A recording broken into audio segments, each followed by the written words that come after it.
At 25, Ji-eon works 3 jobs a day. In the morning, she worked at a fast food chain. During lunchtime, she rushed to a restaurant. And when night fell, she took the midnight shift at a convenience store. She doesn't dream of love or success. She just wants one thing, a place she can finally call home. And then, an ad plays on her phone. Who do you spend your time with? Friends, a lover, or your family? But Doyun Nam spends his time with Dear Apartment. Dear Apartment, always there for you, forever, a place you call home. Looking at the screen, Ji-eon frowned. Just who the hell is this ad even for, she muttered. It was almost funny, running such an ad on a platform where you barely make 10 cents for watching ads. She stood behind the counter, completely drained, when the bell rang and an old man walked in.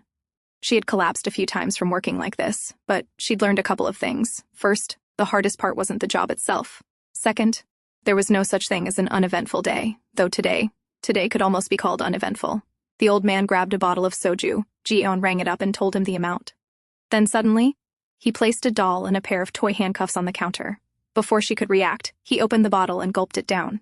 Ji-eon's expression darkened. Of course, she thought. How could my day go this smoothly? She'd known it from the start. This old geezer had been strange the moment he walked in. Sir, she said, forcing herself to stay professional, you need to pay with money, and you can't drink that before paying. The man only pointed at the doll and the toy handcuffs. Each is worth 1,000 won, he said casually. I won them from a claw machine earlier. You can keep the extra 200 won as a tip. Ji-eon's anger boiled over. Sir, if you don't pay with money, I'll report you. Just then, the bell rang again. A group of students rushed in, their school day clearly over. The store filled with noise and chaos. When Ji-eon turned back to the counter, the old man was gone. She looked around frantically, but he had already disappeared. How can any day be normal? She screamed inside. I've had enough. The moment I save enough money, I'm quitting this stupid job. Her shift ended soon after, and she left the store. Back home, she stared at the doll. It was a Mingji doll, recently popular, but this piece of junk had cost her 1,800 won. She didn't have much time before heading to her next job, but still, she decided to watch her favorite drama before sleeping. On screen, the male lead was giving up everything. His business, his lavish apartment, even his rich parents. He was ready to cut off his ponytail, his best feature, just to marry the woman he loved, standing there convincing her mother. Ji-eon blinked sleepily. How lucky, she thought. I want an apartment like that too. But before she could think any further, sleep claimed her. The next morning, Ji-eon took the bus. On weekdays, she worked 3 jobs, but on weekends she took temporary gigs, jobs that actually paid decently. And today's job was at a broadcast studio, working as an extra. As soon as she arrived, a man handed her a slip. She was told to fill it out, listing what she worked on today so she could get paid. Then the man added casually, "You'll need to pay a registration fee, 30,000 won." Ji-eon froze. What? She blurted out, completely caught off guard. She argued, but the man remained firm, reminding her that people often leave in the middle of work, and the fee was meant to prevent that. The pay was good, and Ji-eon didn't really have a choice. So in the end, she paid the fee. The extras were given a 20-minute break before they were told to gather again. Ji-eon wandered around the studio. It was huge, but despite that, not a single celebrity was in sight. She sighed. It would have been nice to see someone, especially a celebrity from My Ponytail Lover, the drama she'd watched the night before, the one that had recently become incredibly popular. Lost in thought, she drifted toward the green room. Before she could see anyone move, a cold voice stopped her. Startled, Ji-eon turned around. A man stood behind her, looking at her with an icy expression. Dear Apartment, she thought suddenly. No, wait, that wasn't it. Doyun Nam? She called out hesitantly. He frowned. Why are you so late on your first day? He said flatly. Then, brushing past her, he entered the room. Forget it, just come inside. Ji-eon hesitated, then followed him in. Excuse me? She asked carefully. What am I supposed to do today? The man, busy playing on his phone, replied without looking up. Bring my clothes from my van. Then he added, almost as an afterthought, and I'll have a 9-spanner. Ji-eon's eyes widened. What is that? She asked. He finally looked at her, sighing in clear annoyance. Later, the cafe door opened. Ji-eon staggered inside, panting, her arms piled high with layers of clothes. She tried desperately to remember what the man had ordered. The name was completely gone from her mind. In the end, she blurted out, I'll have an Einstein. The entire cafe fell silent. Everyone stared at her. After a moment, the cashier smiled politely. Oh, you mean Einspanner. Would you like it hot or cold? Ji-eon raised her head, panicking slightly. He didn't say anything about that, so she bought both. Back in the room, she placed everything on the table. Here's your Einstein, she said, then added, and your clothes. The man stared at her, confused. Why did you get both? Ji-eon laughed. Just in case, she said, but inside she screamed, just in case you get mad, you freak. Picking up a coffee, the man gestured for her to sit. She sat beside him but couldn't help it. Her eyes kept drifting back to him. Aside from being rude, he really was good-looking. "Why are you staring at me?" he asked. Ji-eon flushed, realizing she'd been caught. "Oh, it's just really new to me," she said quickly. "I've never seen a celebrity in person before, and I didn't even know an extra had to do all this work." The man turned to her. "Extra?" he repeated. "Aren't you a manager for 2 years?" That was the moment Ji-eon realized she was in deep trouble. She was supposed to return in 20 minutes. But by the time she got back, it was already too late. She tried to explain, but no one listened. "Girls your age are always like this," the man who had promised her work said dismissively. "You abandon your responsibilities just to see a celebrity. Now get out of here." And just like that, Ji-eon returned home. But what should have been a place of rest was covered in dirt, clothes, and scattered belongings. She tiptoed inside and finally collapsed onto her bed. "What's wrong with girls my age?" she wondered aloud. "We're only trying our best to live," she mumbled. She should have just stayed home. She should have watched My Ponytail Lover instead. The money she spent on transportation, the registration fee, and that expensive coffee was barely less than what she would have earned. And that damn Doyun Nam hadn't even offered her a single coffee, the one she bought with her own money. As she cursed, her eyes landed on the doll she'd received yesterday. She picked it up, anger boiling as she remembered how much money she'd wasted on this stupid thing. And somehow, the doll's face reminded her of that stupid man. "Doyun Nam," she muttered. "This is all your fault. How dare you make me work for free?" She squeezed the doll hard. "Now get on your knees and beg for forgiveness." A dangerous laugh escaped her lips. "In fact, lick my toes, you ungrateful jerk, and keep apologizing until I forgive you. Why don't you see what it's like to apologize, huh?" Just as she finished venting her frustration, the doorbell rang. Who is it, she wondered, thinking it was her landlord coming to complain about the noise. She prepared to apologize. But the moment she opened the door, her eyes widened. There on his knees was Doyun Nam. He himself looked completely dumbfounded. What was he even doing here? Before his mind could catch up, his body moved on its own. He clapped his hands together and bowed. "I'm sorry. Please forgive me," he said, utterly embarrassed. And 25-year-old Ji-eon, whose only dream was to move into a better apartment, didn't yet realize that from today onward she had a man who would follow her every order. All because of that damn doll. So what happened earlier? Doyun Nam received a call from his manager. The voice on the other end sounded tense. The temporary manager who was supposed to come today never showed up. Doyun froze. That was when it hit him. The girl who had run off earlier, she was a complete stranger. He let out a slow sigh. How could I make such a ridiculous mistake? Just then, the door opened. A director who was going to work with Doyun stepped inside. Doyun immediately stood up to greet him. "Hey Doyun. Long time no see," the director said cheerfully. "It's been a while.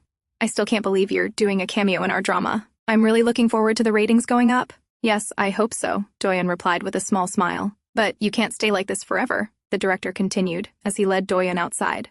"You haven't changed a bit since you were young. It's such a shame to see you appearing only in ads these days." As they left the room, Doyun suddenly turned in the opposite direction. The director stopped and looked back, puzzled. "Doyun? Where are you going? That's the wrong way," he kept calling out to him.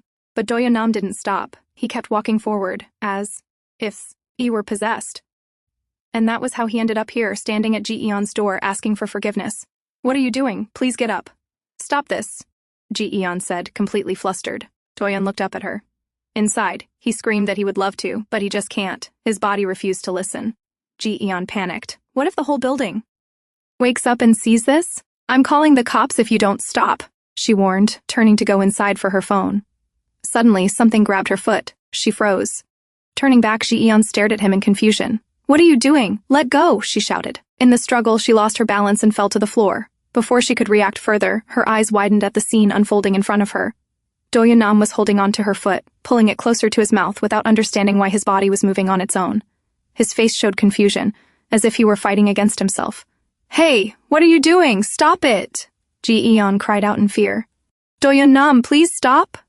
The moment the words left her mouth, Doyun suddenly released her and pushed her leg away, as if the strange force controlling him had finally broken.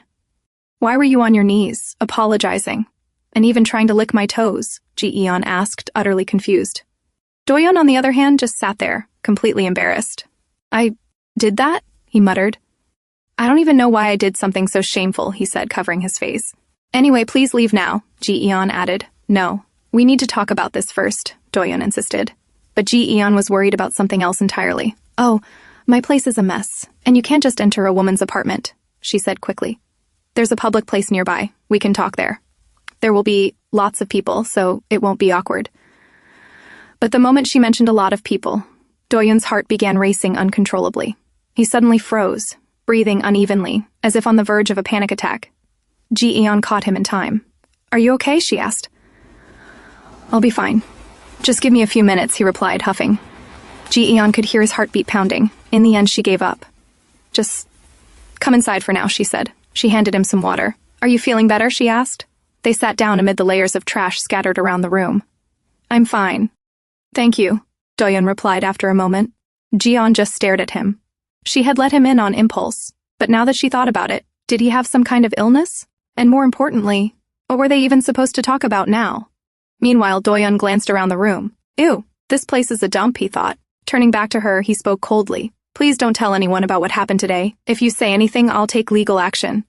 Ji-eon's mind exploded. "What was this guy even talking about? Do you even remember what happened today?" she shot back. "You bossed me around and made me run all kinds of errands for you." Doyun looked at her calmly. "I apologized earlier, didn't I? So I think both parties should forget about such painful memories." To him, the conversation was over. Ji-eon, however, felt like her brain had short-circuited. "Fine," she said sharply. "If that's how it's going to be, then I'm getting this off my chest, and getting what I deserve." She raised her phone and shoved the screen toward him. "These are the expenses I paid today. Give it to me. Are you trying to get money out of me now?" he asked, brushing her hand aside. "I'm just asking for the amount I spent on you," she shouted. Doyun reached into his pocket, irritated. Why is she making such a fuss over such a lame amount? Was this all about money from the start? He asked. "What are you talking about?" Ji-eon demanded. "Now that I think about it," he muttered, "why else would I have come to your house and done those weird things?" Ji-eon stared at him in shock. "How would I even do that? How should I know?" he snapped. "Maybe you put something in my coffee." Is he completely delusional? Ji-eon thought. She took a deep breath and tried to reason with him. "Calm down. Why are you being so harsh when you're the reason I didn't get paid today?"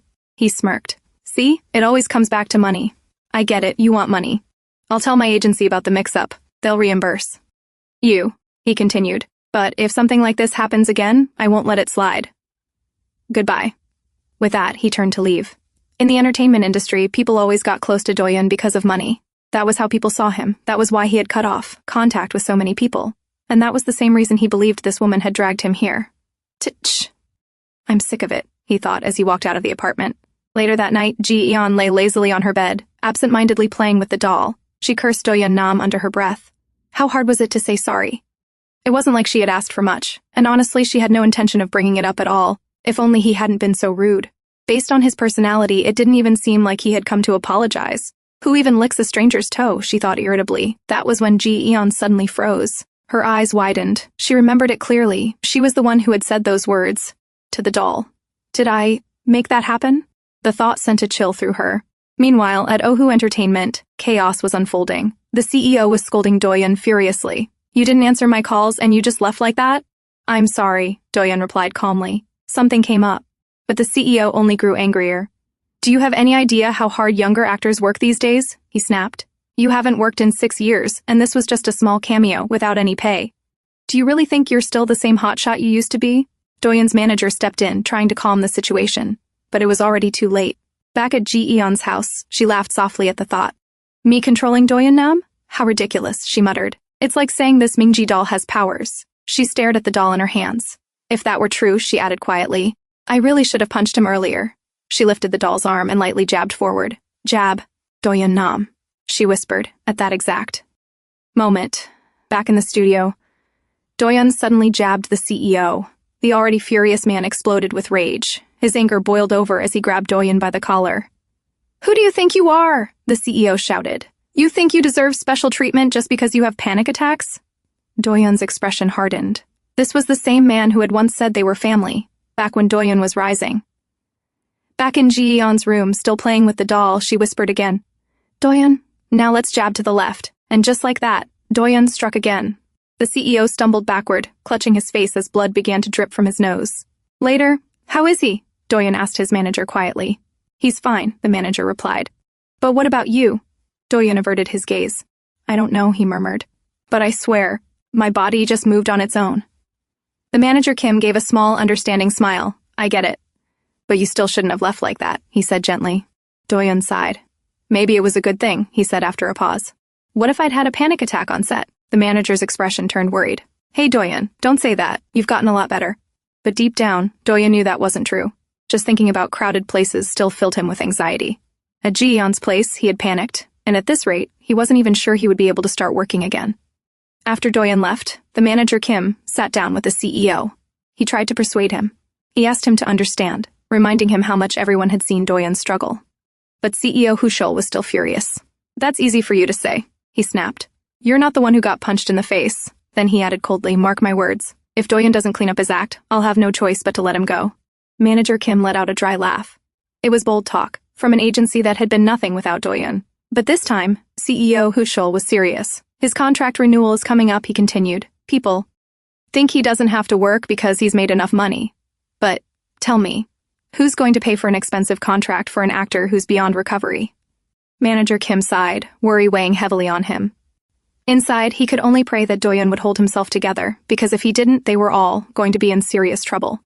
The next day at work, Ji-eon stared at the card Doyun had given her for reimbursement. After being insulted like that, she didn't even want to accept his money. Lost in thought, her phone buzzed. A message popped up.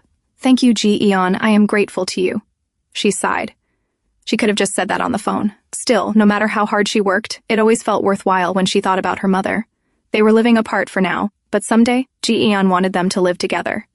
And for that, she was willing to work even harder. Smiling softly, she sent money to her mother. That night, Ji-eon finally returned home. Exhausted, she slumped onto her bed. Her eyes drifted toward the doll sitting quietly on the headboard. Frustration surged. She grabbed the doll and shouted, "Give me money! Give me a house, or at least money for a down payment!" She flopped back onto the bed, still talking to the doll. "I'm not asking for dear apartment," she muttered. "I just want a simple place for two. That would be enough." Curling onto her side, she hugged the doll tightly. When everything in the world felt so difficult, all she wanted was to be with her mother. Her mother's face filled her mind, and she whispered softly, "I miss you." Murmuring like that, Ji-eon slowly fell asleep. After a while, a bell rang, tearing her from her sleep.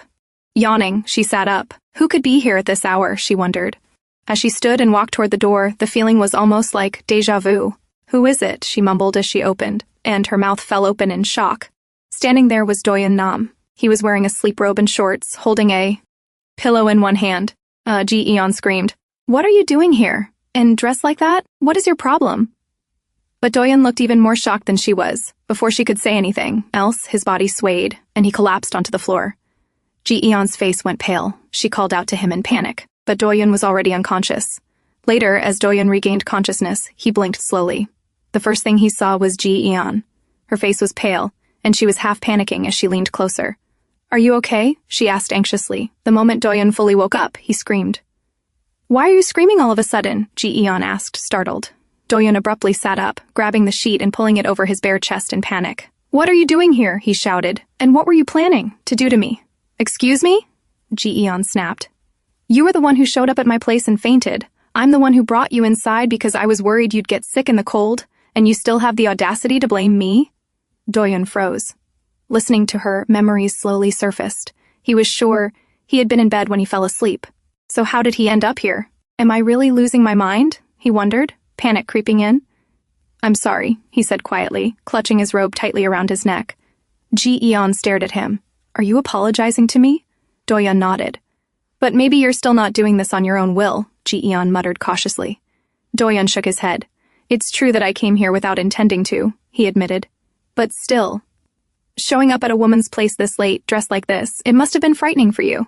So I'm sorry." This time Ji-eon could tell he was being sincere. Doyun stood up. "I'll leave now," he said. Ji-eon glanced at him from head to toe. "Are you sure you're going to leave like that?" she asked. That was when Doyun finally noticed. His sleep robe was completely torn.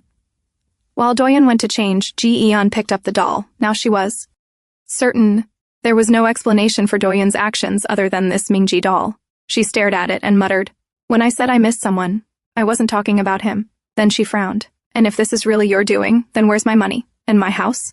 She glared at the doll, but soon she realized something. No matter what she said, it only seemed to affect Doyun Nam. "Hey," Doyun called from inside. "Yes? Are you done?" Ji-eon replied. The door opened. Doyun stepped out. "Are you kidding me?" he said flatly. "I can let the pants go, but what is this?" He was wearing her girly, funky top. "Oh, that," Ji-eon said awkwardly. "That's the only clean top I have. I never wore it, so I kept it." Doyun's face slowly stiffened as his eyes drifted past her, toward the mountain of mess piled around the room. What kind of woman even lives like this? He wondered.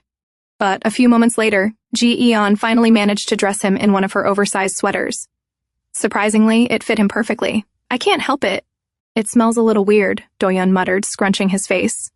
Ji-eon immediately grabbed the sweater, pulling it closer to her face and sniffing it seriously. Hey, what are you doing? Doyun yelled, his face turning bright red. Ji-eon ignored him, still inspecting it. I remember spilling strawberry milk on it a long time ago, but I haven't touched it since then, she murmured. Wait, did I buy this from a vintage shop? Doyun's face went even paler. Hey, it's fine. You can just let it go, he said quietly. Realizing his discomfort, Ji-eon quickly handed him her phone. You can contact someone or book cab with this, she said. Doyun's face fell slightly. There really wasn't anyone he felt close enough to call at this hour. In the end, he booked a cab. They sat quietly in the room, waiting. I can't believe I'm still awake, Ji-eon thought. I'm totally screwed tomorrow. Do you mind if I watch my show? She asked, pulling out her phone. Oh, that's fine, Doyun replied. What are you watching? Ponytail Lovers, she said casually. The one written by Jung-suk Kim? He asked. Ji-eon's face instantly lit up. Oh, you know her? A lot of men don't even know screenwriters, she said happily. You do know I'm in the industry, right? Doyun replied, giving her an incredulous look. Of course, Ji-eon smiled. I love all the dramas she's written. Yes, Doyun said calmly. She's very good at romantic dramas. I starred in one of hers. Oh, really? Ji-eon said. Let me search it. She had no real interest, but she didn't want to seem rude, so she started typing. Then, her eyes suddenly widened as she stared at the screen. I think the taxi should be arriving soon, Doyun said casually. Can you hand me the phone so I can check? No, Ji-eon replied far too quickly. I'll let you know. Just stay where you are. Doyun frowned. Why did her attitude change all of a sudden? He wondered. Earlier, she'd been completely calm. A strange thought crossed his mind. He stood up abruptly. Hey, let me see the phone. His voice sharpened. Were you filming me while I was sleeping? Ji-eon's face fell. Why would I even do that? She thought desperately. Don't deny it, Doyun continued. I saw the way you were looking at me. I can tell. You want this body. Ji-eon froze. What is this man even talking about? But without realizing it, she was staring at him from head to toe. See? He said sharply. You're staring. Please stop. He snatched the phone from her hand. If I find even one photo of me in here, I'm not letting it go. Hey, wait! Ji-eon shouted from behind. She rushed to get off the bed, but her foot slipped. Doyun! Doyun turned around just in time to see her flying toward him. From his perspective, it looked like a woman throwing herself at him. Instinctively, Ji-eon grabbed onto him for support, and the two of them crashed to the floor together. Elsewhere, CEO Huchil clicked his tongue. Just what the hell is he doing? He muttered under his breath. On his screen was an article showing Doyun Nam, dressed in a sleep robe and shorts, wandering the streets while holding a pillow. The next day, as Doyun rode with his manager, he sat unusually quiet. Noticing this, Doyun finally asked, How come you're not asking me anything? Manager Kim laughed lightly. You wouldn't tell me even, if I asked. Sorry, Doyun muttered. You won't do it again, right? Manager Kim asked carefully. Doyun fell silent. He didn't want to, but it wasn't as if he could control it either. What happened last night kept replaying in his mind, especially that woman. If it had really been him, he would never have done something so pointless. Did you do that on purpose? Doyun's voice echoed in his head. When Ji-eon had fallen over him, her face had turned bright red. No, I swear I didn't. I just slipped and fell, she had said frantically. Not that, Doyun had replied, meeting her eyes. Were you trying to hide your phone so I wouldn't see that article? Slowly, Ji-eon had sat up straight. Yes, she answered. Inside, she was flustered. It wasn't because she was worried about him. She just didn't want him to make a fuss and complicate things further. But then, Thank you, Doyun had said. Are you apologizing to me again? She asked, blinking. He nodded. But you don't have to worry, he continued calmly. That kind of article doesn't bother me. It'll be gone by tomorrow anyway. And just like that, as the cab arrived, he had left her with those unexpectedly gentle words. Now, back at work, Ji-eon felt terrible. She couldn't focus on anything. Her thoughts kept circling back, to him, and worse, to that damn Mingji doll. As regret slowly settled in, both Ji-eon and Doyun found themselves thinking about the same thing, about each other, and about why they had both done things that felt so completely out of character. Ji-eon spent the entire day thinking about Doyun Nam. She messed up so many tasks at work that she almost couldn't believe herself. But why was she even worried about him now? He didn't seem to care at all. And more than that, he probably didn't even know her name. After all, he was a famous actor. Why would he need to remember someone like her? As she searched for him online, she found out just how incredible he was. He had started his career as a child actor, earned countless titles, and built an impressive reputation. And here she was, Someone who had boldly acted like that in front of him, even making him wear that ridiculous top. Thinking about it now, she felt strangely embarrassed. But that wasn't really me, she thought. It was all because of that doll. From now on, she needed to be careful. She couldn't say anything careless in front of it. With that thought, she reached into her bag and grabbed the Mingji doll. Hey! Ji-eon froze. Her heart skipped. Wait, did the Mingji doll just talk? She wondered, her mind spiraling. Before she could think any further, she suddenly noticed a man standing at the counter. Startled, she quickly put on a polite smile. Oh, I'm sorry, she said. Are you ready to check out? The man suddenly grabbed her by the collar. You damn girl, he snapped. I've been standing here this whole time, and you've been ignoring me. Ji-eon's face went pale. This wasn't normal behavior. Fear crept in as she turned her gaze instinctively toward the Mingji doll. Should I call out to Doyun Nam? She wondered in panic. Elsewhere, Doyun arrived for a meeting with an advertiser. Manager Kim spoke calmly beside him. Doyun, listen, you have to be polite, okay? When have I not been polite? Doyun replied, frowning. Why are you acting so strange? Suddenly, he flinched as if sensing something. Back at the convenience store, the man raised his hand, about to strike. Ji-eon was so frightened that she squeezed her eyes shut, bracing herself. But the blow she expected never came. Slowly, she opened her eyes. What she saw made her breath catch. The man was being held by the collar, lifted slightly off the ground by another man wearing a black cap who had just arrived. His grip was firm, his voice cold. If you're not going to pay, he said evenly, then move. With that, he dropped the man to the floor with a loud thud. Cursing under his breath, the man scrambled up and ran out of the store. Ji-eon finally caught her breath. The strange man was gone. Slowly, she turned toward the next customer in line. Thank you, and I'm sorry for keeping you waiting, she said politely. I can help you with checkout now. The man rubbed the back of his neck hesitantly. Okay, he replied, placing a packet of green grape candy on the counter. After paying, he turned to leave.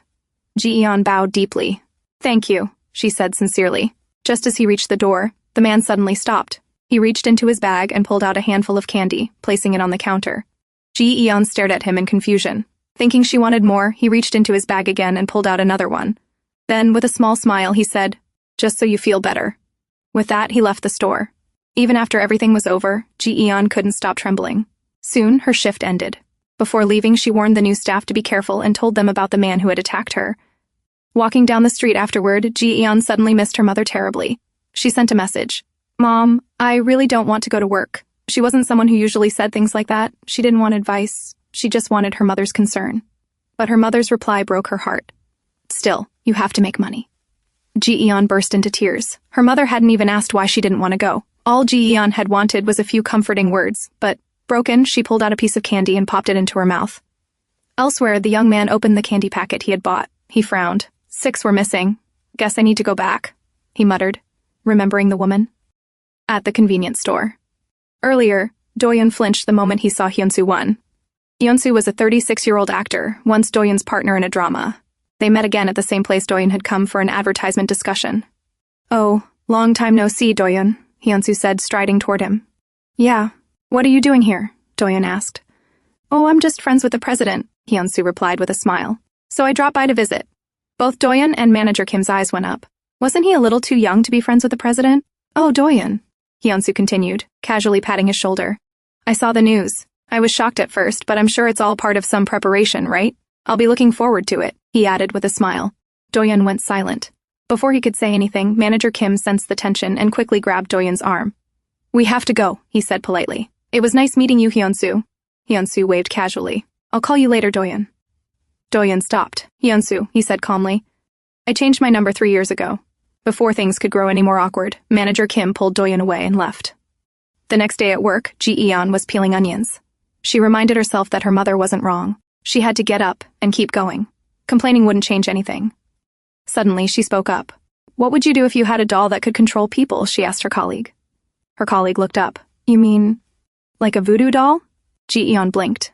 Well, she wasn't wrong. Yes, Ji-eon said slowly. But you can only use it on one person. For example, let's say you could control a famous actor with it. Oh, that would be amazing, her colleague replied excitedly. I'd make them work for me while I stay home and relax. Ji-eon didn't answer. She wasn't like that. She couldn't even imagine using someone like that. Lost in thought, she suddenly cut her finger while peeling the onion. Ji-eon, are you okay? Her colleague shouted. That was when Ji-eon realized what had happened. Later, Ji-eon was sent home because of her injury. Going to the hospital would be expensive, so she chose to go straight home instead. She didn't really want to. Her place was dirty, messy, and empty. Who would want to go home to that? As she reached the gate, she sighed. I should have kept working, she thought. At least I would have made some money. Suddenly, she sensed someone behind her. Slowly, she turned around. A man stood there, wearing a cap and a mask. Ji-eon's face went pale. But then, the man quickly removed his mask and cap. It was Doyun. Relief washed over her, but the fear from that night hit her all at once. Her legs gave out, and she collapsed to the ground. You scared me, she shouted. I didn't mean to, Doyun explained quickly. Then his eyes fell on her hand, wrapped in cloth already stained red. What happened to your hand? He asked sharply. Is that blood? Yes, Ji-eon replied. I'll just go upstairs and put a bandage on it. What are you talking about? Doyun snapped. Look at that. Do you really think a bandage will fix this? Ji-eon fell silent. She couldn't bring herself to mention money in front of him, afraid he would make a fuss again. But Doyun's expression turned serious. Come with me, he said. Soon after, they arrived at a hospital. Ji-eon was still in shock. This wasn't a regular hospital. He had brought her straight into the emergency room. How much is this going to cost? She worried anxiously. At the reception desk, a nurse handed Doyun a form. Please write down the patient's information. Doyun paused, thinking for a moment. Then he turned and stared at Ji-eon. What? She asked, confused. What's your name? He asked. Ji-eon froze. Oh, right. He doesn't even know my name. Everything went smoothly. Ji-eon's hand was treated and properly wrapped. Still, she kept worrying about the bill. But when she reached the counter to pay, the receptionist smiled. Your guardian has already paid. You're free to go. Ji-eon stood there, stunned. Why would someone who had made such a fuss over money help her like this? As they stepped outside, she finally asked, How much was it? I'll pay you back next time. Doyun handed her a bag. No need, he said calmly. I came today to repay you. Inside the bag was the sweatshirt she had lent him that night. Don't worry, I washed it, he added. Now that we're even, I'll go.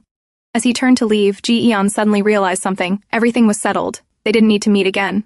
But then, what about the doll? She reached into her bag and pulled out the Mingji doll. At that moment, a child running past collided with her. Oh, are you okay? Ji-eon asked worriedly. The little girl lifted her head, and her eyes immediately lit up. It's a Mingji doll, the girl exclaimed happily, grabbing it. Ji-eon stared in confusion.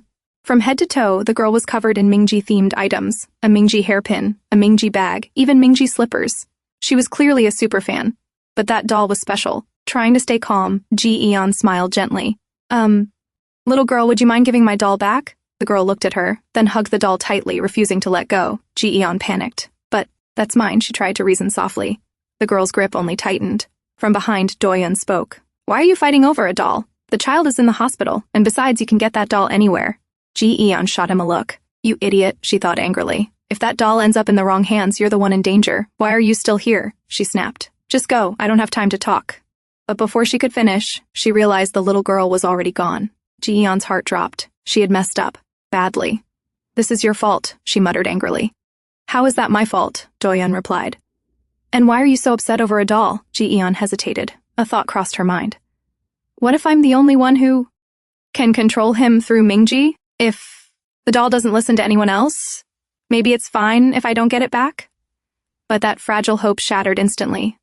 Stegosaurus, I'll kill you, Doyun suddenly blurted out. His eyes widened in shock. Ji-eon's face drained of color. Now she knew. Anyone could control him with the Mingji doll, and that was very bad news. Ji-eon cried silently inside, but before she could say anything, Doyun suddenly rushed forward, as if possessed by some strange force. At the same time, two little boys snatched the Mingji doll from the little girl. We're gonna make it fight a Stegosaurus, they shouted excitedly. One of the boys held up a Stegosaurus toy and pointed it at the doll. Hey Mingji, bite the Stegosaurus. The bite came, but not from the doll. It came from a grown man. Before Doyun could actually bite the toy, Ji-eon pulled him back forcefully, covering his eyes. Oh my god, that was so close. She panted silently. Hey, what the heck, mister? One of the boys shouted. Before things could get any more chaotic, Ji-eon snatched the doll from the boy's hand. This is my doll, she said firmly, and you shouldn't play with other people's things. But in the very next second, the doll was grabbed again, this time by the little girl. It's Yunul's, she mumbled softly, hugging the doll tightly to her chest, tears welling in her eyes. Anyway, we're leaving, the two boys said, grabbing their toy and running off. Ji-eon turned to the girl. Eunil? She called gently, trying to reason with her. But Eunil only tightened her grip. Mingji is my friend, she said softly. Ji-eon? Doyun called from the side. It happened again, didn't it? Ugh, I can't believe this. He rubbed his head in embarrassment. Anyway, where am I? He asked. Oh, we're still in the hospital, Ji-eon replied. Oh, he said, glancing at the girl beside her. So you finally found her? Ji-eon nodded slightly. Yeah. She couldn't exactly tell him that he was the one who had led her here earlier. Meanwhile, Doyun was clearly frustrated. He even considered seeing a doctor, since they were already at the hospital. Ji-eon turned back to the girl. Yoon-yul, she said softly. This Mingji doll is really important to me. She paused, then turned to Doyun. And it's also really important to him. So could you please give it back? Doyun frowned. Why is she dragging me into this? That doll has nothing to do with me. Yoon-yul went quiet. Then suddenly she hugged Ji-eon instead. I'm sorry, the girl said softly. I'm sorry to Mingji too. Ji-eon smiled despite herself. The girl was adorable. Then Yoon-yul leaned closer and whispered in Ji-eon's ear, You know, Mingji has something to say. What? Ji-eon asked. Mingji wants to thank you for taking care of her, Yoon-yul whispered. And Mingji says she loves you. I see, Ji-eon murmured. But then her gaze drifted back to the doll. The girl had said all that while holding Mingji. Ji-eon slowly turned away, her thoughts spinning. Love, this doll can't control people's feelings, right? She instinctively looked at Doyun. His expression gave her the answer. Of course not, her mind screamed.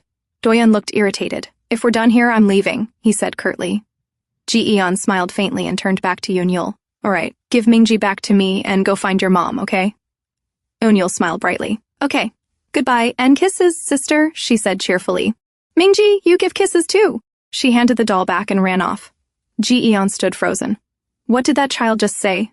Before she could gather her thoughts, Doyun suddenly grabbed her shoulder from behind and turned her toward him. He reached up to remove his hat. Hey, what are you doing? Ji-eon blurted out in panic. It's cold, put it back. Doyun tossed the hat aside. I've lost control of my body again, he said, his voice shaking. And I'm not doing this on purpose. His face was filled with shock. Ji-eon's heart began to race. Doyun stepped closer. I don't know what's happening to me, he said urgently, but just hit me. If you don't, then I will. He wrapped his hand around the back of her neck, pulling her face close to his. Ji-eon knew she had to do something, but her mind went completely blank. The next morning, Doyun woke up in his bed. He slowly sat up as his mind began to clear, trying to remember how he had even gotten home the previous night. Reaching for his phone, he checked the time. It was already Friday afternoon, but what truly scared him, he couldn't remember anything he had done yesterday. His phone was silent. That at least meant he hadn't caused any public scene, right? Then what had he done all day? He clearly remembered going out to return that woman's clothes, but after that, nothing. Confused, he took a sip of his coffee. Is this early signs of dementia? He wondered uneasily. But the moment the hot coffee touched his lips, fragments of broken memories flashed through his mind. And in those fragments, he saw her lips. The cup slipped from his hand and crashed to the floor. Why her lips? He whispered. Slowly he reached up and touched his own lips. The lingering sensation told him exactly what might have happened. Meanwhile, back at the convenience store, Ji-eon sighed in frustration. She had completely lost control again. But what was she supposed to do? Doyun Nam looked too handsome.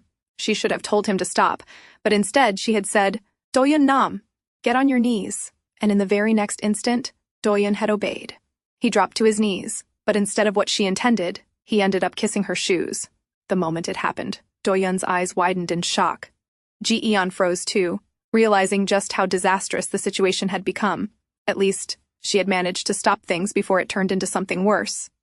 Doyun sat there stunned. Did I just kiss your shoe?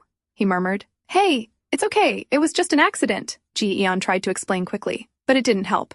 It's always you, he said coldly. Whenever I'm near you, something like this happens. He looked at her sharply. And I won't let you get away with it. Ji-eon saw how furious he was. She had no choice. With a quiet sigh, she used the Mingji doll again. Doyun Nam, she said softly, forget everything that just happened. Go home and sleep. In the next moment, Doyun turned without hesitation and began walking away. Hey, don't forget your hat and mask, Ji-eon called out, suddenly remembering he was a famous actor. Doyun immediately complied, picking them up and leaving. No matter how dangerous the Mingji doll was, it was the only reason she had been able to handle that difficult man.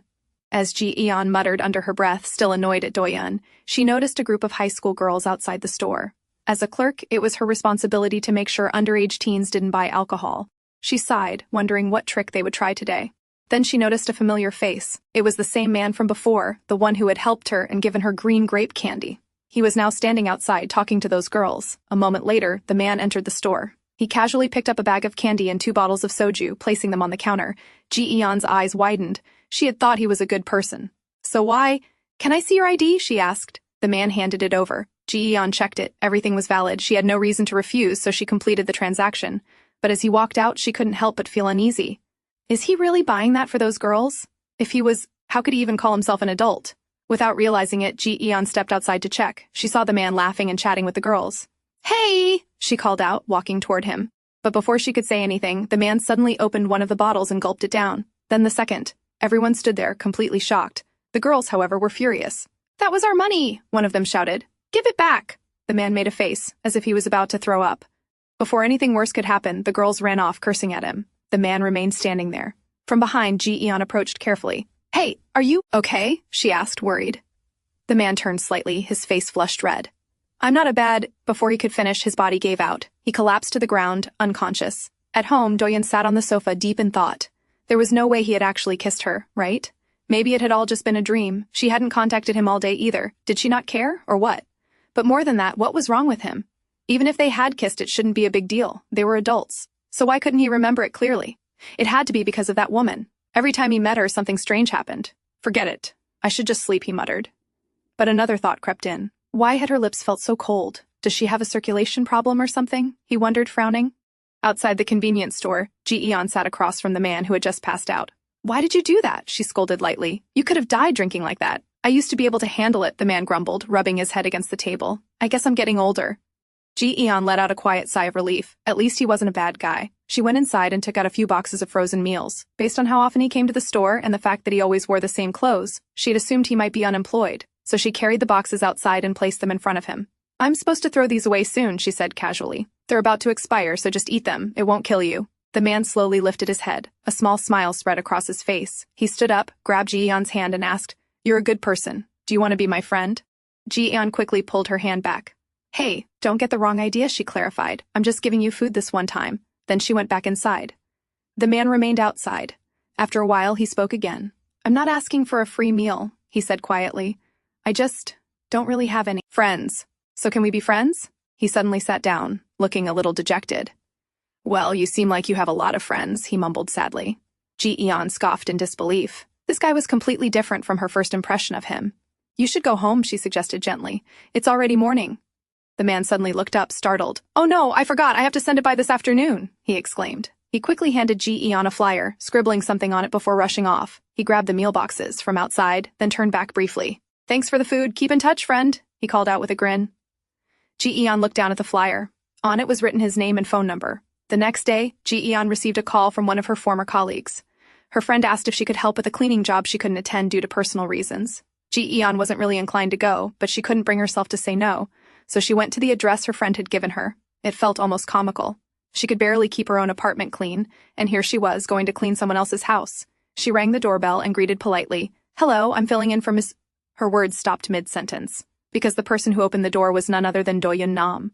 Doyun looked just as surprised, but after quickly understanding the situation, he stepped aside and let her in. Ji-eon couldn't believe it. One moment he was kissing her shoe, and the next he was technically her boss. Before she could say anything, another voice came from the living room. The scripts are ready, come read them. It was Doyun's manager. Doyun sat down beside him and began reading. It's all romance. I don't do romance, Doyun commented flatly. Hey, what's wrong with romance, the manager replied. If you don't do romance dramas, it's a waste of your talent. From the side, Ji-eon nodded slightly while continuing her cleaning. What does he think? That he'll stay handsome forever, she thought. But Doyun remained firm. It's my face. I'll decide how to use it, he said arrogantly. Damn, you're so arrogant, the manager muttered. Doyun didn't even deny it. Then suddenly, the manager asked, Ait, is this because of Kim? Both Doyun and Ji-eon's eyes widened. Doyun's, with shock. Ji-eon's, with excitement. After all, Kim was her favorite writer. What does this have to do with Kim? Doyun asked quietly. His manager advised him not to let personal matters interfere. Doyun, women don't like guys who are petty, he warned. Ji-eon's curiosity spiked. This was juicy. Eventually, the manager left, telling Doyun to think it over again. When Doyun returned inside, he noticed Ji-eon glancing at the script. What are you doing? He asked. Can I read a little? She asked cautiously. I won't spoil anything, I promise. Doyun didn't care much, so he allowed her to read while he sat on the sofa. He studied her for a moment. Are you really that casual about it? He asked. Ji-eon looked confused. About what? I guess what happened wasn't a big deal to you, he said. That's when Ji-eon realized he was talking about the kiss. I didn't think you remembered, she murmured. Why wouldn't I? Doyun replied irritably. He had no idea she had used Mingji to erase his memory before. It was strange. He remembered it, but he didn't look furious about it. Maybe she had gone too far, so she decided to be honest. Doyun, I'm sorry, I'm sure neither of us wanted that to happen, but you understand the situation, right? Doyun looked at her for a long moment, then turned his face away. Whatever. Just finish your cleaning and leave. Ji-eon smiled slightly and resumed cleaning. Maybe Doyun Nam wasn't so narrow-minded after all. That thought didn't last long. A few minutes later, Doyun walked into the room munching snacks and deliberately scattering crumbs everywhere. Hey, what are you doing? Ji-eon protested. What? Can't I eat in my own house? He replied shamelessly. That's when Ji-eon realized he was still a jerk. She mentally took back everything nice she had just thought about him. After 2 hours, Ji-eon finished and left. Doyun sat alone in the dining area, feeling oddly irritated. Maybe he had been petty earlier, but when Ji-eon said so casually that the kiss didn't matter to her, that she hadn't even wanted it, it felt humiliating. After all, it was him. As he sat there in a bad mood, his manager called. Doyun, I just found out Hyunsu-won will be the new face of Dear Apartment. What? Why? Doyun stood up abruptly. Then came the second blow. Hyunsu-won also signed with our agency. So, Doyun, think about it again, his manager suggested. After a long silence, Doyun finally replied, Fine, I'll do it. I'll do the romance drama. Elsewhere, a script was being sent to a production studio. The message read, I don't have a preference for director or the rest of the casting, but for the male lead in all my dramas, my first choice is Doyun Nam. The reply came shortly after. Okay, Gimsuk. So who is Jimsuk Kim? Jimsuk debuted as a drama scriptwriter 9 years ago. Although his first drama failed, his later works became increasingly popular, eventually establishing him as the nation's top romance drama writer. Kim keeps a very low profile, so not much is known about him beyond the basics. As Ji-eon was sleeping peacefully, her phone suddenly rang. It was her colleague from the convenience store. Ji-eon, do you have some bad business with someone? He asked cautiously. Ji-eon immediately sat up. What are you talking about? She asked confused. Her colleague informed her that a man had been wandering around the store asking about her. Ji-eon had a feeling she knew who it might be. When she asked what the man looked like, her colleague described him as tall, dressed all in black, with dark circles under his eyes. Her suspicion was confirmed. Wait for me. I'll be there, she said with a sigh. When she arrived at the store, she saw the man sitting there clearly waiting for her. Hey, don't you know this is inappropriate? You could get arrested for this, she scolded lightly. The man looked up at her. I'm sorry. I waited for your call, but you didn't call, so I came here, he explained. Ji-eon sighed. Sorry. Something came up yesterday. The man smiled gently. So, are you free today? He asked, standing up. You gave me those food boxes. Let me buy you lunch. Ji-eon looked puzzled. It's okay. You don't even have money. There's no need. She waved it off. But I do have money, he replied calmly. Ji-eon blinked in surprise. Still confused, she ended up going with him anyway. She chose a cheap restaurant. As they sat down for lunch, he asked, So, what are your interests? Ji-eon blinked again. Why was this man so obsessed with becoming friends? Was he trying to brainwash her into it? As her thoughts wandered, her eyes drifted toward a poster on the wall. It was a poster of Doyun Nam. Her mood instantly soured. She couldn't believe she had to see that dumb man's face even here. Across from her, the man noticed where she was looking. Tilting his head slightly, he asked, Do you like Doyun Nam? Ji-eon snapped her gaze back to him. Excuse me? Does my face look like someone who likes him? Oh, sorry, you were looking at him so intently, so I thought... He trailed off. No, it's because I dislike him, Ji-eon clarified firmly. That's new, he said with a smile. I've never met any woman who dislikes Doyun Nam. Well, I guess I'm not the type who likes someone just for their looks, Ji-eon replied. I like Doyun Nam, he added casually. He's good at acting and kind. Ji-eon nearly choked. Kind? Doyun Nam? You don't know what celebrities are like in real life, she said with a sigh. Do you watch a lot of dramas? He asked. Yes, don't you? Ji-eon asked back while playing with her food. No, I prefer tunes, he replied.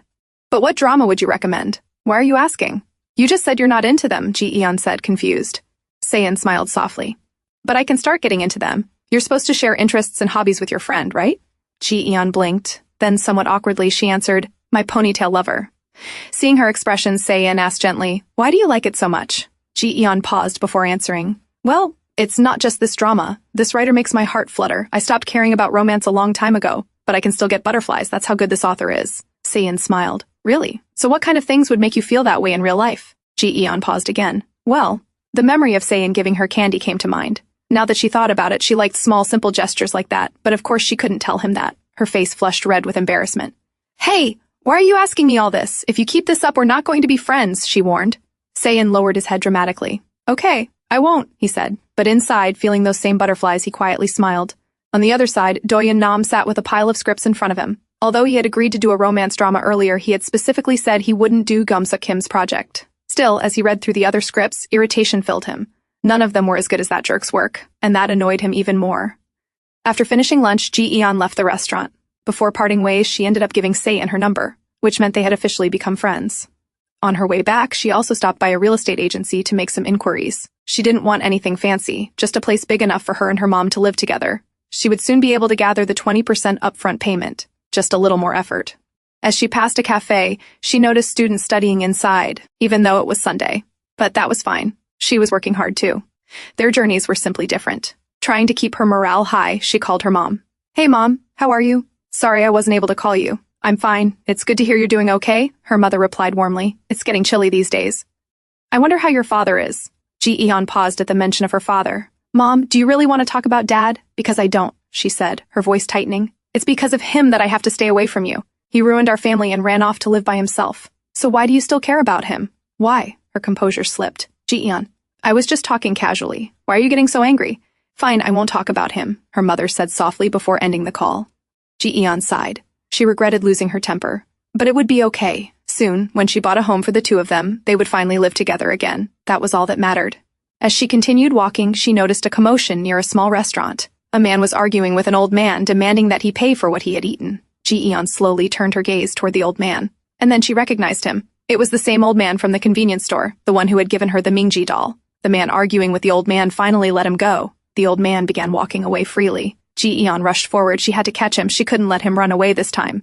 You remember me, don't you? She called out, running after him. The old man blinked. Who are you? Her anger flared. I'm the one you gave that trash doll in handcuffs to at the convenience store. Do you even know how much trouble I went through because of that doll? Oh, is it because I didn't give you the instructions? The old man asked casually.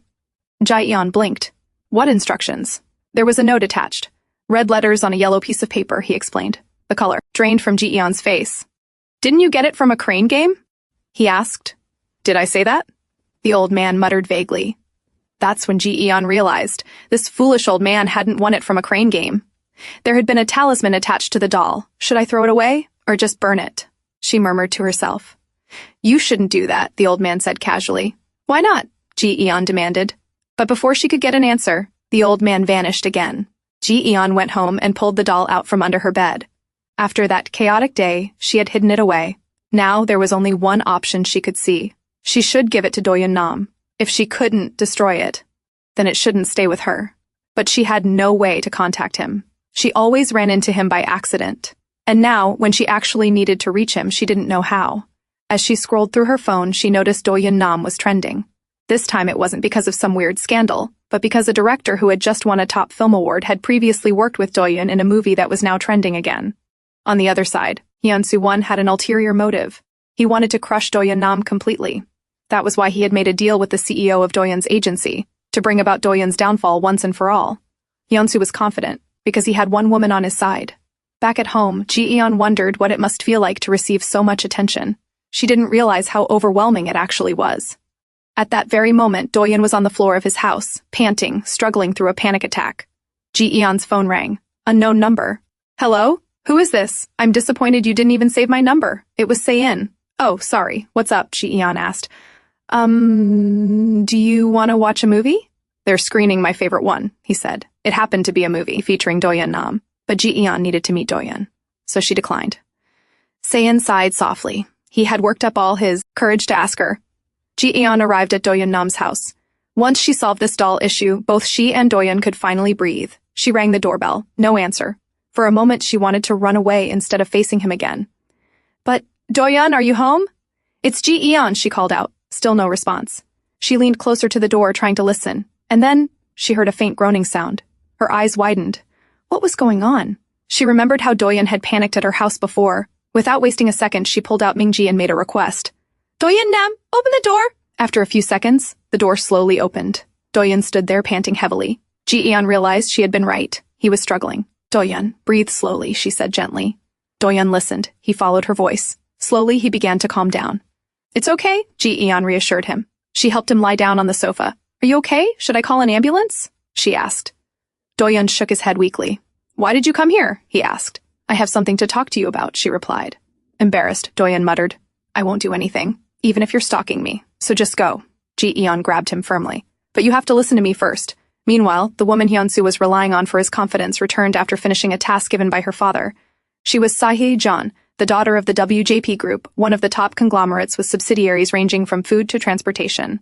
The head of the family was President Gwanmok Ji-eon, who had 3 sons and 1 daughter, Sae-jeon. WJS Entertainment, the largest company in the broadcasting industry, was run by Sae. Although her management style was widely praised, she had one major flaw. She was a serial dater, having been involved with nearly half the men in the industry and was currently on her way to meet a man. Back at home, Doyun sat holding the doll. So, you're saying this doll controls my actions? He asked. Ji-eon hesitated, then nodded. It didn't make any sense, but at the same time, it explained everything. All the bizarre things that had happened suddenly felt justified. Ji-eon quickly clarified that she had never done anything on purpose. In fact, she had been trying to fix things all along. Doyun's expression darkened. Stop lying. You totally played me, he said sharply. You even violated me. Violated? When did I do that? Ji-eon asked, confused. Doyun couldn't believe her reaction. She wasn't even acknowledging the kiss. Fine, he said coldly. If you didn't do anything on purpose, then I'll forgive you, on one condition. Ji-eon looked up. What condition? Doyun leaned closer, a dangerous smile forming on his lips. I want you to experience everything I went through, one by one. Ji-eon's face turned pale. Everything. Just thinking about what had happened to Doyun gave her chills. Meanwhile, Doyun scoffed inwardly at her expression. Just look at her face, he thought. Ji-eon quickly thought through her options. She couldn't refuse. Everything else was manageable, but kissing a shoe. Still, she finally replied. Fine, I'll do it. Doyun, sitting in front of her, smiled dangerously. He, Doyun Nam, had never been treated like this in his entire life, and she just wanted to forget the kiss, after making him think about her all day, after coming here and calming him down. What do I have to do? Ji-eon asked. Doyun leaned in, he grabbed her face, his hand moving to the back of her neck, and pulled her into a kiss. Now try forgetting this, he challenged. The moment it happened, both of their faces went pale. Ji-eon froze, realizing what had just happened. Doyun, on the other hand, realized something else entirely. The sensation he felt now was completely different from before. That's when it hit him. He had never kissed her lips before. He had kissed her shoe. Suddenly, a sharp hit landed on his head. Why did you hit me? He asked. Ji-eon glared at him. Hit you? You still don't know why I hit you, she snapped. Fine. If you don't want me to hit you, then hit yourself instead. She turned to Ming-ji and gave the command. In the next moment, Doyun began hitting himself, as if possessed. Ji-eon stood up to leave. Wait, Ji-eon, Doyun called out. How long is this going to last? He asked. Ji-eon didn't stop. He couldn't let her leave like this, so he finally said, I thought we had kissed.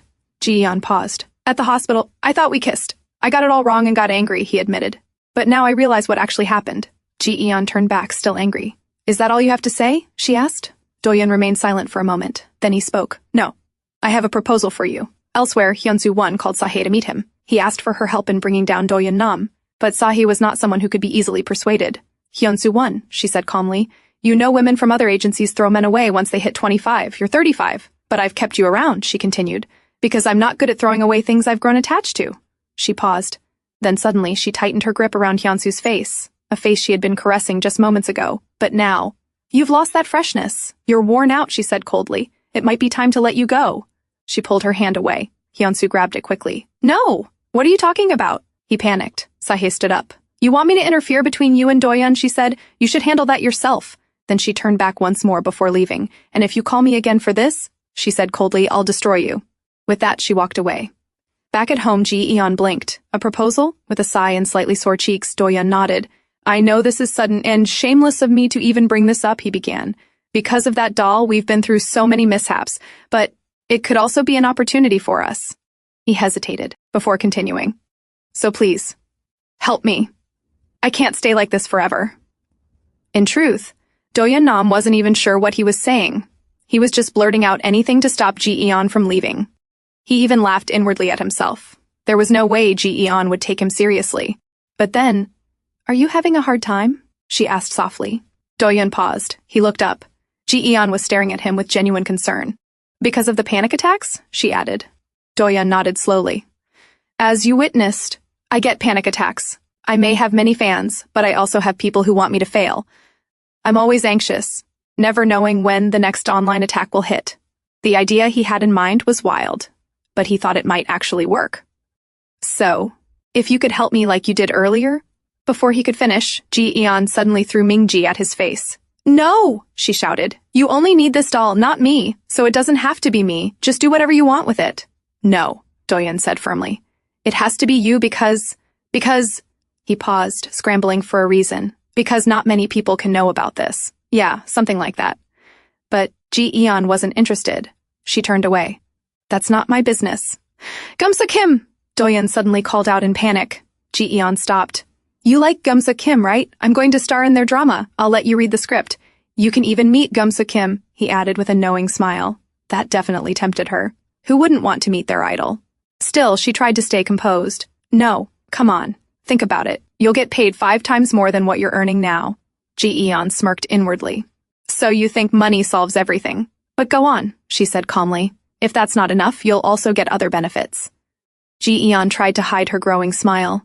"What do you take me for?" she asked, pretending to be offended. "But continue." "All right, you can get anything you want." At that point, Ji-eon saw no real reason to refuse, so she agreed. On her way home, she met Se-in. She informed him about her new job and told him she wouldn't be working at the convenience store anymore. Se-in smiled warmly. "Congratulations! I'm lucky I got to become your friend before you left." "Yeah, but I won't be able to give you free food boxes anymore," she teased. "I hadn't thought about that," he laughed. "But now that we won't run into each other at the store, we'll have to make plans to meet." He hesitated slightly before adding, "So, we should go watch a movie." "Well, sure," Ji-eon replied.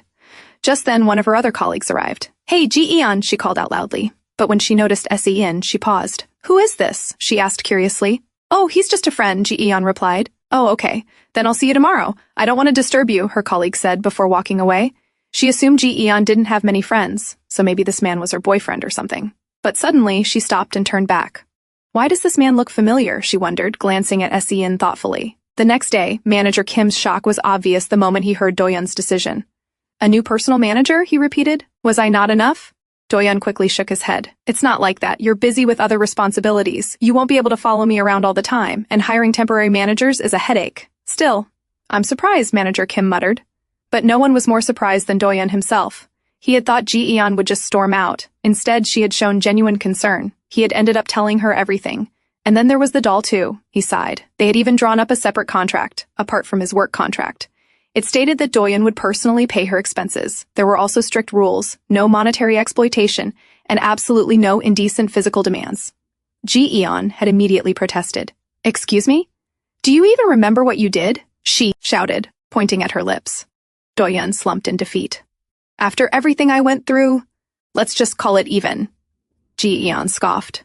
"I never did anything on purpose. But you did that deliberately," she argued fiercely. But when Doyun raised his puppy-like eyes, who could say no to that face? "Fine," she muttered at last. At work, Ji-eon informed Min-jung about her new job. She also casually mentioned that she was going to watch a movie with a friend. Min-jung's eyes lit up. "That's great! You'll have more free time. Now, perfect for dating." Dating? Ji-eon had never even had time to think about that. But dating Se-in? The thought made her cheeks flush. "But where did you meet him?" Min-jung asked curiously. "Oh, at the convenience store. He used to come there a lot." "Convenience store?" Min-jung repeated. She blinked slowly. Something about that rang a bell. And for some reason, she felt an odd sense of unease. That night, Ji-eon called all her part-time workplaces and officially quit. She lay back on her bed, staring at the ceiling. Then suddenly, she realized she needed to pick an outfit. Earlier, Min-jung had strongly advised her not to wear hoodies or sweatshirts. But when Ji-eon opened her closet, she realized none of her clothes looked good. She tried on multiple outfits, but nothing felt suitable. She couldn't even remember the last time she went shopping. Looking around at her messy room, she thought she should probably clean the house too. She was sorting through clothes when a huge cockroach suddenly ran across the wall. Her entire body froze. Doyun's phone rang. "Ji-eon!" he murmured, seeing her name on the screen. "Doyun!" she screamed the moment he answered. "I'm calling under condition number 2 of our contract. Come over right now, please hurry." Ji-eon sat outside her house on the rooftop, waiting for Doyun. After a while, he finally arrived, covering his entire face with a cap, sunglasses, and a mask. "Hey, why did you call me in the middle of the night?" he asked, noticing her sitting there in just a cami. "And why are you outside like this?" Without another word, he pulled off his jacket and wrapped it around her. "In there," she muttered, pointing toward the house. Doyun cautiously entered. Seeing nothing unusual, he frowned. "What's in here? There was a cockroach. But it seems like it's gone," she mumbled nervously. The color drained from Doyun's face. A cockroach? Seriously? You called me just to catch a bug for you? He scoffed in disbelief. Ji-eon nodded. Oh, come on. If there's a bug, catch it yourself or call an exterminator. Why me? She pulled out their contract. I thought you were supposed to fulfill all my requests. That's only for financial needs, Doyun replied quickly. Then he glanced around the messy room. And you should clean your place. You did fine at my house, so why not clean yours too? Look, the sweatshirt I returned is lying on the floor. Oh, right, Ji-eon said casually. I meant to ask, which fabric softener do you use? There's such a nice fragrance coming from you and from this jacket. I want to buy it too. Doyun sighed. What's the point? It's just going to end up in a pile again. Easy for you to say. I'm always busy working. These clothes are out because I was picking an outfit. Doyun almost laughed. Was she trying to dress up because she's working with me now? He wondered. You should just wear what you're comfortable in, he advised. But I want to look cute too, she replied honestly. Doyun turned away quickly, hiding a smile. She can be cute sometimes, he thought. Then he froze. What was he even thinking, calling her cute? He was getting too close. Okay, if there's nothing else, I'm leaving, he said, heading toward the door. But Ji-eon grabbed the hem of his hoodie. Wait, what if it comes out again? I'm afraid to touch that pile of clothes. Doyun turned around sharply, pulling his hoodie back. Ji-eon, you need to learn how to separate personal and professional matters. Our relationship is tricky. I'm just your employer. Ji-eon stared at him silently. Was I too harsh? Doyun wondered for a second. Then Ji-eon suddenly whispered, There it is. She pointed toward the wall. Doyun's face went pale. It was huge. I can't catch that, he muttered. I've never even seen a bug in my life. There are no bugs in my house. Then what if I use Mingji to catch it? Ji-eon suggested. Hey, no! Doyun panicked immediately. Don't use that thing. But Ji-eon in her panic ordered, Left! Doyun's body moved on its own. No, he shouted. At least give me something to use to catch it. I'm sorry, Ji-eon cried, pointing frantically toward the cockroach. Before he could stop himself, Doyun slapped the wall with his bare hand. Then he froze. What had he just done? Ji-eon froze too, realizing what she had made him do.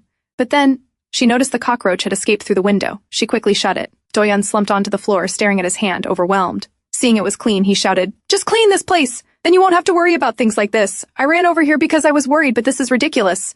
He stood up and added, Give me Mingji. I'm not giving it back to you unless it's necessary. Ji-eon handed the doll over. She also gave him his jacket back. Seeing her standing there in just her cami, Doyun's face flushed red. Just keep it, he muttered, tossing it back at her before leaving.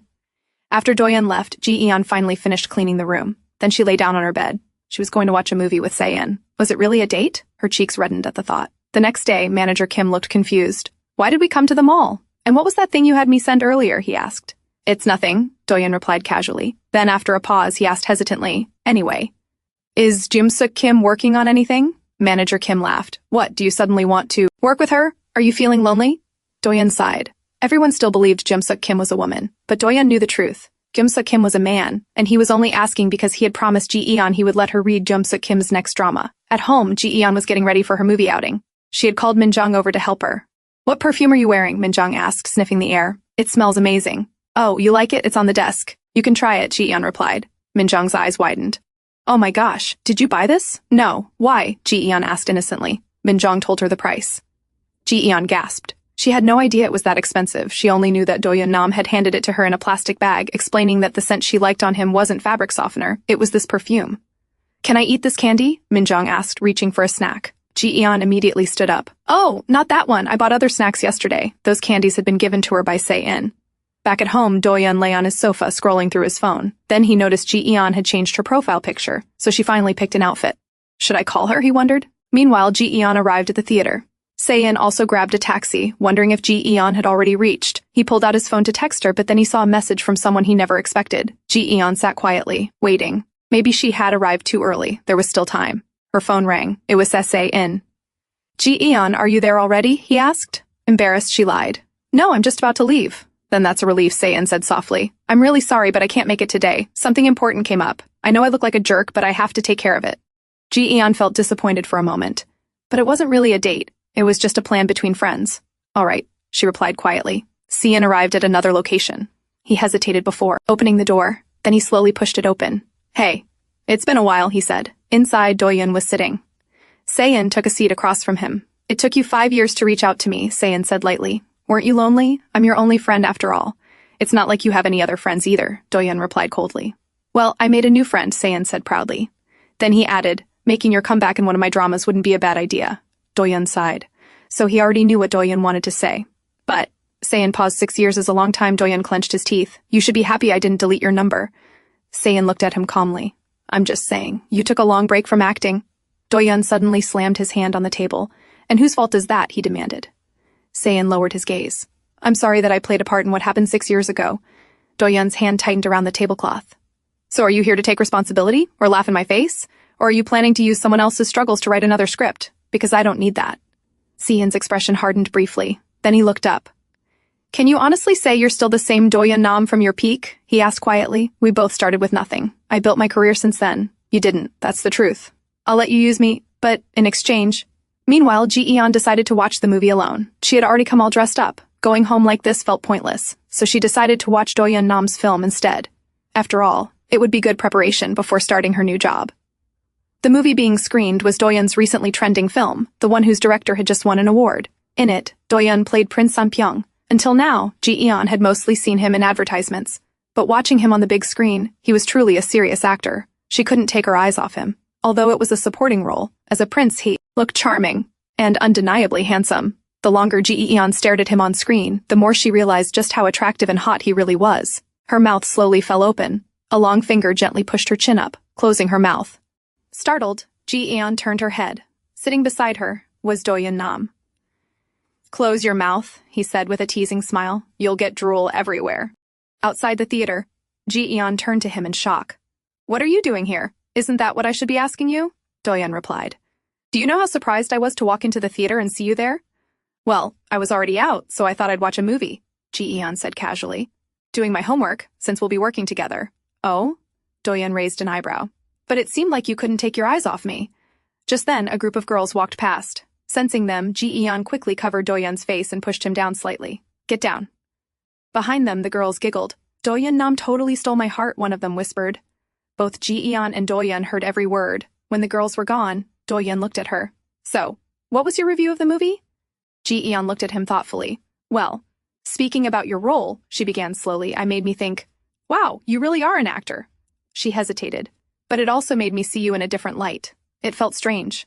The man she had just seen on the big screen, the beautiful, tragic prince, was now standing right in front of her, and she still couldn't believe someone like him could portray such a deeply emotional character. Well, Doyun muttered, looking away, don't go joining a fan club now. No, I won't, Ji-eon replied honestly. They sat outside together. But why are you here? Ji-eon asked again. Well, to be honest, this is only the second time I've watched the movie after the premiere.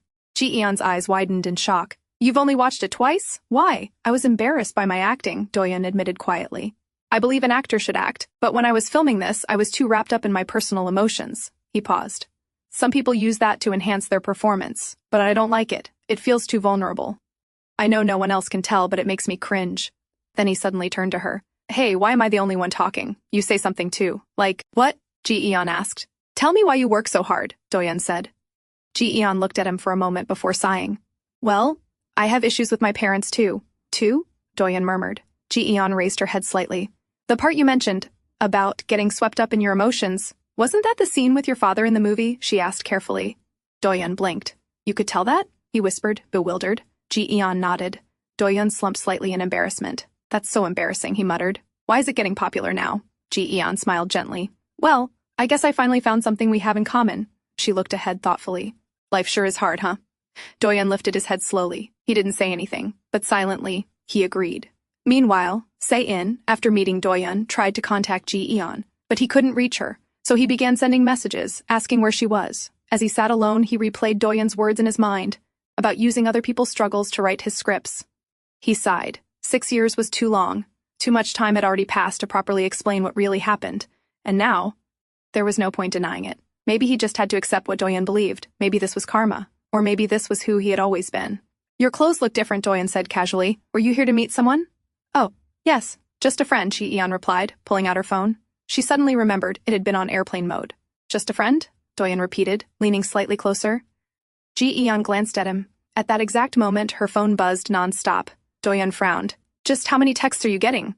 I just turned my phone back on, Ji-eon explained. But then she paused. There were too many messages, all from Se-in. I'm going to go, she said quickly, standing up, and before Doyun could react, she dashed out. I'll walk you, Doyun started.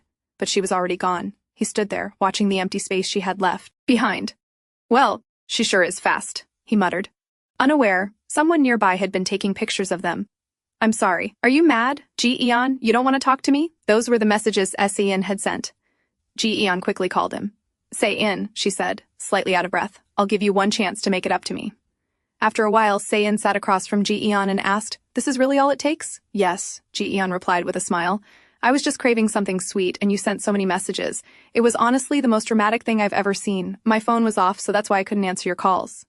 "Oh," Se-in blinked. "I didn't think about that. I've been ghosted so many times before, so it didn't even occur to me." Ji-eon blinked in surprise. Just what kind of life has this guy lived, she wondered. "It wasn't anything worth ghosting someone over," Ji-eon said gently. "Besides, I'm sure you had a good reason." "Yes," Se-in nodded. "To be honest, I met another friend today. He used to be my only friend, but because of some misunderstanding, we hadn't talked in years." Ji-eon listened quietly. "So, did it feel good seeing him again?" she asked. Se-in looked at her for a moment before answering. "Yeah, but from now on, I won't cancel our plans like I did today, no matter who calls." Ji-eon looked up at him, sipping her coffee. "But he sounds like a special friend." "What if you miss him?" she asked softly. "But you're special too," Se-in replied. Ji-eon almost choked. "Hey, if someone overheard you, they'd think we've been friends for years," she teased. Se-in smiled warmly. "That's true. It's strange. But I just enjoy spending time with you." After Se-in walked her home, Ji-eon started walking ahead when Se-in called Dee out to her. "Ji-eon, don't read these texts until you get home," he said, holding up his phone with a mysterious smile. After freshening up, Ji-eon sat on her bed, curious. She opened her phone. "You are such a kind person. Thanks for meeting up with me. And you looked pretty today." Ji-eon's face turned bright red at the last message. On the other side, Hyunsu sat inside his car, staring at the photos he had just received. "Is this it?" he asked with a frown. The informant explained that Doyun had only left his house once, so that was all he had managed to gather. Hyunsu sighed. Even if Doyun Nam was dating a non-celebrity, it wouldn't really help him. Frustrated, he cut off the call and instructed the informant to keep watching Doyun for a few more days. Just then, he saw Sahi stepping out into the parking area, the very person he had been waiting for. Excited, he quickly got out of his car. "Sahi, let's talk. I can't just let you go like this," he said urgently. In his hurry, the photos slipped from his hand and scattered across the ground. Sahi bent down and picked them up. "What is all this?" she asked coolly. Hyunsu stammered, trying to explain, but she cut him off. "Stop this and leave Doyun Nam alone. This is so embarrassing. If you keep acting like this, what will become of me? After all, I'm the one who made you, so act your age." She threw the photos back at his face and turned away. Angered, Hyunsu called out, "Sahi, why are you so protective of Doyun Nam?" She stopped and turned back, her expression irritated. "I'm not protecting him, you're just pathetic." Hyunsu's face fell. "Don't lie. Do you even love me?" he asked, his voice cracking slightly. Sahi stared at him for a long moment. Then she sighed inwardly. What a pain, she thought. Back at the agency, CEO Hushal was advising Doyun. "You should be selective about your engagements. We've always packaged your hiatus as something mysterious, so don't just appear everywhere." Manager Kim smiled and nodded. "Don't worry, we'll be careful." Just then, the door opened. Sahi walked in. Everyone immediately stood up in surprise. "President Ji-eon? What brings you here?" Huchul asked. But Sahi ignored him and looked straight at Doyun. "Doyun, you know the paparazzi were taking photos of you?" The room instantly grew tense. "Photos?" Doyun murmured. "I took care of one guy. There wasn't anything damaging in them, but you should be more careful in the future." "And you came here just to tell me that?" Doyun asked, slightly surprised. "Well, I was in the area," Sahi replied calmly, leaning back. "I remember when you helped me in the past," Doyun said. Sahi smiled faintly. "Back then, you were working with our company, and I had just become CEO. I wanted to handle it quietly." "Thank you," Doyun replied sincerely. Sahi paused. "Well, don't mention it. We should grab dinner sometime." Doyun kept his expression straight. "I don't accept sponsors." CEO Huchul and Manager Kim both gasped. Sahi froze for a moment, then slowly turned back to him. "I already know you're not someone who can be easily persuaded," she said calmly. "And how stubborn you are." "I apologize if that sounded rude," Doyun added. "Why are you being so formal?" "It's awkward," Sahi replied lightly. With that, she turned and left. The day finally arrived when Ji-eon officially started working at a real company. She was genuinely excited. Manager Kim handed her a contract. "Take a quick look so we can head out," he said. Ji-eon leaned slightly toward Doyun and whispered, "Hey, just a quick look around." "What did you expect?" Doyun replied calmly. "You're not going to work in an office." Ji-eon's face fell. She had imagined something more structured and professional. "You're wearing the perfume," Doyun suddenly said after noticing. Ji-eon looked up. "Oh, yes, thank you," he smirked. "Consider it a gift to celebrate your new job." "Yeah, but is it really okay?" "It's so expensive," she murmured. "That's why I use it. I don't like wearing what everyone else wears." "Huh. Jerk," Ji-eon thought silently.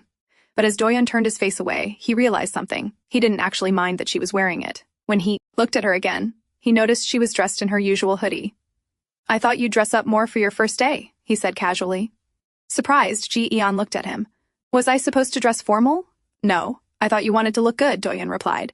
She sighed lightly with a small smile. "What do I even need to look nice for?" With that, she walked ahead as Manager Kim called her. Doyun stood frozen. So when she had said she wanted to look good before, it wasn't for him? Should I get a license? Ji-eon asked Manager Kim. Before he could answer, Doyun stepped forward and placed his hand lightly on her shoulder. Grab a coffee, he ordered. Right now? I'm talking to Manager Kim, Ji-eon said. What's there to talk about? You can't drive yet, so go get coffee.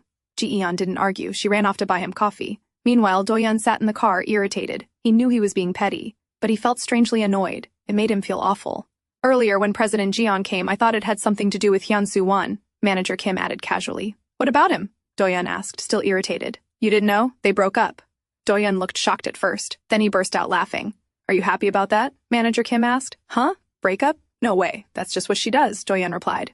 Even if it looks like they're dating, Sahee-jeon doesn't see it that way. They didn't break up because they were never really dating to begin with. You know a lot about her, Manager Kim said teasingly. Does that mean you like her? Doyun frowned. What is it with you and dating? Well, I've never seen you with anyone, even though there are plenty of women into you. Doyun scoffed. I'm not into that stuff. I don't like people that much to begin with, and it's not easy to win my heart. Just then, there was a knock on the car window. Here's your coffee. Ji-eon stood there, smiling brightly. And the very heart Doyun had just been talking about, suddenly, pounded loudly in his chest, his face flushed red. What is happening? He thought, utterly confused. He quickly reached out, grabbed the coffee, and shut the blinds. Ji-eon looked slightly puzzled by his sudden behavior, but quietly sat back in her seat. In the back seat, however, Doyun Nam was clearly troubled. He couldn't understand what he was feeling. From the driver's seat, Manager Kim glanced at Ji-eon. Without proper experience, why was she getting a full-time position? And Doyun didn't even seem to like her, so why? I have a question, Manager Kim said. How did you manage working in this field without a driver's license? Ji-eon startled slightly. Oh, somehow I managed, you know, she answered hesitantly. Still, it doesn't make sense, Manager Kim continued. You have to pick up outfits from the stylist using this van. How will you handle that? What will you do if I'm not around? Ji-eon listened quietly, unsure how to respond. Then from the back seat, a calm voice spoke. I'll drive. Both of them turned. And don't you think you're being a little too harsh? Doyun added. I'm the one who brought her here, so I'll decide whether she's fit for the job. Ji-eon looked back at him, puzzled. Doyun? She whispered, trying to make him stop, but he didn't. Look how scared she is, he added. If anything, that only made Ji-eon look more nervous. Manager Kim was equally puzzled. Why was Doyun defending a girl who had just started today? Later at the set, Manager Kim introduced Ji-eon to the staff, Doyun's stylist, makeup artist, and other team members. As everyone turned away to continue their work, Ji-eon lightly grabbed Doyun's hand. Doyun, what should I do now? She asked, unsure of her responsibilities. Doyun looked at her for a moment, then he turned his face away. Just look around, he replied casually before walking off, but something was off. For some reason, his heart wouldn't stop pounding. Sitting in the makeup room, he muttered, Is there something wrong with my heart? What do you mean? One of the staff members asked, confused. I don't know, it just keeps beating fast. Oh, isn't that dangerous? Someone else said. Is it? Doyun murmured, genuinely unsure. Outside, Ji-eon felt anxious. Manager Kim wasn't around, she had no idea what to do. Suddenly, Doyun peeked out from the makeup room. Ji-eon, he called quietly.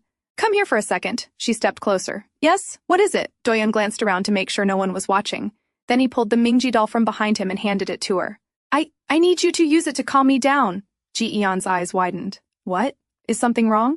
I don't think it's a panic attack, Doyun explained. But maybe I'm nervous. My heart is racing. Even now it's beating so fast. To check, Ji-eon stepped closer and placed her hand on his chest. Yeah, that's not normal, she whispered. Doyun's eyes widened at the sudden closeness. His heart began pounding even faster. Hey, I didn't tell you to touch me, he whispered awkwardly. Ji-eon looked at him, genuinely worried. But when did it start, and does it hurt?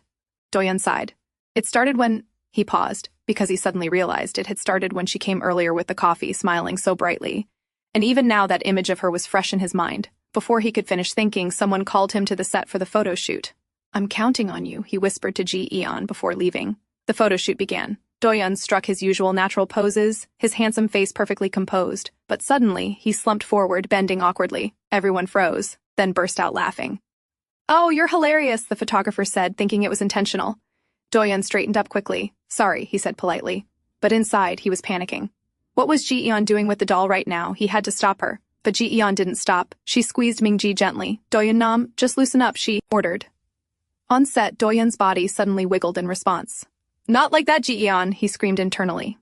The photographer and staff stared in confusion. What was he doing? But then, Doyun, that pose is incredible.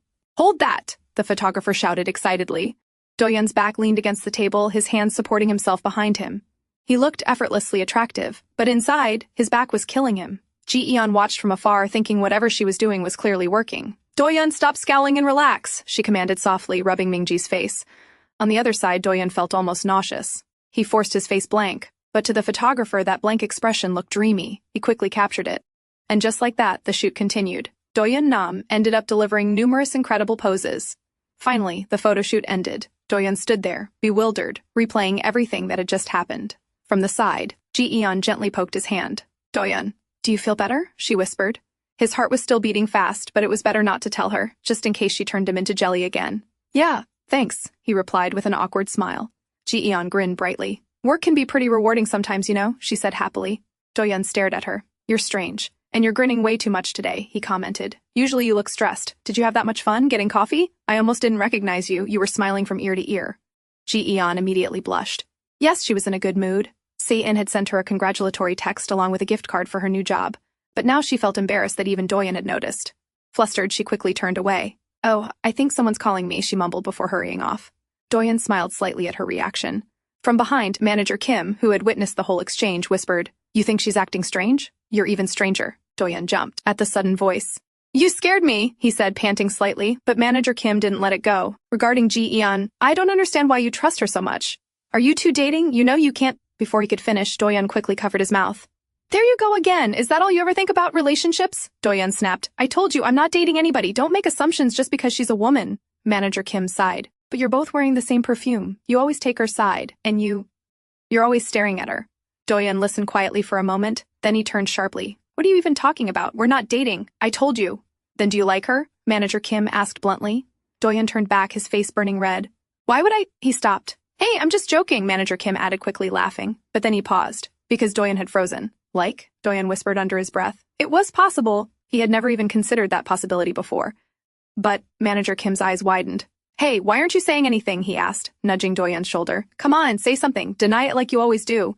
But Doyun just stood there, dazed. Inside, he was questioning himself. How could that even happen? How could I like her? Later, they all sat inside the van, heading home. Ji-eon was cheerful. "We finished earlier today," she said happily. "It's not always like that," Manager Kim replied. "When we start shooting the drama, the schedule will be tight." "Drama?" Ji-eon beamed excitedly. From the back seat, Doyun watched her quietly. Even though part of her face was covered, he could imagine exactly what expression she was making. "Should we grab some food?" Manager Kim suggested. "Do you like gopchang?" "Yes." "Sure, I like it," Ji-eon answered brightly. But Doyun was still troubled.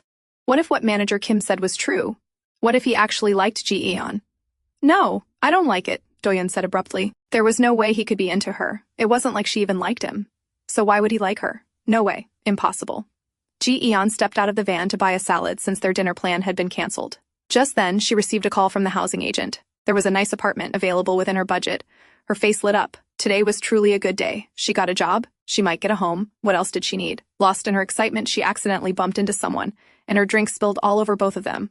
"Oh, are you all right?" Ji-eon looked up, asking anxiously. She didn't know anything about luxury brands, but the woman standing in front of her was wearing an expensive dress. Ji-eon could tell immediately. She had handled customers like her before during her part-time jobs. She knew exactly how they usually reacted. Frightened, Ji-eon quickly bowed. "I'm so sorry, miss, I'll pay for your dry cleaning," she said hurriedly. The woman simply looked at her. Then she slid off her scarf and handed it to Ji-eon. "Use this," she said calmly. Ji-eon froze. Thinking the woman wanted her to wipe the dress, she shook her head. "No, not for me, for you," the woman interrupted. "Use it to clean your sweater." Startled, Ji-eon looked at her properly. "Oh, I can just wash my hoodie in the washer, but your dress? I can wash it too," the woman replied smoothly. "And besides, you have more spilled on you than I do." Ji-eon hesitated. "Okay, I'll return it. Please give me your contact information." The woman began walking away. "It's fine. I was going to throw it away anyway." Then she turned slightly, a smirk playing on her lips. "My ex gave me that scarf." With that, she left. Wrapping the scarf around herself, Ji-eon returned to the van. It looked completely out of place on her. "Sorry it took a while. I spilled coffee on myself, so someone gave me this scarf," she explained as she got in. From the back seat, Doyun suddenly leaned forward. "Let me see. How did that happen?" he asked quickly. "Oh, it's fine," Ji-eon said lightly. From the front seat, Manager Kim quietly observed everything. Doyun sat back with a sigh. "You're so clumsy. What are you going to do? You don't even do laundry that often," he added absent-mindedly. Manager Kim's eyes widened. How did he know about her laundry habits? There was definitely something going on. He could feel it. And it felt one-sided. He needed to nip this in the bud, while Doyun was still in denial. Ji-eon reached home and ate her salad, but it wasn't enough. She rummaged through her nearly empty freezer, sighing at the lack of food. Just then, Sae-in's phone rang. A little later, the two of them ended up going out for dinner.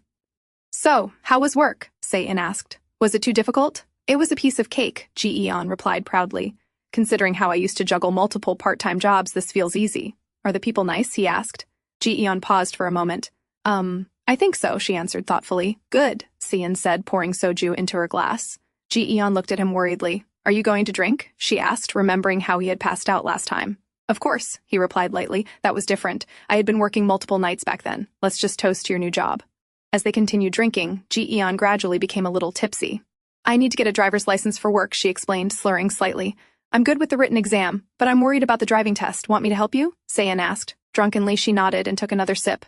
Then come with me to see the apartment too, she murmured. I'm so happy these days, she continued softly. I got a stable job, I found a new apartment, and my mom… Earlier, she had spoken with her mother, and they had agreed to finally live together again. Se-in gently adjusted her posture. You'll hurt your neck, he said worriedly. She looked at him and smiled. And I've got a friend too, she added warmly. So now I have someone I can tell all these things to. That makes me happy too. Se-in smiled back at her. The next morning, Doyun Nam stood under the shower, but manager Kim's words from yesterday kept echoing in his head. Because of him, he couldn't stop thinking about Ji-eon. And every time he tried not to, her face appeared in his mind. He told himself there was nothing wrong, he wasn't being nice, he was simply upholding their agreement. That was all. On the other side, Ji-eon woke up to messages from Doyun. He had sent her a maintenance stipend and told her to buy nice clothes for herself. He had also added to keep it a secret from manager Kim. When the van arrived, Ji-eon happily got in. Turning back slightly, she whispered, Morning, and thanks, Doyun.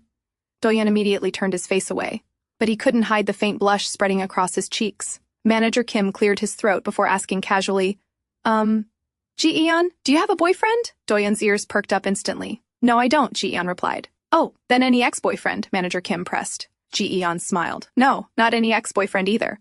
But I do have a boy who's a friend. Doyun looked up sharply. Wait, is it the friend you were going to watch a movie with? He asked. Ji-eon nodded. Yeah. Why? Doyun laughed awkwardly. No, nothing. It just came to mind. But inside, he had just confirmed it. It was that guy, the one she had wanted to look nice for.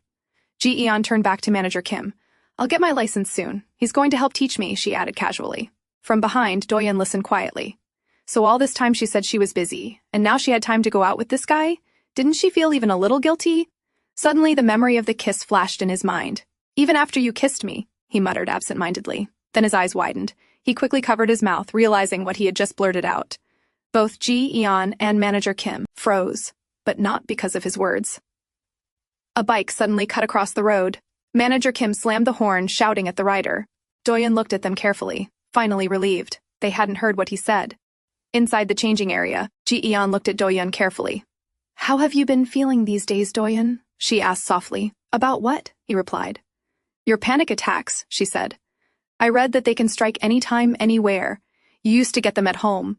So has it gotten better? Doyun glanced at her before answering. I've been doing fine recently, he said calmly. Oh, thanks to me, right? She asked playfully, pointing at herself with a bright smile. Doyun looked at her. That smile was the problem. Don't smile like that. Just do your work, he added stiffly. Ji-eon's face fell immediately. Okay, I'll go get the stylist, she said, turning away. But the moment she left, Doyun found himself smiling. She's cute, isn't she? He gasped. What was he thinking? Are you smiling, Doyun Nam? Thank God no one heard what you said this morning. Annoyed with himself, he let out a frustrated scream inside the changing room. And that kiss, it was just a misunderstanding. He didn't do that because he liked her. Why should he care who she dates? It has nothing to do with him. But really? What if she actually starts dating that guy? He screamed again, running his hand through his hair. Outside, people glanced at the closed door, wondering what in the world was happening inside. With a heavy sigh, Doyun sat down. This was all manager Kim's fault. He had planted that ridiculous idea in his head. Maybe it would be better if Ji-eon actually got a boyfriend. Yes, that would solve everything. But the moment he imagined it, his heart pounded violently in his chest, and it clearly did not agree. On the other side, Se-in sat finishing up his script. He found himself wondering what Ji-eon was doing. Curious, he picked up his phone. Just then, a voice sounded near him. Considering how you've been acting and how you're on your phone more than usual, you're dating someone, aren't you? His older sister asked sharply. Se-in immediately turned away. Hey, I'm not dating her, she's just a friend, he replied quickly. His sister slapped his shoulder lightly, clearly annoyed. I told you before, if you cause another fiasco like last time, I'll personally shave your head. Behave yourself. With that warning, she turned and walked away. Se-in let out a quiet sigh. Ji-eon was just a friend, wasn't she? He paused. Was she really just a friend? He found himself questioning it for the first time. On the other side, something was definitely off with Doyun Nam. "You said you wanted the kimbap from the store downstairs." "Here it is," Ji-eon said, handing it to him. Doyun glared at her. "Don't you see people are working here? There's no time to eat. Do I have to explain everything to you?" he snapped. Ji-eon quietly turned and walked away. Manager Kim had sent her to get it. At first, she thought Doyun was just in a bad mood today, but later she realized, no, he was perfectly fine with everyone else, just not with her. "Ji-eon," Doyun called her again for every little thing, and so her entire day passed doing whatever he asked, sometimes even redoing things for no reason. Why was he acting like this only with her? Is he some kind of sociopath? She clenched her teeth at the thought. For a moment, she even considered quitting, but then she remembered the apartment she saw yesterday. It wasn't that great. She needed more money for a better place. With that thought, quitting wasn't even an option. She glanced at him again. He really is handsome, if he would just keep his mouth shut. As she stared at him, Doyun suddenly felt even more uncomfortable. His face turned red. Why was she looking at him like that? Ji-eon pulled out her phone and noticed the video from the photo shoot had been uploaded. And it turned out really good. "Hey, take a look," she said, leaning closer to show him. Doyun's heart began racing wildly at the sudden closeness. In panic, he pushed her away. Her phone fell to the ground. "Hey! You shouldn't lean so close. Please refrain from unnecessary contact from now on," Doyun said stiffly. Then after a short pause, he added awkwardly, Is your phone okay?" Ji-eon smirked. "The screen's broken, but it still seems to be working fine," she whispered. Then she looked back at him calmly. "If I had sold Mingji to someone rich, I wouldn't have to deal with you. But I didn't." Her tone turned dangerous. "But it's all right," she added, pulling out the doll. "I still have Mingji." Doyun's face drained of color. That sounded extremely dangerous. Manager Kim returned after handling something outside and opened the door. Inside, Doyun Nam was massaging Ji-eon's shoulders like a puppet. The moment they noticed him, both of them immediately stood up. Ji-eon greeted brightly, then she turned to Doyun. "I can't believe you're giving me 2 days of paid leave." "Thank you, Doyun," she added cheerfully. Doyun nodded awkwardly. Manager Kim's face fell. 2 weeks of leave to someone who had joined just a week ago? That was unbelievable. He turned to Doyun suspiciously. Doyun cleared his throat. "I thought about it, and it would be difficult for Ji-eon to drive right now. So, please find me a temporary manager," he said casually. Manager Kim looked between the two of them. What in the world just happened while he was gone? Meanwhile, Doyun quietly glanced at Ji-eon. She really is terrifying. Ji-eon avoided his gaze. She hadn't planned to use Mingji like that, but he brought it upon himself, and he had obediently followed everything she said. Later that day, they dropped Ji-eon at her house. "Good work today, everyone. See you in 2 weeks," she said brightly, waving as she stepped out. Inside the van, Doyun and Manager Kim looked at her, one glaring, one still completely confused. Before she walked away, Doyun quickly leaned out of the window. "Ji-eon," he whispered urgently. "I did everything you said. Now give me that doll before you go." Ji-eon paused slightly and looked back at him. She stayed silent for a moment. Then she smiled faintly. "Oh, that? I'll put it to good use," she said calmly before walking away. After all, she never promised she would hand Mingji back. Mingji was the only reason Doyun Nam was wrapped around her finger. A few days later, Ji-eon went shopping, but everything was so expensive. Even though she had received money from Doyun, her poor heart simply couldn't handle spending that much. Feeling tired, she wandered into a bookstore instead. There, she found a magazine. On the front page, Doyun. It was the photo from that dreamy photo shoot. He looked incredibly handsome. Ji-eon stared at it for a moment before deciding to buy one, thinking of her colleague. After checking out, she stepped outside and froze. Her eyes widened. It was the same woman from before, the one who had given her that expensive scarf. Ji-eon quickly followed her toward the restroom area. "Oh, hello," she greeted cheerfully. Sahie looked at her briefly, clearly not remembering some random girl from a cafe. "Yes?" she asked coolly. "Do you remember me? I spilled coffee on you last week and you gave me that scarf," Ji-eon explained. "Oh, sorry, I'm not good with faces," Sahie replied casually. "Anyway, it wasn't a big deal. I didn't need it." She adjusted her bag. "Have a good day," and she turned to leave. Ji-eon kept staring at her. To her, Sahie looked so cool, confident, elegant, untouchable. She wanted to be like that someday. But suddenly, the bag Sahie was holding ripped from the bottom. It must have gotten wet earlier. Magazines spilled everywhere across the floor. Ji-eon's eyes widened. Every single one of them had Doyun Nam on the cover. Silence filled the air. Sahie stood there, still. Then Ji-eon slowly asked, "Are you a fan of Doyun Nam?" On the other side, Manager Kim sat at Doyun's place. "You can tell me, Doyun," he said seriously. "I can understand no matter what it is. Maybe you pushed someone out of a window and she saw it, or maybe you're secretly a werewolf and she knows your identity." He stared at Doyun suspiciously. Doyun sighed. "I think you're reading too many comics," he replied, standing up to grab something from the fridge for Manager Kim, but inside he knew he couldn't keep this arrangement with Ji-eon going forever, and lately he hadn't been getting panic attacks, so maybe. He didn't need her anymore. Using that doll, she practically blackmailed him. That foolish woman must be really happy right now. Just wait and see. When your vacation is over, you won't even have a job to return to. With that thought, he slammed the fridge door shut. Oh, but first I have to get that doll back. He sat down again, deep in thought. Back inside the restroom earlier, silence filled the air. Realizing the woman might be embarrassed to admit she was a fan of Doyun Nam, Ji-eon quickly pulled out the copy she had bought.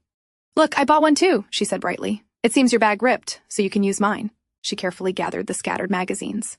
Finally, Sahi turned toward her. Thank you, she said calmly, taking the bag. They walked out together. You asked if I'm a fan, Sahi said casually. Are you?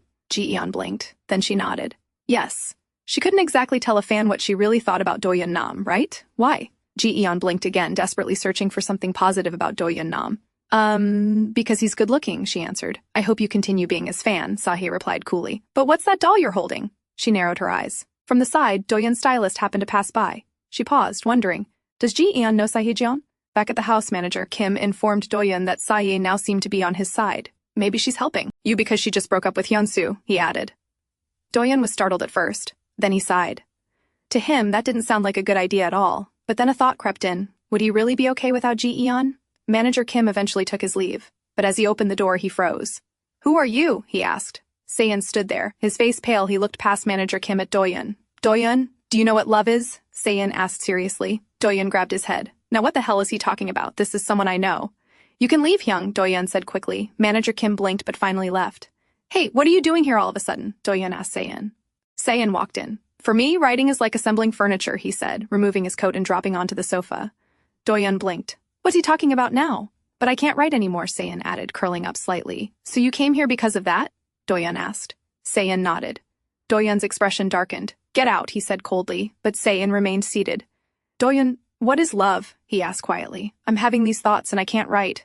Doyun sighed and sat down. Why ask me? Ask one of the many women around you. No, I can't, Saein replied. My sister said she'd kill me if I kept dating around, so I only have you. Doyun rolled his eyes. So how were you able to write until now, he asked. Once I create the characters and the theme, it's easy. Like assembling furniture, Saein explained. Then do the same, Doyun answered flatly. No, I can't anymore. Every time the main characters face hardship and then fall in love while overcoming it. I'm starting to question if they're really in love. Saein grabbed his head in frustration.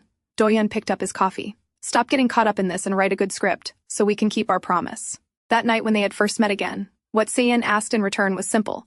For Doyun to prove his talent, to return and show that he didn't become famous just because of his good looks. You're so cringe sometimes, Doyun muttered. Saein sipped his coffee and smiled. I'm just a fan.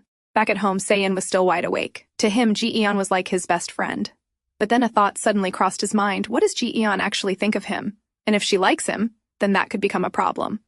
On the other side, Ji-eon was happily enjoying her vacation, deciding to finally finish her favorite drama. Just then her phone buzzed. It was Doyun Nam. Ji-eon, I hope you're keeping up with your studies. You better get your license within 2 weeks. Ji-eon made an irritated face. Don't worry, I'm signing up for lessons tomorrow. I'll definitely get it, she texted back. You think signing up will magically make it happen? Doyun replied. Ji-eon gritted her teeth reading the message. If you want, I could teach you, Doyun texted again. No, I will respectfully decline, Ji-eon responded immediately. Learning from Saein would be 1,000 times better than learning from Doyun. She waited for another message, but nothing came. Oh, now he's silent? Fine. I'll go back to watching my drama. As soon as she thought that, her phone rang. She picked it up already, irritated, thinking it was Doyun again. But a soft voice came from the other side. Ji-eon, it's Minjung. Ji-eon blinked. Oh, it's been a while. What's up? She asked. Minjung hesitated. It's about that guy I saw with you the other night on the street. Would you be able to come talk? The next day, Ji-eon met up with Saein. Hey, Ji-eon, congratulations. I can't believe you passed the written exam in just 2 days. That's impressive, he said. Oh, it's nothing much. Everyone can do that, Ji-eon replied shyly. Later, they went to practice driving. While looking out the window, Ji-eon asked, Where do you live, Saein? You don't live near me, right? How do you know that? He asked with a small smile. But, no, I don't. Live too far. Ji-eon turned to him. When I saw you drunk that day, I thought you were weird. And actually, you seem like someone who would have a lot of friends, even though you said you didn't. Saein shook his head. I really don't have many friends, he murmured. Why? Ji-eon asked. Saein paused. After a moment, he answered, I don't know. I was just being nice, but people kept misunderstanding my intentions. Or maybe, there was always a disconnect between what I thought and what others thought. Anyway, you seem to have a lot of questions today. Ji-eon sighed softly. No, I just realized there's not a lot I know about you. I guess I've been doing all the talking. Could you stop by my house on the way back? She asked. When they reached her place, Ji-eon handed him a gift. Saein took it in surprise. A gift? He murmured. It's nothing. I know you like black, but I picked a brighter color, she said. Se-in pulled out a yellow scarf. No, I like it, he said, wrapping it around his neck. Then he paused. What does this mean? Does her giving him this gift mean something? If it does, things will get complicated. But it doesn't, right? It's just a kind gesture. Ji-eon smiled slightly. From the moment I met you, you were always there helping me. I told myself I didn't need anyone, but I guess I needed a friend. Maybe I depended on you without realizing it. So, thank you, Se-in. Se-in just kept looking at her. Today she asked so many questions. She gave him a gift. She gave him that long speech. If he was right about his feelings, then it would be difficult to just remain friends. So, does he need to end this relationship too? He felt bad thinking that. Maybe he should say something, but before he could speak, Ji-eon looked at him again. Se-in, I think we should stop seeing each other. Se-in's eyes widened in shock. On the other side, Doyun was completely blanked out all day at work. I already have someone to help me. That was the text Ji-eon had sent him. So was that the friend she was talking about that day? Surely she could have other friends. But what if it was that jerk? Doyun frowned in annoyance. He must have some bad intentions. Or maybe he was just playing with her. Elsewhere, Se-in was still dazed by what had happened. He had been preparing himself to say something first, but Ji-eon said it before him. Trying to lighten the mood, he forced a smile. What? Are you going on a trip? He asked casually. But her answer wiped the smile off his face. No, it's not that. I think it would be better if we didn't talk to each other from now on. Why are you suddenly saying that? Did I do something wrong? Se-in asked. Ji-eon shook her head and turned slightly away. Like I said, you were a good friend. I want to keep our time together as happy memories, but I don't think I can give you the distance you want, so let's just end it here. With that, she turned and walked away. Before meeting Se-in, Ji-eon had gone to see Min-jung. Min-jung had come with her friend. After a polite introduction, the friend said calmly, I won't waste your time. I'll get straight to the point. Is your friend's name Se-in-jung? Did he meet you at a convenience store?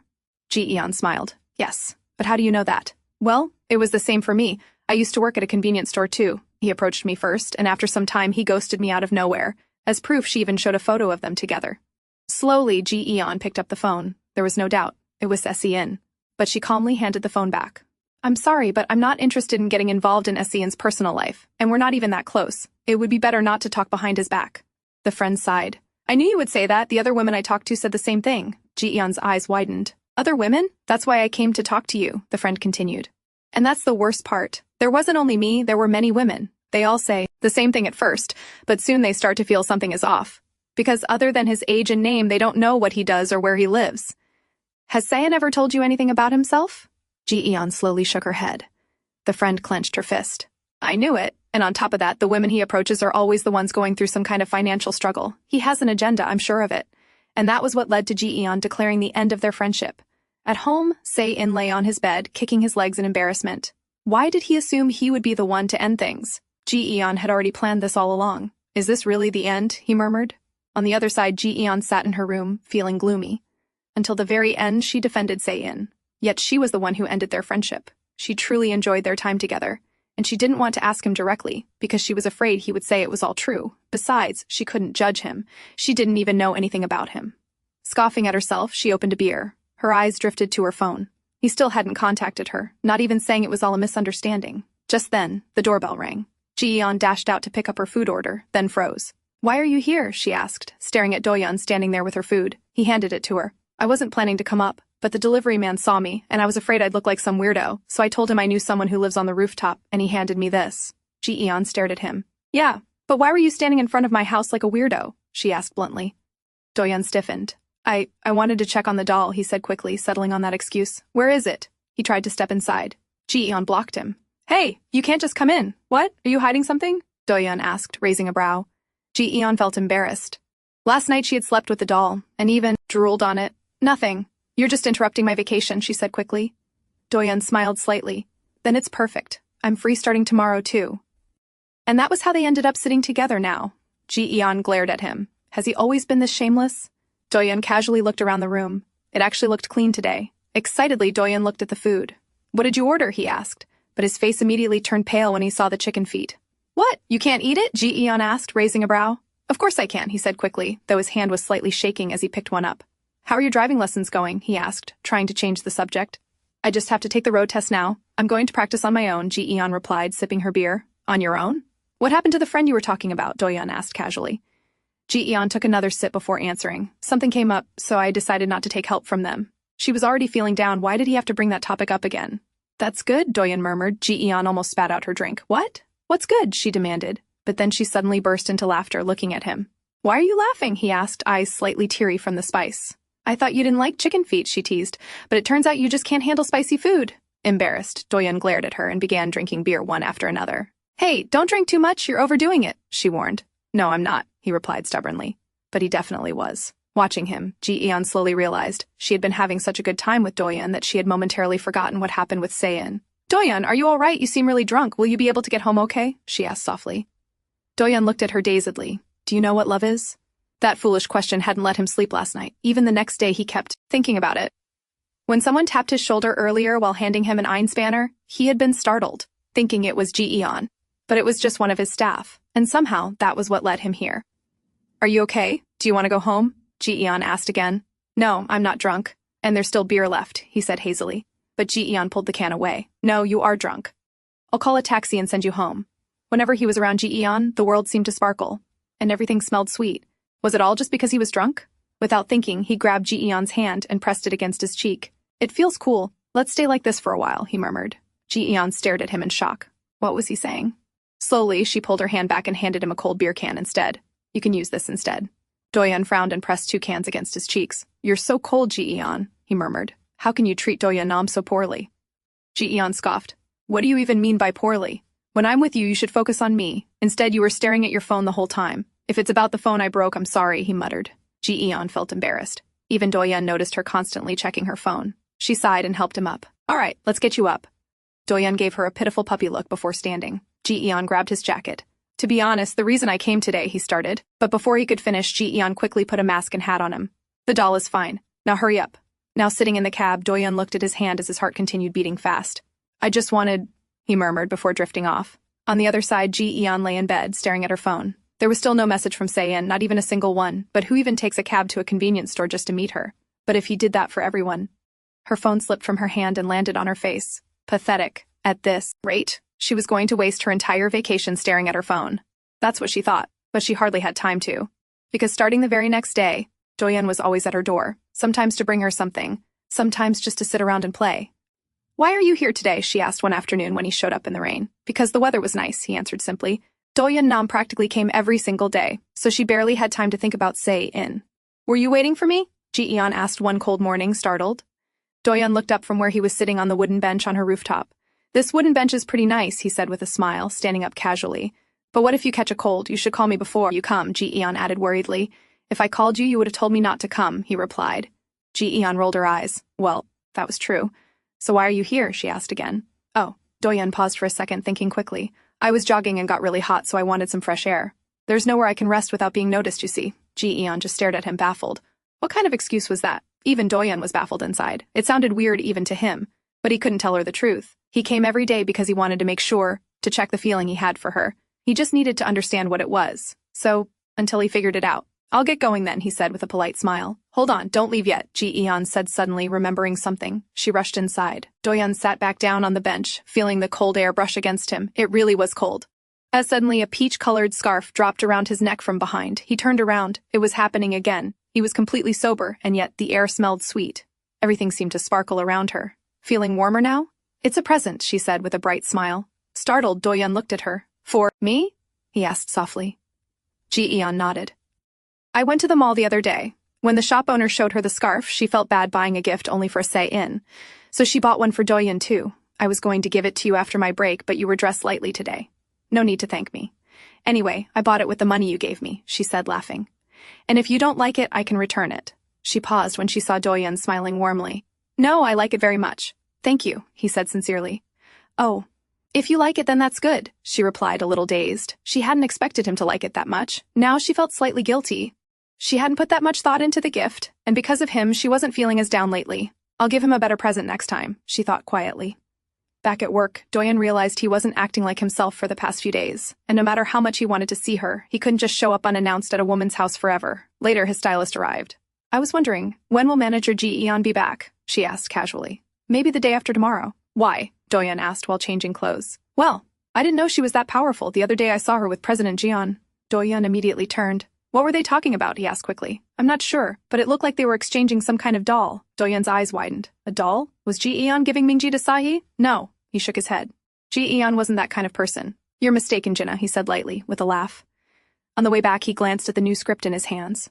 It was Gumsa Kim's script, Ji-eon's favorite writer. Just imagining how happy she would be made butterflies flutter in his stomach. What kind of cute expression would she make? Should I go to her house today? He wondered. On the other side, Ji-eon returned from her driving lesson. When she saw the person standing outside her house, she froze for a moment. Then she let out a sigh. I thought I told you not to contact me anymore, Se-in. Se-in turned to her calmly. I've been doing a lot of thinking. And I looked back at myself for the first time in a long time. Back in university, Se-in had been known as a talented writer. Even his professor was impressed with his scripts. But there was always something missing. The plot was solid, the characters were interesting, the conflicts were well written, and yet, the characters felt weak. If you're writing in a popular genre, you need to make your characters easy to empathize with, his professor once said. It's supposed to be about love, but I'm not feeling any butterflies here. Have you ever been in a relationship? That question hit the nail right on the head, because throughout Se-in's life, people had come and gone. None of them had ever felt special. I think you just need more research, the professor advised. Research? How was he supposed to research? A lack of emotion. Still, he followed the advice. After that, Se-in had a new girlfriend every semester. It almost seemed like he would date anyone. The boys around him were jealous, assuming Se-in would never break that habit. But 2 years after graduation, I heard you broke up with Hana, one of his friends asked. Yeah. Hana wanted to break up, Se-in replied. Then what about dating me, she asked boldly. You date anyone, right? Se-in looked at her for a moment. Then he smiled faintly. No, I'm done with dating. That was what he thought. But his next drama didn't perform well. The plot and setup weren't bad, yet something still felt hollow. After botching his first major drama script, he began obsessively observing people around him again. But even that didn't last long. Eventually, the women he had approached gathered together and confronted him. They even beat him up. I should have beaten you more. It's because you weren't bullied enough as a child, his sister sighed while treating his wounds. They told me to stop leading them on. But all I wanted was to hear their stories. I was polite and kind, that's all. I didn't have bad intentions. Why did they make their own assumptions? I treat men the same way, Se-in argued. His sister looked at him irritably. Wow, you really think that way? You thought everyone else was stupid, huh? If you don't feel close to people, you should keep your distance. That's basic manners. You can't get upset that others misinterpreted your intentions if you didn't maintain boundaries.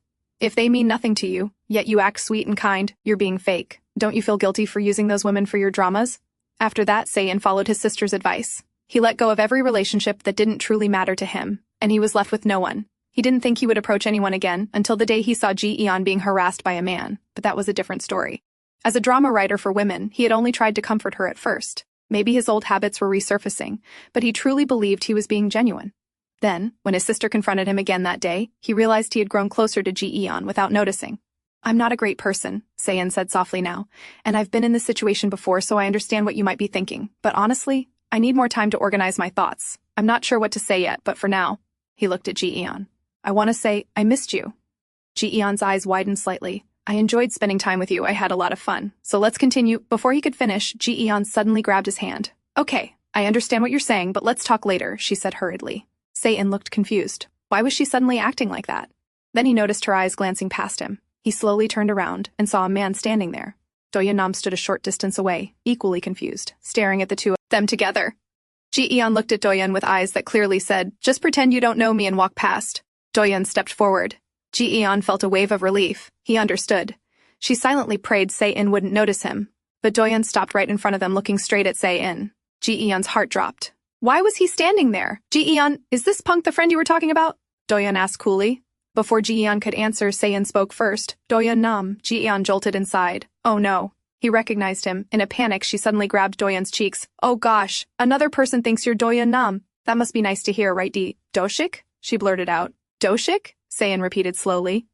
Ji-eon forced a bright smile. Yes. Doshik and I used to work together at my old part-time job. Everyone always said he looks like Doyun Nam. Isn't that right, Doshik? She said, pinching Doyun's cheek. Doyun let out a long sigh. Then suddenly he grabbed Se-in's wrist and pulled him away.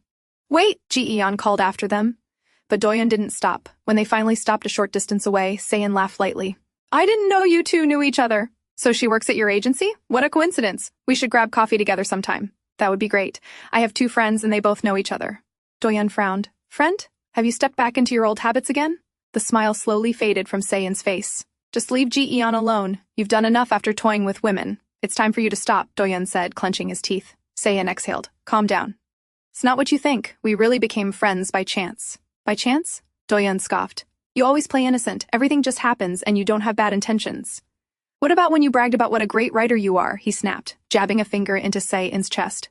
If you can't write anything without using people, how can you even call yourself a writer? Hey, I told you it's not like that. And why are you getting so angry? Se-in shot back. Why do you think? I don't want Ji-eon to get hurt, Doyun replied sharply. But I'm not going to hurt her, Se-in blurted out. I like her. Both men froze. Se-in blinked. Doyun blinked. Se-in grabbed Doyun's arm suddenly. Doyun, do I like Ji-eon? He asked. It wasn't even clear if he was asking Doyun or himself. Doyun stared at him, utterly baffled. Why are you asking me? Se-in covered his mouth. Wait, oh my god. Flustered, he crouched down on the sidewalk. I guess I do. Doyun stared down at him, mouth slightly open. Se-in's face turned red as realization hit. I think I like Ji-eon, Doyun. That's why she's been on my mind. I didn't understand it until now. Doyun felt his brain short-circuit. What the hell? Was he just confessing to her when I arrived? Se-in groaned and grabbed his head. Why did I even say that out loud? Why am I telling you this? Meanwhile, Doyun stood frozen. How would I know? He growled internally. Meanwhile, back at her house, Ji-eon sat down completely confused. What was that just now? Did they know each other? Because they just left her standing on the street and ran off like it was some kind of boys' love drama, and she was the third wheel. Who was she even supposed to call right now? But why did she have to call anyone? Just as she thought that, her phone rang. It was Se-in. I'm sorry, Ji-eon. I came back, but you were already gone.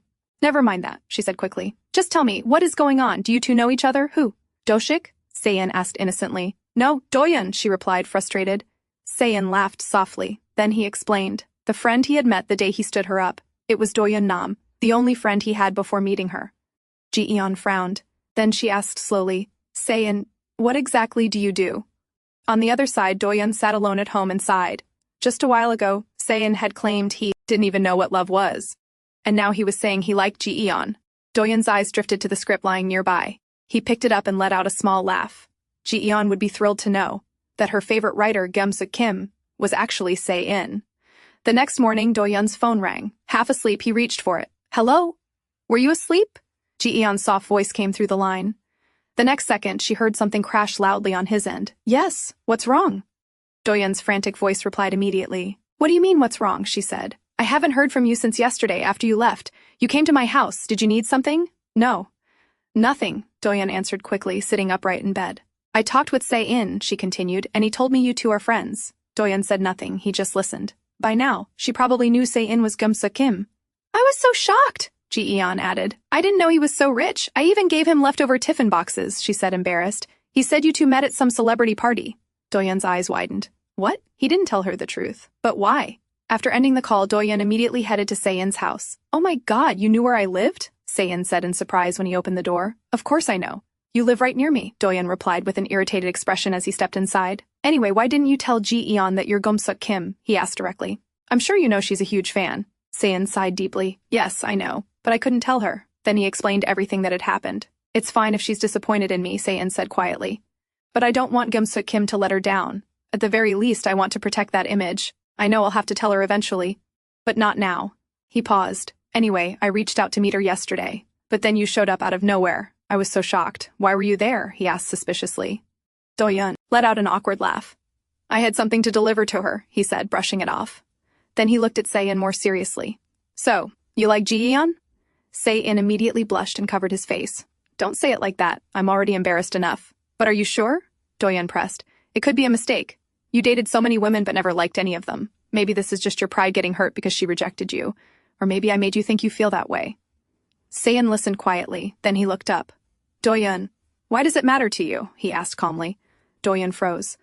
I was just wondering, you said you didn't know what love was, so how could you suddenly know now? Se-in nodded slowly. That's true, I didn't know. He paused.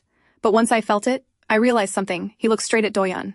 It's impossible to pretend not to know. Even a fool would recognize it. The one who denies it just wants to ignore it.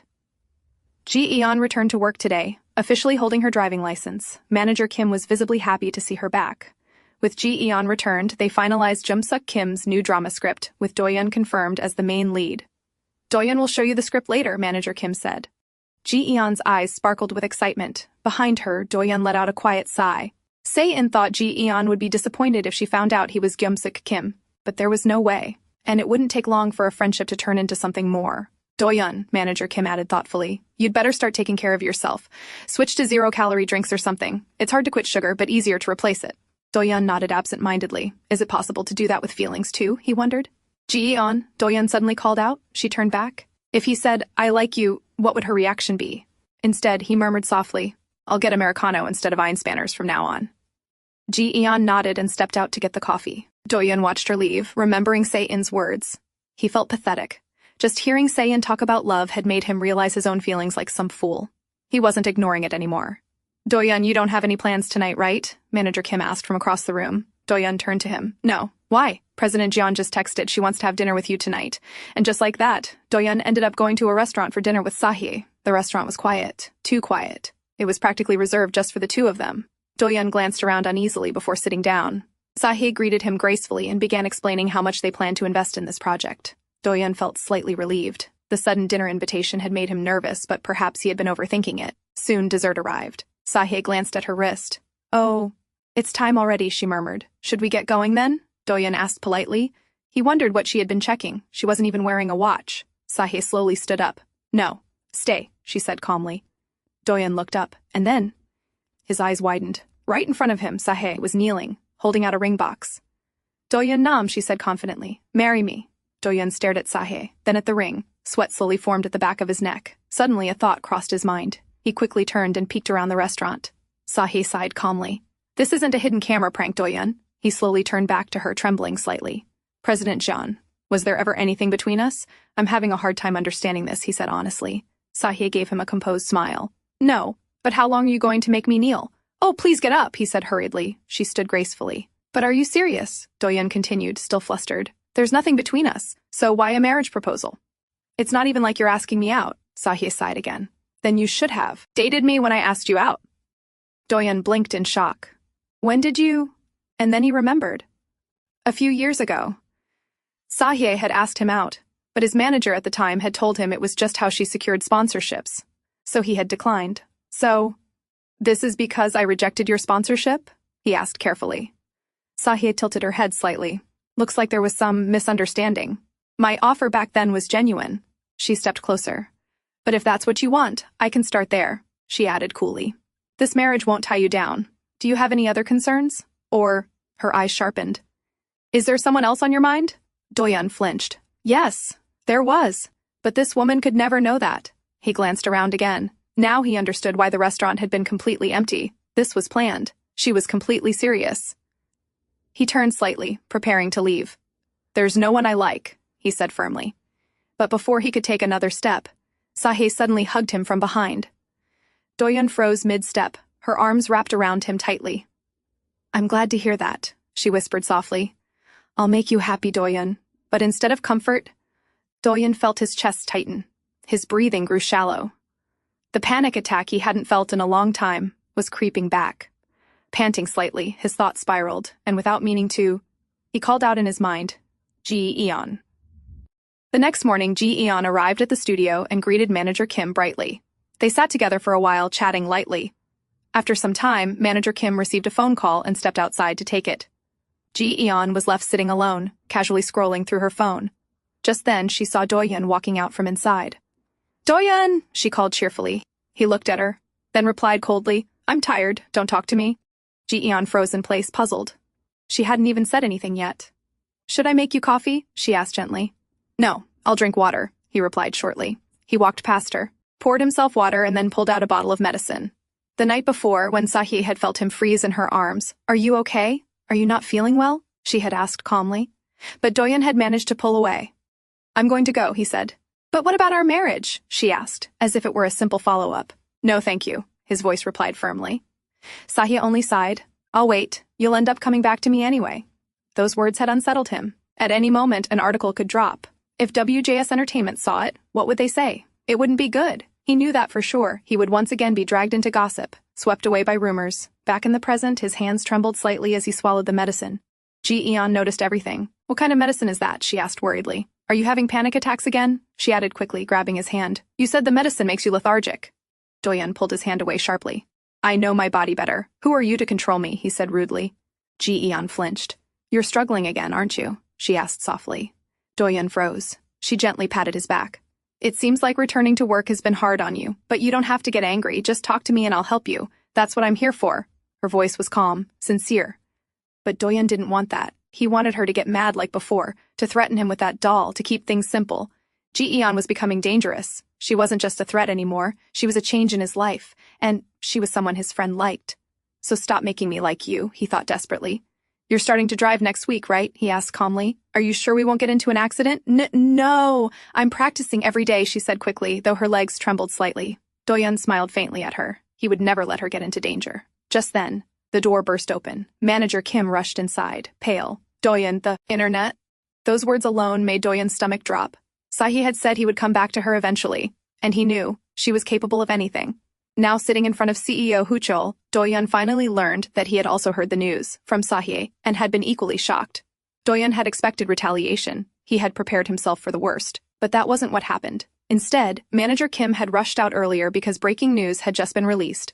Jung-suk Kim's next drama, starring Doyun Nam as the lead, had officially been announced. And the response? Overwhelmingly positive. For a moment, Doyun couldn't believe it. Nothing had happened. No scandal, no retaliation, no article. Ji-eon was practically glowing with excitement. It's Jung-suk Kim's drama, and Doyun Nam is starring in it, she had exclaimed happily. To retaliate? I don't think President Ji-eon is that kind of person, CEO Huchil said calmly. In that case, that's good. I'll take my leave, Doyun replied, standing up. He left the office. CEO Huchil stared at the closed door for a long moment. The moment he had heard that Sahye-jeon had proposed to Doyun, and that Doyun had rejected her, he had thought everything was over. President Jeon, will this affect our agency or Doyun negatively? He had asked carefully. Oh goodness, of course not, Sahi had replied lightly. You're being silly. Why would I hurt someone I love? Her lips had curved into a calm smile. Once we're married, it will all fall onto me anyway. Don't worry. I'll treat him well, Sahi had added, casually playing with her minions. CEO Huchol had felt a chill. She was completely serious. And absolutely out of her mind. Still insisting she would marry him, but for now it was best not to tell Doyun. The day finally came. Ji-eon prepared herself carefully to drive Doyun. She fastened her seatbelt, adjusted her seat, then carefully fixed the rear view and side mirrors. From the passenger seat, Doyun watched her quietly. Ji-eon, you're doing better than I thought, he said. Oh, thank you, she replied, still staring straight ahead, focused. Ji-eon, Doyun reached out instinctively. If you drive with your shoulders tensed up, you'll... His hand almost touched her shoulder, but he paused. Slowly pulling his hand back, he finished. You'll get sore. Oh, I'll loosen up a bit, she replied obediently. Inside, Doyun scolded himself. What are you doing? Ji-eon, let's grab coffee. My treat, he added suddenly, almost anxiously. Wow, then I want Einspanner. I've never had that before, she said excitedly. Doyun turned to her in surprise. Never? Why? It's so expensive. So Doyun ordered an Einspanner for her. When it arrived, he gently advised her, take the lid off and drink it with the cream. Ji-eon followed his instructions carefully. The moment she took a sip, her eyes sparkled. Oh my god, Doyun, it's so delicious. Doyun looked at her, then laughed. What happened? She asked innocently. You can't see it, but you look really funny right now, he said. He reached out, wiping the cream from the corner of her lips. Then he froze when their eyes met. Inside his head, he screamed, Am I out of my damn mind? I'm doing this again without even thinking. Meanwhile, at a news agency office, a reporter stared at the drafted headline on his screen. We can actually publish this, right? He asked cautiously.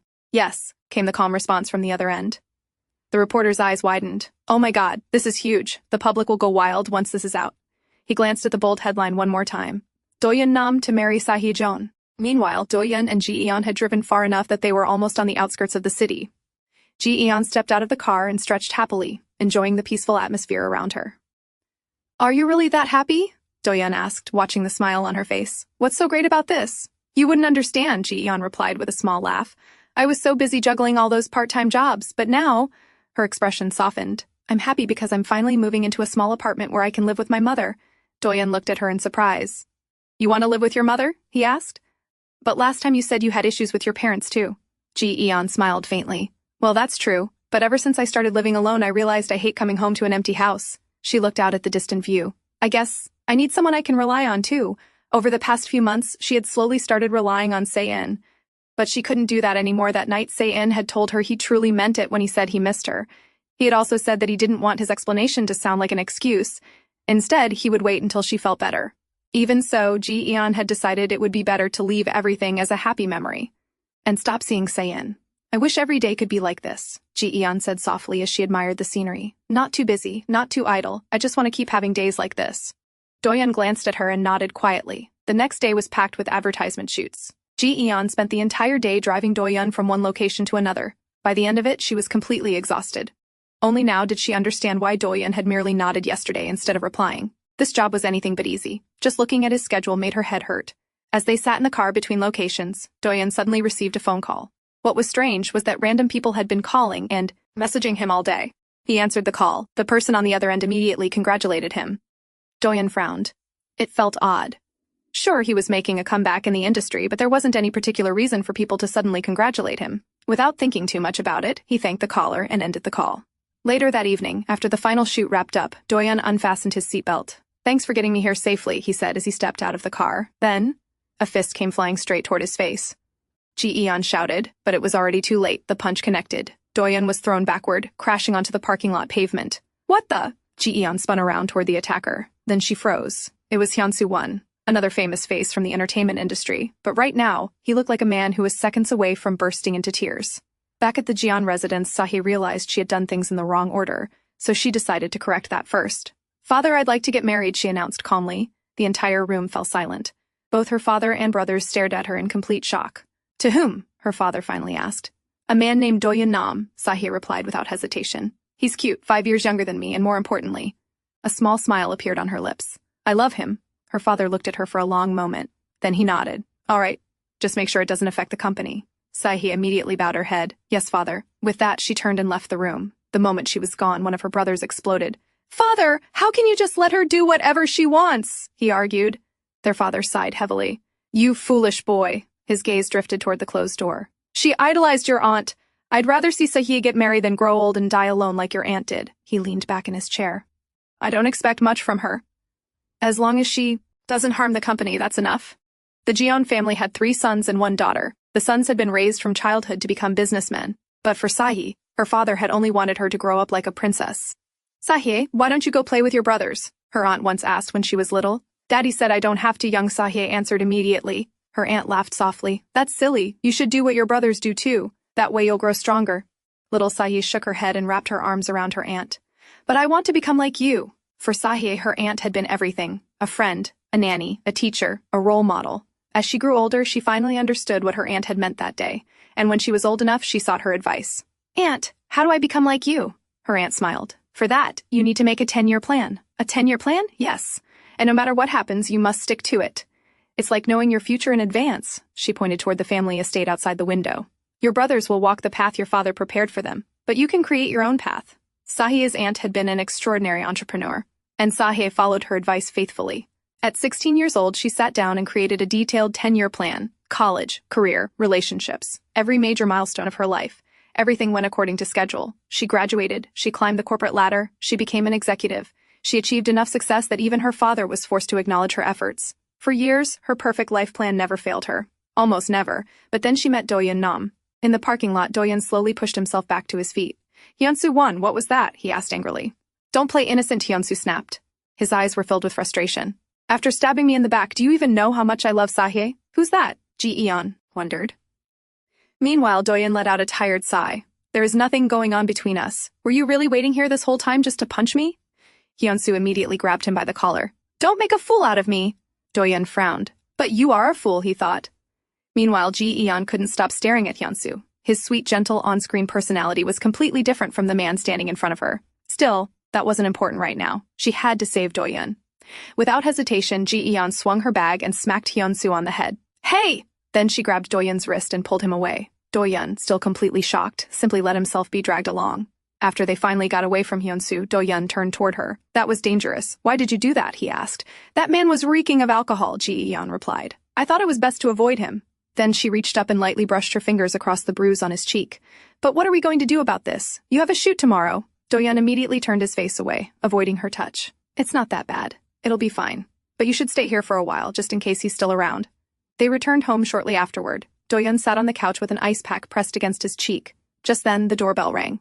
"Who is that, Manager Kim?" Ji-eon asked. "No," Doyun replied. "I invited a friend. Could you please open the door?" Ji-eon walked over and opened it. The moment she did, both people froze. "Why are you here?" Se-in asked in surprise. "Let's go inside. I'll explain," Ji-eon replied. As she turned around, she couldn't help wondering why Doyun had invited Se-in. Just then, Doyun peeked out from inside. "You two don't need to come in." He pointed at Se-in. "Se-in, just take Ji-eon home." Without another word, he turned around and went back inside. Ji-eon watched him worriedly. Beside her, Se-in slowly tapped her shoulder. Ji-eon, what just happened?" Ji-eon sighed and explained everything that had happened in the parking lot. The moment she finished, Se-in hurried inside.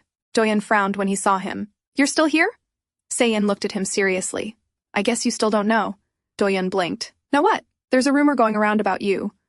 Doyun straightened slightly. What rumor? Se-in hesitated for a second before answering. That you're going to marry the woman who owns WJS Group, before anyone could react. What? Doyun is getting married? Ji-eon blurted out. Se-in rubbed his forehead. Ji-eon, could you please give us some time? Ji-eon quickly nodded. Okay. She walked into the room and sat down on the bed. The woman from WJS Group? Who's that? Curious, she pulled out her phone and searched for her name online. Ji-eon's eyes widened, seeing a photo that appeared on the screen. Outside, Doyun explained how Ji-eon had suddenly proposed to him out of nowhere one day. Even Se-in looked genuinely shocked. Wow, what a character. But I think the source of this rumor is from the media. You should prepare yourself. More stories are probably going to come out. Doyun nodded and buried his face in his palms. Let me know if you need any help. Then Se-in paused. By the way, how's working with Ji-eon? Doyun looked up. She struggles sometimes, but she's full of drive, and she's moving soon. Oh, Se-in nodded. So she already found an apartment. After a moment, he stood up. I need to talk to her. Doyun looked at him for a second before turning his face away. He had no intention of meddling between them. Se-in knocked on the bedroom door and stepped inside. Hi, Ji-eon. He smiled softly. It's been a while. How've you been? Ji-eon shifted awkwardly. Of all people, why did Se-in have to be Doyun's friend? Thinking of Doyun, she immediately asked, Is Doyun really getting married? Se-in shook his head. There's a rumor, but no. Doyun isn't getting married. That's a relief. The words slipped out before she could stop them. Is he doing okay? Se-in fell silent for a moment. Then he smiled slightly. You seem really curious about Doyun. Of course I am, Ji-eon replied, scratching the back of her neck awkwardly. After all, Doyun Nam's future directly affected her job. And honestly, being alone with Se-in right now felt uncomfortable. Wanting to escape the conversation, she quickly stood up. You don't have to take me home. The car is still in the parking lot. Before she could leave, Se-in stepped into her path. You're just going to talk about Doyun and then leave? He looked at her quietly. What about us? Let's talk about us. Ji-eon blinked. What do you want to talk about? I have a lot to talk about. He hesitated briefly. But first, were you really planning on never seeing me again? Ji-eon flinched. He had caught her. Of course not, she answered weakly. Se-in smiled. What a liar, he thought. For some reason, it annoyed him. Doyun seemed to know more about Ji-eon than he did, and this whole time he'd been waiting to hear from her. He had even missed 2 work deadlines because of it. He wanted to tell her that he liked her, but what if he said it and Ji-eon ran away again? So instead, Ji-eon. He lightly touched her fingertip. Do you want to be friends again? Ji-eon slowly pulled her hand back. Then she nodded. All right. Her voice softened. And I'm sorry for what I said that day. Se-in smiled. That's okay. His shoulders relaxed. Then we're friends again, right? Ji-eon smiled back. Yes, we are. Then what about Doyun? Ji-eon froze. Doyun? Se-in nodded. Ji-eon thought for a moment. He's more like a colleague or a boss than a friend. All right. Se-in smiled. I guess friends are closer than colleagues. Then he added quietly, and I want to know more about you than Doyun does. He stood up. So let's go out now. Ji-eon followed him out of the room. For a brief moment, the look in his eyes made her feel special. But then she remembered all the women who had probably heard similar words from him before. She wasn't going to misunderstand anything. Doyun, we're leaving, Se-in called out. Bye, Doyun, Ji-eon added. Yeah, get home safely, Doyun replied, but his eyes lingered on them. What were they talking about in there? Then he noticed Ji-eon's face. Her cheeks were bright red, as if she had been blushing the entire time. The moment Ji-eon stepped outside, the door shut. Inside, Doyun immediately grabbed Se-in by the arm and narrowed his eyes. What did you do in my house? Se-in blinked. Then he smiled. Relax. We didn't do anything. The next day, Ji-eon waited inside the van while Doyun attended a meeting with President Oh. After a while, the van door slid open and Doyun climbed inside. What did President Oh say? Ji-eon asked hurriedly. Instead of answering, Doyun looked at her. Ji-eon, do you know Ji-eon? She blinked. There's someone who saw you with her, he added. Yes, but we only met by accident, Ji-eon replied honestly. Doyun hesitated before asking. Did you talk about me? Well, yes. She scratched her cheek awkwardly. But I thought she was just your fan. Doyun turned to face her. The doll, did you give it to her? Ji-eon looked confused. No, I still have Mingji. Doyun lowered his head. Then, if you still have it, you should consider giving it to her. You said you wanted to sell it for money. He forced a bitter smile. I'm sure she'd pay you well for it. As for me, I'll probably have to do whatever she wants anyway. Hey! Ji-eon immediately grabbed his shoulders. Why are you saying such strange things? She shook him lightly. What on earth did President Oh say to make you talk like this? 30 minutes earlier, Doyun had gone to meet President Oh. He was already exhausted from everything that had happened. First, Hyun-soo-won had punched him. Then he found out about the marriage rumor involving him and Ji-eon. To make matters worse, Ji-eon had walked out of the room with Se-in, her face bright red. He hadn't slept at all. President Oh listened quietly before speaking. You should take this seriously, if you aren't dating anyone. Sahi is beautiful, successful, and more importantly, she's not the type of person who backs down. Doyun's expression immediately darkened. Are you seriously suggesting that? He scoffed. That's ridiculous. Then what do you want? President Oh asked calmly. Should the company suffer because of you? Doyun clenched his fists. So what you're suggesting is that I sell myself for the company? His voice was low. President Oh sighed. Look, Doyun, our company stood by you through all your problems, and soon we'll be signing a contract with WJS Group, so it would be better for everyone if you simply married Sahi and lived comfortably. Back in the van, that was why Doyun had told Ji-eon to sell the doll to Sahi. Ji-eon let out a long sigh. I only happened to meet her. She bought so many copies of your magazine that we started talking, and the doll I gave her wasn't Mingji, she quickly explained. It was just a Mingji secret figure. I actually bought it for you, but she said she liked cute things, so I gave it to her. She clicked her tongue. I shouldn't have. Then she suddenly grabbed both of Doyun's cheeks and squeezed them tightly. And why would I sell Mingji, huh? It's mine. Get a grip, Doyun Nam. She stared straight into his eyes. Your future affects mine too. Doyun looked at her in complete surprise. Then he gently pulled his face out of her grip. But what can I do? He sighed helplessly. She's too powerful. Why are you being so pessimistic? Ji-eon shot back immediately. You haven't even tried anything. Why don't you call Hyun-soo one? Doyun stared at her as if she'd lost her mind. Even 10 minutes later, he still refused. Ji-eon slumped against the cardboard box in the van. Maybe you're just not desperate enough, she muttered tiredly. Doyun frowned. The person you want me to call is Hyun-soo one. He looked at her in disbelief. How is he supposed to help me? Ji-eon rested her head against the box and let out a deep sigh. Doyun Nam, you've lived such a privileged life until now, haven't you? She slowly sat back up. Then she reached into her bag and pulled out Mingji. Don't make me use the Mingji doll now. She held it up with a warning look. At last, they arrived at a private room in a hotel to meet Hyun-soo one. As they entered, they found Hyun-soo completely drowned in alcohol. He slowly raised his head and frowned. What are you doing here? He muttered. His eyes shifted to Ji-eon. And who's that girl? Whatever, just go away. Doyun remained silent, standing off to the side. Meanwhile, Ji-eon politely introduced herself. I'm Doyun's manager. I said just go away, Hyun-soo repeated drunkenly. He stared at Ji-eon for a long moment before murmuring, Sahi. Mistaking Ji-eon for Sahi. I'm not Sahi, Ji-eon quickly replied. But before she could say anything else, Hyun-soo suddenly laughed and stumbled toward her, wrapping his arms around her. Don't leave me, he cried pitifully. Ji-eon froze. Before she could react, Doyun immediately pulled her into his arms. Hey, get your hands off her. He glared at Hyun-soo. I wouldn't have even come if I knew you'd be like this. As he lowered his gaze, his eyes met Ji-eon's. She smiled softly. Thank you, she whispered. Doyun's face instantly turned red. He had acted purely on instinct, but now he realized just how close they were. Hurriedly, he let go and gently moved Ji-eon to the other side. Let me sit next to him, he muttered, trying to calm his racing heart. He then turned back to Hyun-soo. Hey, you punk! Get a hold of yourself! He lightly slapped Hyun-soo's cheeks, trying to sober him up. Instead, Hyun-soo suddenly grabbed him and hugged him tightly. Doyun immediately flinched. Hey, get off me, you idiot! Meanwhile, Ji-eon quickly bought some hangover medicine. After a while, Hyun-soo finally came back to his senses. Rubbing his forehead, he looked at the two of them. So, why are you here? Doyun quietly moved behind Ji-eon, making sure to stay as far away from Hyun-soo as possible. Ji-eon smiled awkwardly before explaining. You see, Doyun is also in a difficult situation because of Sahye. You're against this marriage, and so is Doyun. So, couldn't the two of you work together and find a solution? Hyun-soo let out a bitter laugh. When Sahye decides she's going to do something, she does it. I wouldn't have minded if she'd chosen anyone else. But not Doyun. Ji-eon forced another awkward smile. But everyone has some weakness, right, so let's find hers. Hyun-soo shook his head. How could a perfect woman like Sahye have any weakness? He looked exactly like a hopeless puppy in love. Both Ji-eon and Doyun rolled their eyes. Doyun stood up. Ji-eon, he's hopeless. Let's go, this is pointless. Still unwilling to give up, Ji-eon looked at Hyun-soo one last time. Please, think carefully, and help us. There has to be someone she can't force. Hyun-soo thought for a moment before answering. There is. Only one person she can't control. Her father. But he probably already knows everything and approved it. Sahye isn't reckless enough to do something like this without his permission. Ji-eon nodded thoughtfully. Then where does he draw the line? Hyun-soo answered without hesitation. When it hurts the company's reputation. At last, Doyun and Ji-eon returned to the car. Doyun leaned back in his seat, still looking confused. Why is she going this far just to play with me? Once she gets bored, she'll throw me away, just like Hyunsu.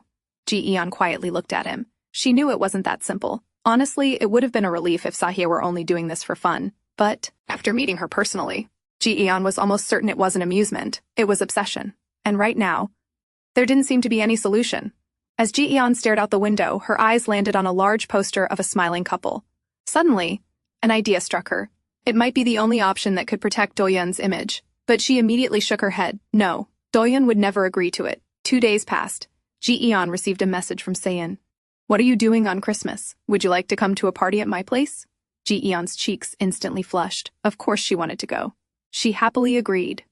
A little later, she called Doyun to remind him about his doctor's appointment. Doyun answered briefly, You don't have to come. I can go by myself. Before she could reply, he hung up. After that day, Doyun began distancing himself from everyone, shutting himself inside his house. At first, Ji-eon thought he was simply doing fine on his own, but after talking with manager Kim, she realized she had been completely wrong. Doyun started working in this industry when he was just a little boy, manager Kim explained quietly.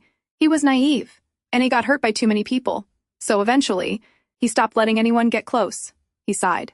And this time, the problem isn't just Sahye. It's the repeated betrayal from the people around him. So no, Doyun Nam isn't doing better. He's simply given up. And he's trying to hide it. Ji-eon stood there in silence, completely stunned. She whispered. After a long pause, she looked at Manager Kim with a serious expression. Manager Kim, could you please find out when Sahye-jeon is planning to make the announcement? Back at home, Doyun eventually drifted off to sleep. Even in his sleep, the weight of everything on his mind wouldn't let him rest peacefully. A soft hand gently brushed across his forehead. Why are you making that face in your sleep? A gentle voice asked. Doyun slowly opened his eyes. Turning his head, he found Ji-eon sitting beside him. You're awake. Are you okay? She asked softly. Doyun stared at her for a moment before jolting upright. What are you doing here? He asked in surprise. I know you didn't go to the doctor, so I brought your prescription, Ji-eon replied. Doyun rubbed his eyes. I just fell asleep and couldn't make it, he excused himself. But Ji-eon knew that wasn't the real reason. His eyes were swollen, and Manager Kim had been right. Doyun wasn't doing well at all. Looking at him now, he seemed like someone who was simply counting down the days until his life fell apart. Ji-eon straightened her posture. Doyun, what do you think would be the biggest blow for a bride-to-be, she asked. What do you mean? Doyun asked, confused. I've been thinking about it. I think the worst thing for a bride would be finding out her fiancé is seeing another woman. She looked him directly in the eyes. Doyun, do you want to date? Doyun's eyes widened. Was she actually asking him that? For a brief moment, his heart skipped a beat. Then he let out a small laugh. Of course not. She was only saying this to stop Sahye. That won't be enough to stop Sahye-jeon. It's not even like she asked for my consent in the first place, he said with a tired sigh. Ji-eon looked at him seriously. She knew her plan wasn't perfect, but it was far better than doing nothing. Doyun, our target isn't Sahye-jeon. Right now, she's just playing with you. She's going to publish that wedding announcement whether you agree or not. She already has reporters on her side, and she wants the public to believe that you belong to her. But marriage doesn't work like that. A forced marriage might look fine on the surface, but once that facade falls apart, people will criticize it. So forget about Sahye for a moment and think about the corporation. Do you really think the company will be able to withstand that kind of public criticism? Doyun slowly realized what she was suggesting. So, you're saying? Ji-eon nodded. Yes. Our real target is the person behind her. And the good thing is, the backlash won't be directed at you. You can use the reporters already following you and social media to start your own dating rumors before Sahye announces the wedding. Once that happens, her announcement won't hold much weight. There might even be a chance the company pulls the article entirely because they're afraid of damaging their own image. Then it will remain nothing more than a rumor. And really, what can they do if you're already dating someone? I'm sure President Ji-eon would never allow her to force a marriage under those circumstances. Doyun nodded slowly. I understand. Sahye-jeon may get angry, but we can deal with that later. Our first priority is stopping the wedding announcement. He let out a long sigh before standing up. It's a risky plan, but I don't think we have a better option. So, when do we put it into action? Ji-eon hurriedly pulled out her phone and checked the message manager Kim had sent her. The moment she saw the date, her eyes widened. She gasped. Sahye was planning to make the announcement on Christmas, and she already had plans with Saein that day. Is there any problem? Doyun asked worriedly. Ji-eon looked at him. His face was full of concern. She swallowed hard before shaking her head. No. But remember, Doyun, We have to keep this a secret from the agency. We'll handle this ourselves. Doyun nodded. Ji-eon glanced back at her phone one more time before speaking. And we'll make our move, the day before Christmas Eve. The day before Christmas, the city was already glowing with festive lights, celebrating the joyous season. Doyun walked quietly through the streets wearing a mask, the peach-colored scarf Ji-eon had given him wrapped snugly around his neck. Even with most of his face hidden, people couldn't help glancing his way. Is he a celebrity? A few whispered as he passed. Meanwhile, Doyun casually scanned his surroundings. He had already noticed several people discreetly following him. Most likely the reporters. They already knew tomorrow's article was coming. 6 days earlier, Ji-eon had finalized the date for their plan. She deliberately chose the tightest possible schedule so Sahee-jeon wouldn't have enough time to react. Doyun agreed. If the wedding announcement came out on Christmas Eve, it would become the worst Christmas of his life. But there was still one important piece of the puzzle left. So, who's going to be my rumored girlfriend? He had asked. Back in the present, a soft voice called out nervously, Doshik. Doyun turned around. The moment he saw the woman standing there, his eyes widened. His heart immediately began pounding. Ji-eon had arrived. She was dressed beautifully, looking completely different from her usual casual outfits. Ji-eon Doyun murmured, momentarily mesmerized by how beautiful she looked. On the other hand, Ji-eon was doing everything she could just to keep her balance in those high heels. Every step hurt. She wasn't used to them at all. She cried inwardly. Why am I even doing this? When Doyun had asked who would play his rumored girlfriend, she had first suggested, Isn't there any woman you can ask? Doyun shook his head. Any ex? Another shake. Any woman? Or even a man who looks like a woman? Once again, Doyun shook his head. Ji-eon scoffed. I know your personality is terrible, but I'm sure plenty of women would want to pretend to date you. Doyun sighed. There are. But how can I trust any of them? The only woman I actually talk to or spend time with is you. She couldn't argue with that. Their plan had to remain completely confidential. After being betrayed so many times, Doyun simply couldn't trust anyone else. Doyun, do you trust me? Doyun nodded without hesitation, and that was how Ji-eon ended up here, pretending to be Doyun Nam's rumored girlfriend. Now, however, she was already regretting it. Surely there were countless women who could pull this off better than she could. She couldn't even walk properly in this dress. Between the heels, the cold night air, and the short skirt, she was freezing. Her legs trembled. Suddenly, her heel slipped. She lost her balance. Before she could hit the ground, a large hand wrapped firmly around her waist, catching her effortlessly. Doyun steadied her. Be careful, Ji-eon, he whispered. Then his eyes dropped to her short skirt. His expression immediately changed. Without another word, he hurriedly grabbed her long coat, tightly wrapping it around her. What were you thinking? He asked. Why are you wearing such a short skirt? Ji-eon shot him an annoyed look. And whose fault is that? I can't look old-fashioned if I'm supposed to be your girlfriend. Doyun let out a helpless sigh. It's below zero tonight. You're going to freeze to death trying to be fashionable. Then he pulled off the scarf from around his own neck and gently wrapped it around hers. I'm letting you borrow this. Ji-eon quietly nodded. Looking down at the scarf, she could smell his scent lingering on it. She could even feel the warmth that still remained. It's warm, she murmured. Good, Doyun replied without missing a beat. 'Cause now I'm cold. As they walked together through the festive streets, they noticed the crowds had grown even larger. Ji-eon looked around and smiled. Doyun, even with your face hidden, all the women are staring at you. Then she realized, those weren't the curious glances people gave handsome strangers. They were the looks of people who had actually recognized Doyun Nam. Slowly, she turned to look beside her. Her eyes widened. At some point, Doyun had quietly pulled his mask down, revealing his face completely. He was openly announcing his presence. You're really going all in, huh? Ji-eon asked. Doyun looked at her before casually wrapping an arm around her waist and pulling her closer. Of course I am. If we're going to do this, then we have to do it properly. He gently guided her arm around his own. Ji-eon blinked in surprise as she looked at the hand resting around her shoulder now. Ji-eon. She looked up at Doyun. Don't make that face, he said. We're supposed to be a couple. So, act like you love me. Ji-eon quietly nodded. He was right. If they were pretending to date, they had to make people believe it. She glanced around, searching for something couples usually did together. Her eyes landed on a Christmas couple photo zone. Let's go there, she suggested. Doyun looked at it before letting out a sigh. That's so lame. Ji-eon narrowed her eyes. Fine, be that way. With another sigh, Doyun simply grabbed her wrist and pulled her along. Excuse me, he called to another couple nearby. Could you take a photo for us? The couple turned around. The moment they recognized Doyun Nam, their eyes lit up. You're so handsome. Thank you, Doyun replied with an easy smile. The two of them stood together in front of the decorations.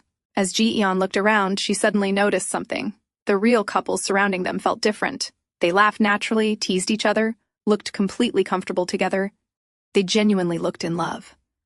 Ji-eon, she flinched, realizing she had drifted off again. Smile, Doyun said. You look beautiful when you smile, baby. Ji-eon's eyes widened. For a split second, her heart seemed to skip a beat. Her cheeks instantly turned red. She had never imagined Doyun calling her that. But he was an actor.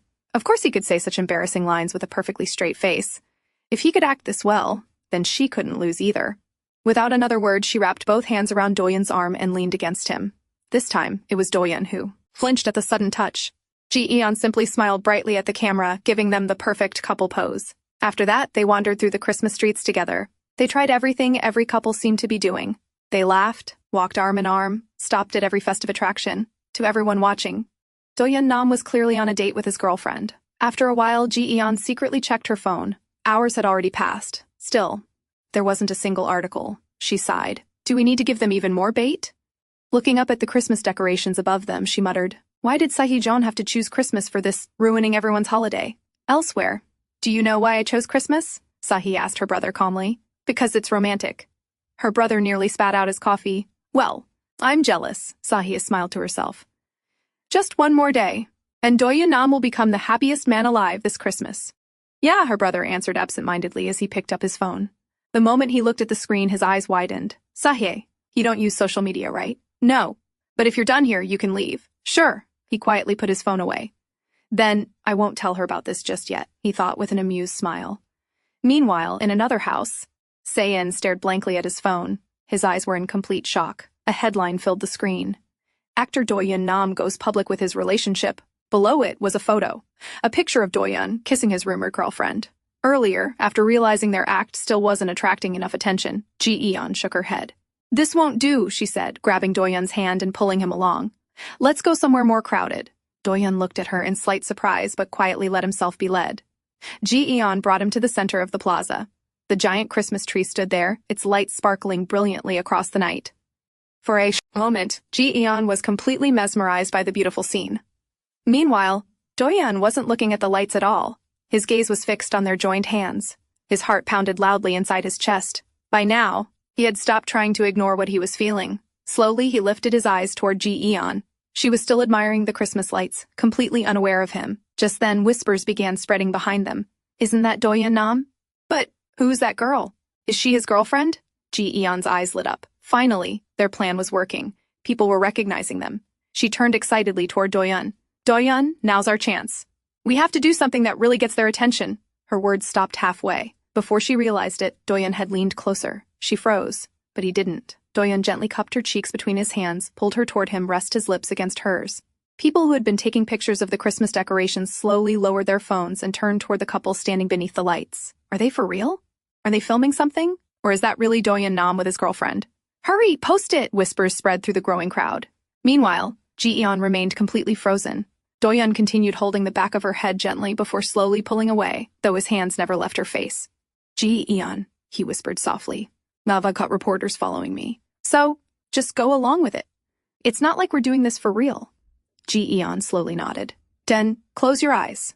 Following his gentle guidance, Ji-eon slowly closed her eyes. She quietly surrendered herself to the moment. Today, Doyun somehow felt different. She couldn't explain what was different. Was it because they were standing so close? Because she could feel his warm breath? She shut her eyes tighter. Her hands awkwardly hovered in the air.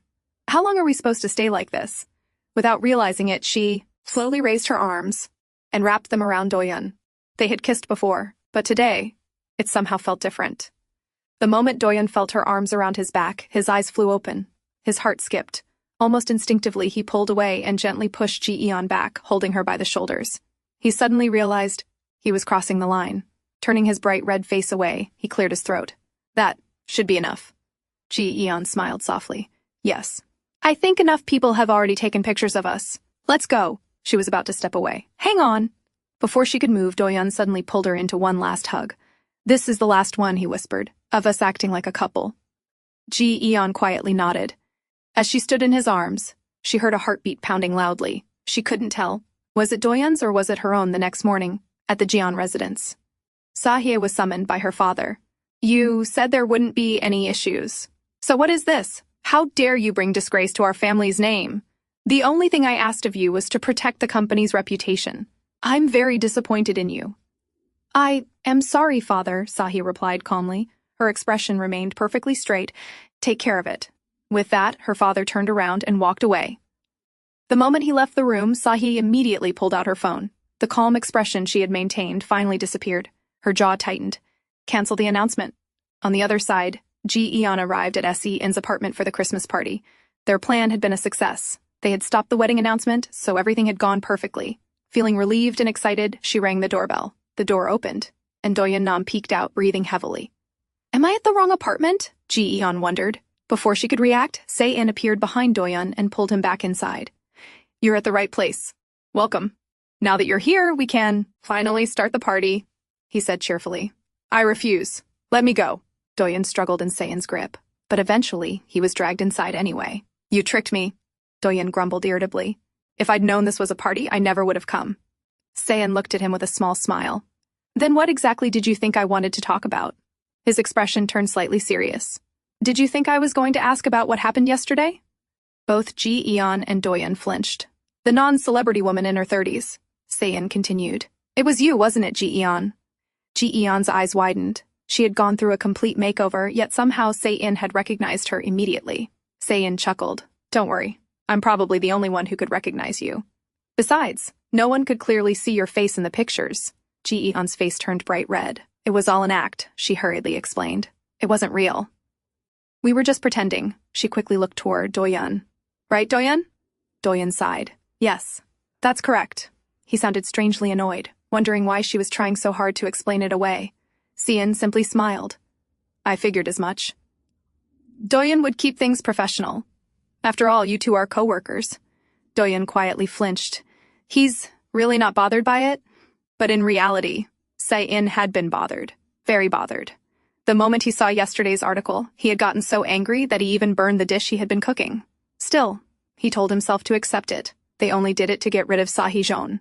The Christmas party continued peacefully. They had dinner together, exchanged gifts, laughed, and chatted. Even Doyun, who normally disliked gatherings, seemed to enjoy himself. For a little while, all three of them almost forgot everything that had happened the previous day. Finally, Se-in brought out a custom-made Christmas cake. It's so cute! Ji-eon exclaimed happily, immediately taking pictures. Se-in lit the candles before, smiling at her. Go ahead. Make a wish! Ji-eon looked at the glowing cake, then at the two men sitting beside her. Today had been special. Everyone was smiling. Everyone looked happy. So she silently wished. I hope we can stay like this forever, laughing together, having fun like today. It was a simple wish, but only a wish, because the very next morning, everything fell apart. The moment Ji-eon opened the news, her face turned pale. Doyun Nam terminates contract with agency. Romance rumors confirmed false by agency. Major sponsor withdraws. Doyun Nam exits Gimsa Kim's drama. $1 million lawsuit filed over breach of contract. Ji-eon's hands trembled. Is this all because of me?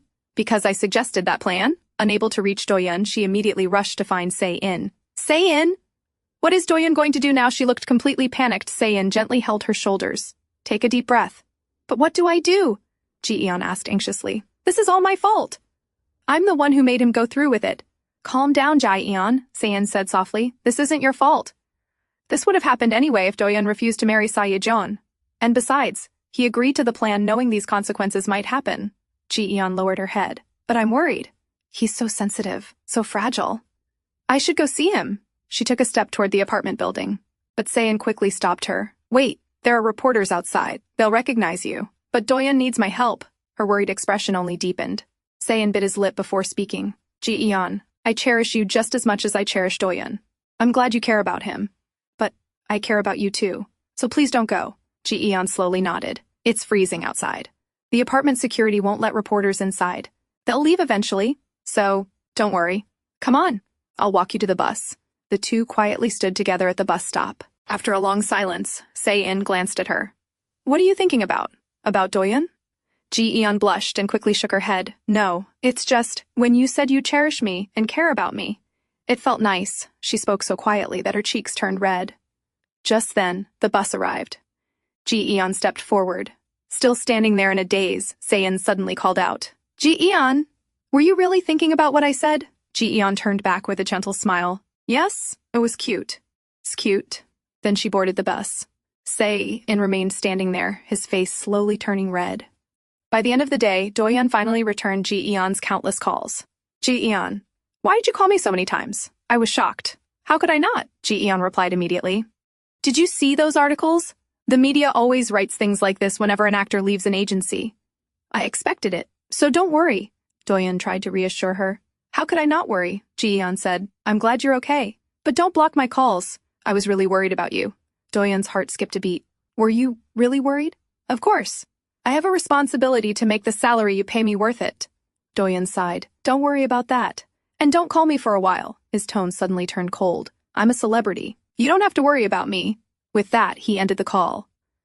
Ji-eon frowned. How arrogant. The next morning, however, she read another article. The agency had settled the lawsuit. She finally let out a relieved sigh.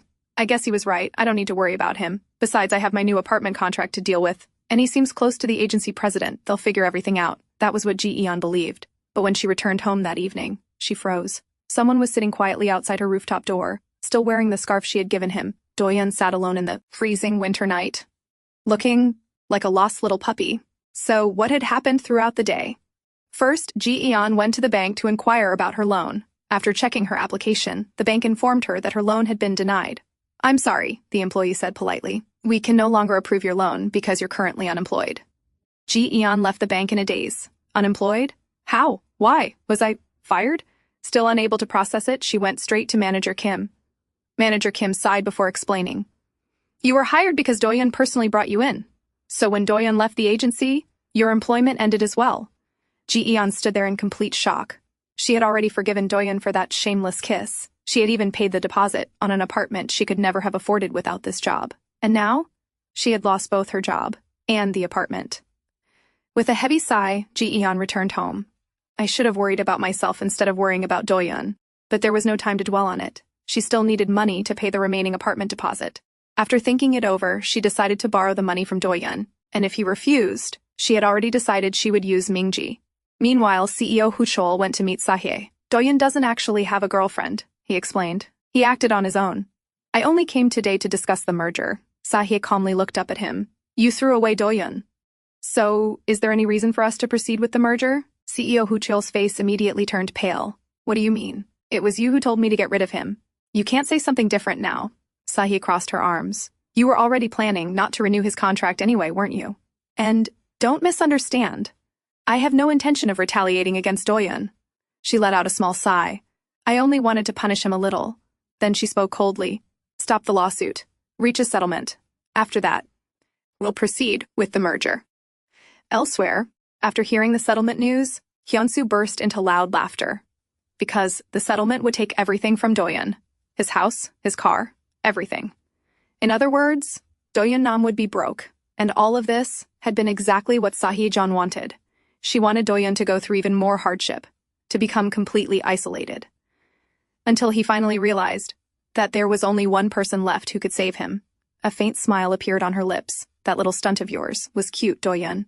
But I'll make sure you have nowhere left to go, and no one left to lean on. Doyun, Hat, are you doing here? It's freezing outside.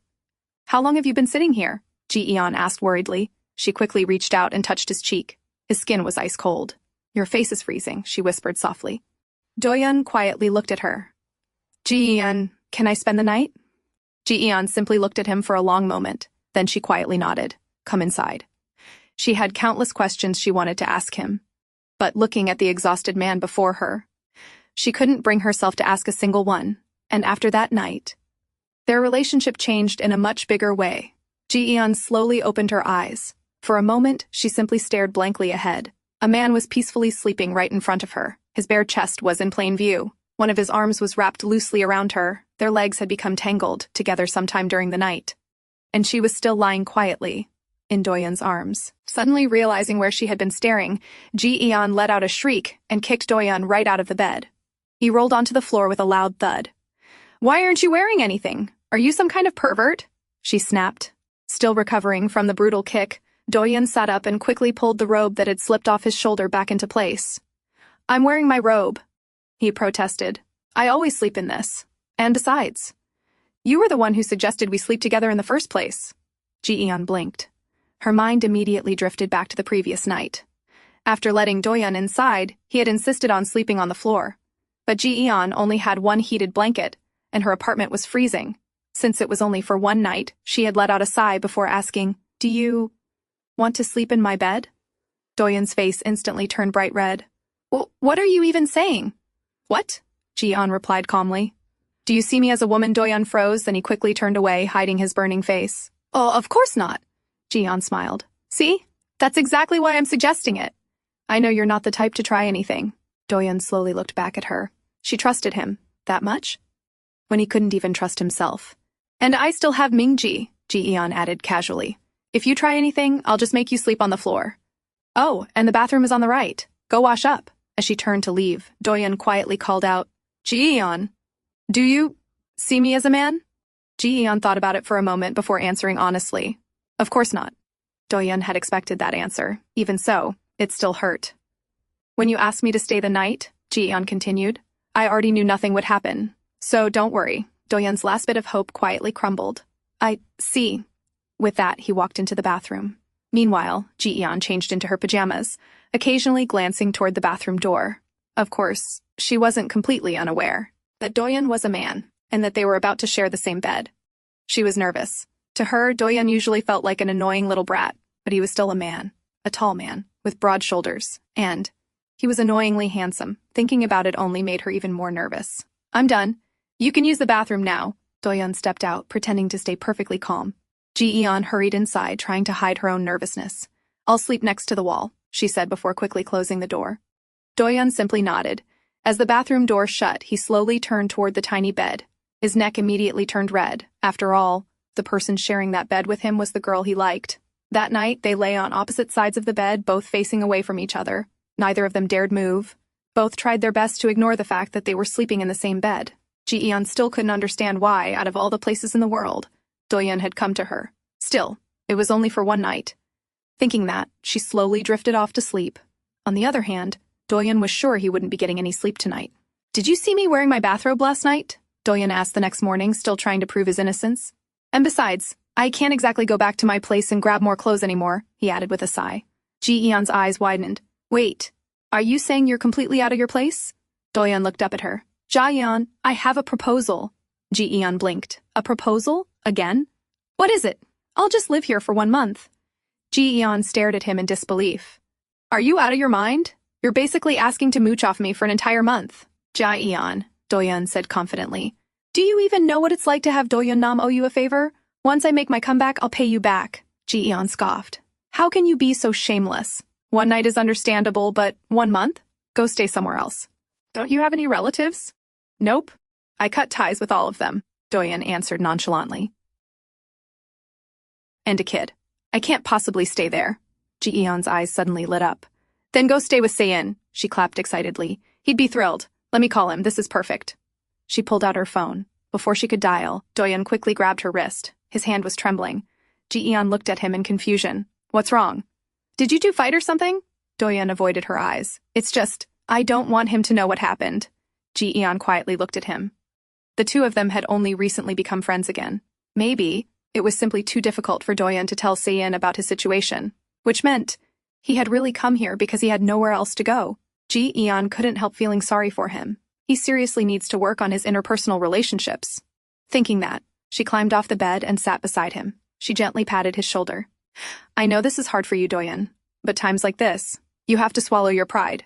It might be embarrassing, but just close your eyes and... She suddenly stopped.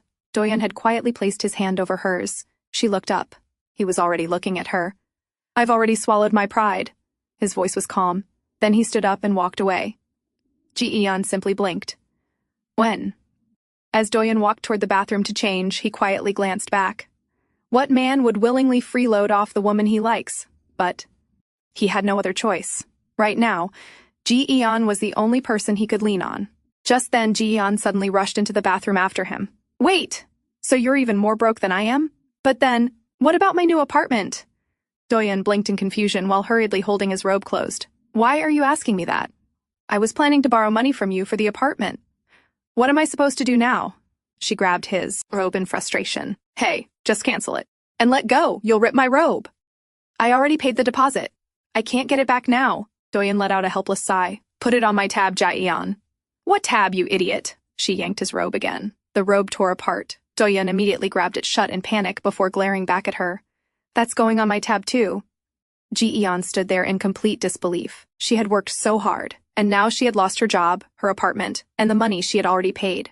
After a long sigh, she finally looked at Doyun. Doyun, I accept your proposal. But this time, I have one condition. Doyun had already put on a t-shirt. What is it? Ji-eon suddenly smiled. Oh, it's nothing much. She reached into her bag and pulled out Mingji, then she pointed the doll toward Doyun. Make me breakfast, Doyun. The very next second, Doyun found himself wearing a kitchen apron, helplessly washing rice in the kitchen. Why are you bringing that thing out now? You said you wouldn't use Mingji recklessly, he cried as his body moved completely on its own. Ji-eon yawned. Our contract is already broken, so there's no reason for me to honor it anymore. Just be thankful I didn't sell Mingji. So until you repay my salary and my apartment deposit, you'll work for me. With that, she climbed back into bed. Wake me up when breakfast's ready. You are so evil, Doyun cried while chopping onions against his will. And that was how Ji-eon ended up living with Doyun Nam. 3 days later, Ji-eon brought Doyun to a traditional market. Why are we here? Doyun asked, looking around in confusion. What do you think? Ji-eon replied. We're here to shop. She handed him a large shopping bag. Hold this. Since you're going to be living with me, you need your own things. Right now, all you have are a few clothes and a toothbrush. I don't even have enough household items. She waved her hand casually. Don't worry. You're paying me back for all of this later. But there's a department store over there. We could just shop there. Ji-eon immediately gritted her teeth. Let's just go. Before walking away, she suddenly reached up and removed his cap. You know, I heard the less you try to hide, the less you stand out. Besides, this is a traditional market. The grandmas here aren't going to recognize you anyway. And you have nothing to hide. You didn't do anything wrong. Doyun slowly nodded and brushed his hair back. Ji-eon wasn't satisfied. She reached up again and ruffled his hair into a mess. There, keep your hair like this. You'll look perfectly normal, Doyun smiled. Okay. And if your heart starts racing in public or anything, tell me, okay? He nodded again. Okay. But what Ji-eon didn't know was that his heart was already racing because of her. Their first stop was a small crockery shop. Doyun looked around in amazement. Bowls were stacked everywhere, almost like little mountains. Meanwhile, Ji-eon carefully searched until she found the cheapest bowl she could. We only need one. The shopkeeper looked at the two of them before smiling. Are you newlyweds?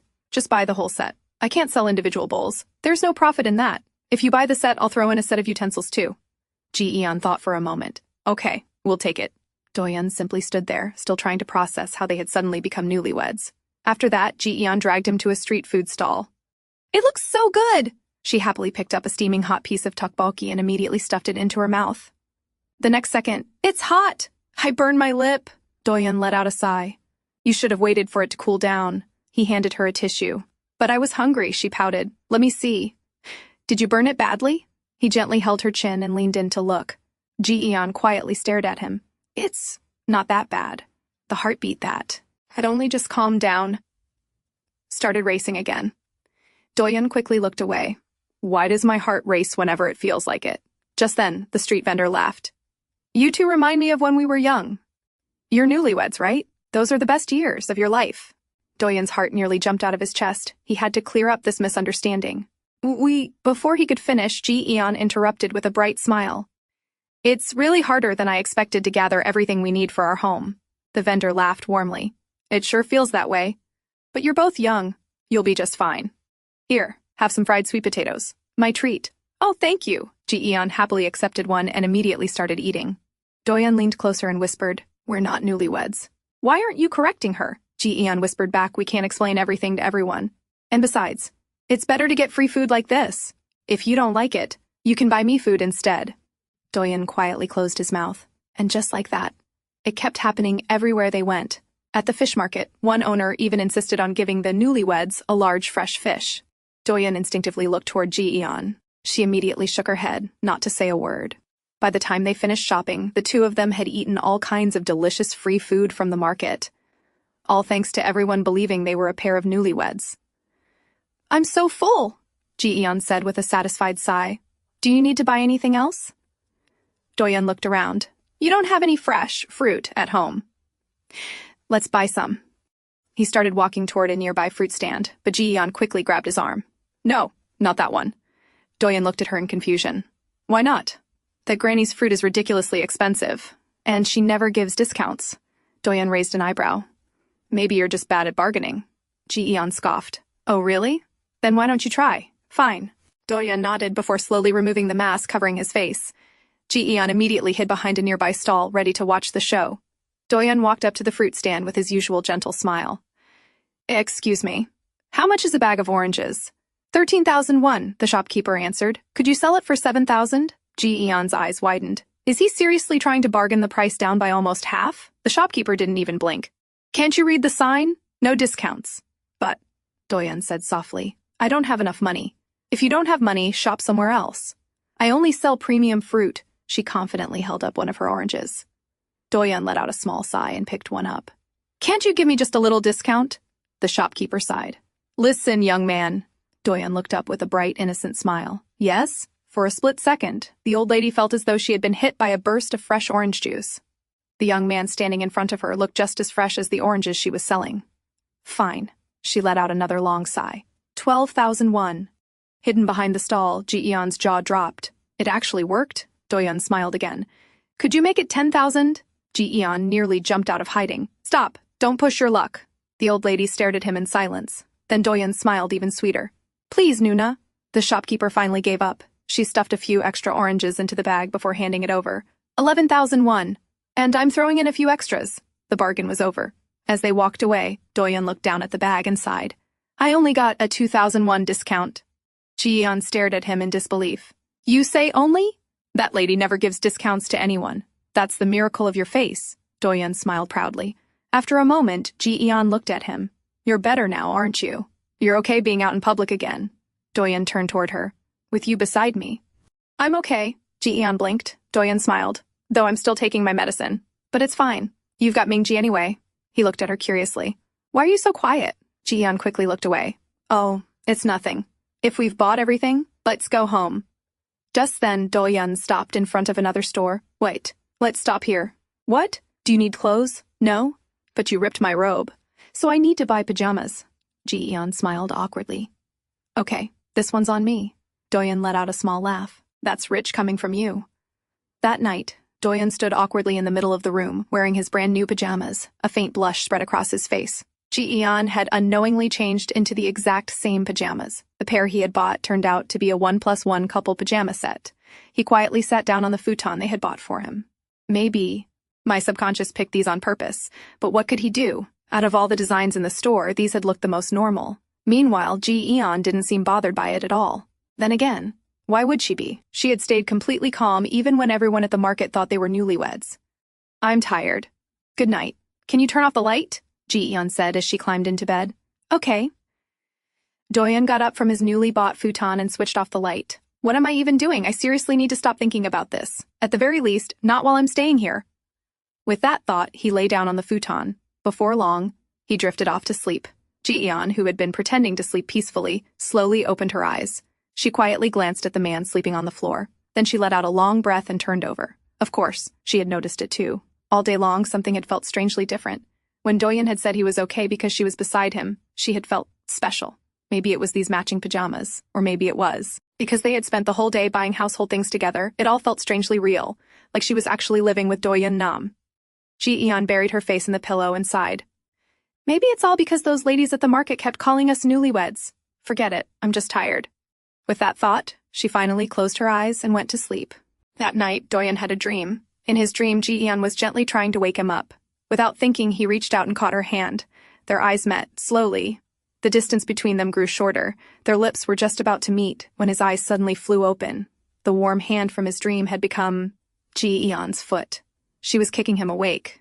Reality, of course, was very different. After a week of living together, one thing had become painfully clear. They clashed in every possible way. They were simply two completely different people with completely different lifestyles. Even their appetites couldn't have been more different. Ji-eon stared blankly at the glass of green juice sitting on the table. Is this my breakfast? No, Doyun answered. There's more. Ji-eon's face immediately brightened, only to fall again when Doyun placed a few nuts beside the juice. Drink up. he said with a sweet smile. Ji-eon gritted her teeth. She didn't have much of a choice. Closing her eyes, she forced herself to gulp down the green juice before grabbing her bag. I'm off to work. Before she could open the door, Doyun stepped forward and opened it for her. Have a good day. You too. Take care of the house. Doyun scratched the back of his neck. I'm meeting with the new agency today. Ji-eon looked surprised. Oh, really? Yeah. It's not like I'm definitely signing with them, but if I do, I'll move out right away, so just bear with me a little longer. At work, Ji-eon couldn't stop thinking about Doyun. If there was one thing still working in his favor, it was definitely his good looks. Surely no agency could reject someone who looked like Doyun Nam. Clasping her hands together, Ji-eon quietly prayed that today's meeting would go well. She had no idea that at that very moment, Doyun was standing outside the house. His feet refused to move. The familiar fear had returned. Can I really do this? Still worried about him, Ji-eon absent-mindedly worked until a packet of grape candy suddenly landed on her desk. She quickly looked up. For a brief moment, she expected to see Si-in. Instead, it was someone else. Ji-eon laughed at herself. What was I expecting? I haven't even seen Si-in in days. After work, Ji-eon began walking home. Halfway there, it suddenly started raining. She almost called Doyun to bring her an umbrella. Then she remembered he was probably still at his agency meeting. Never mind, I'll just walk home. As she continued through the rain, an umbrella suddenly appeared above her head. Startled, she looked up. Hi, Ji-eon. It was Si-in. How did you find me? She asked in surprise. I was just passing by, Si-in replied with a smile, and I happened to see a familiar person walking sadly in the rain. Ji-eon laughed awkwardly. I just forgot my umbrella. I didn't even have the energy to run back to the shop. Then let me walk you home. Ji-eon hesitated. Home? What if Doyun is there? No, she blurted out. It's okay. I can go by myself. But it's raining. Si-in looked genuinely concerned. Ji-eon sighed. Fine. You can walk me to the entrance. The two quietly walked side by side. As they walked, Ji-eon couldn't help wondering. Why didn't Doyun want Si-in to know anything? What could Si-in possibly have done to him? Just then, Si-in glanced at her. I know what you're thinking. Ji-eon immediately looked away, embarrassed at being caught. It's not what you think. Si-in leaned closer with a grin. I know. You just miss me a lot, right? It's not that. Ji-eon quickly denied it. But looking at Si-in's cheerful smile, she couldn't help thinking that this was exactly the kind of person he was. Someone who always tried to lighten the mood. So, what could he possibly have done to Doyun?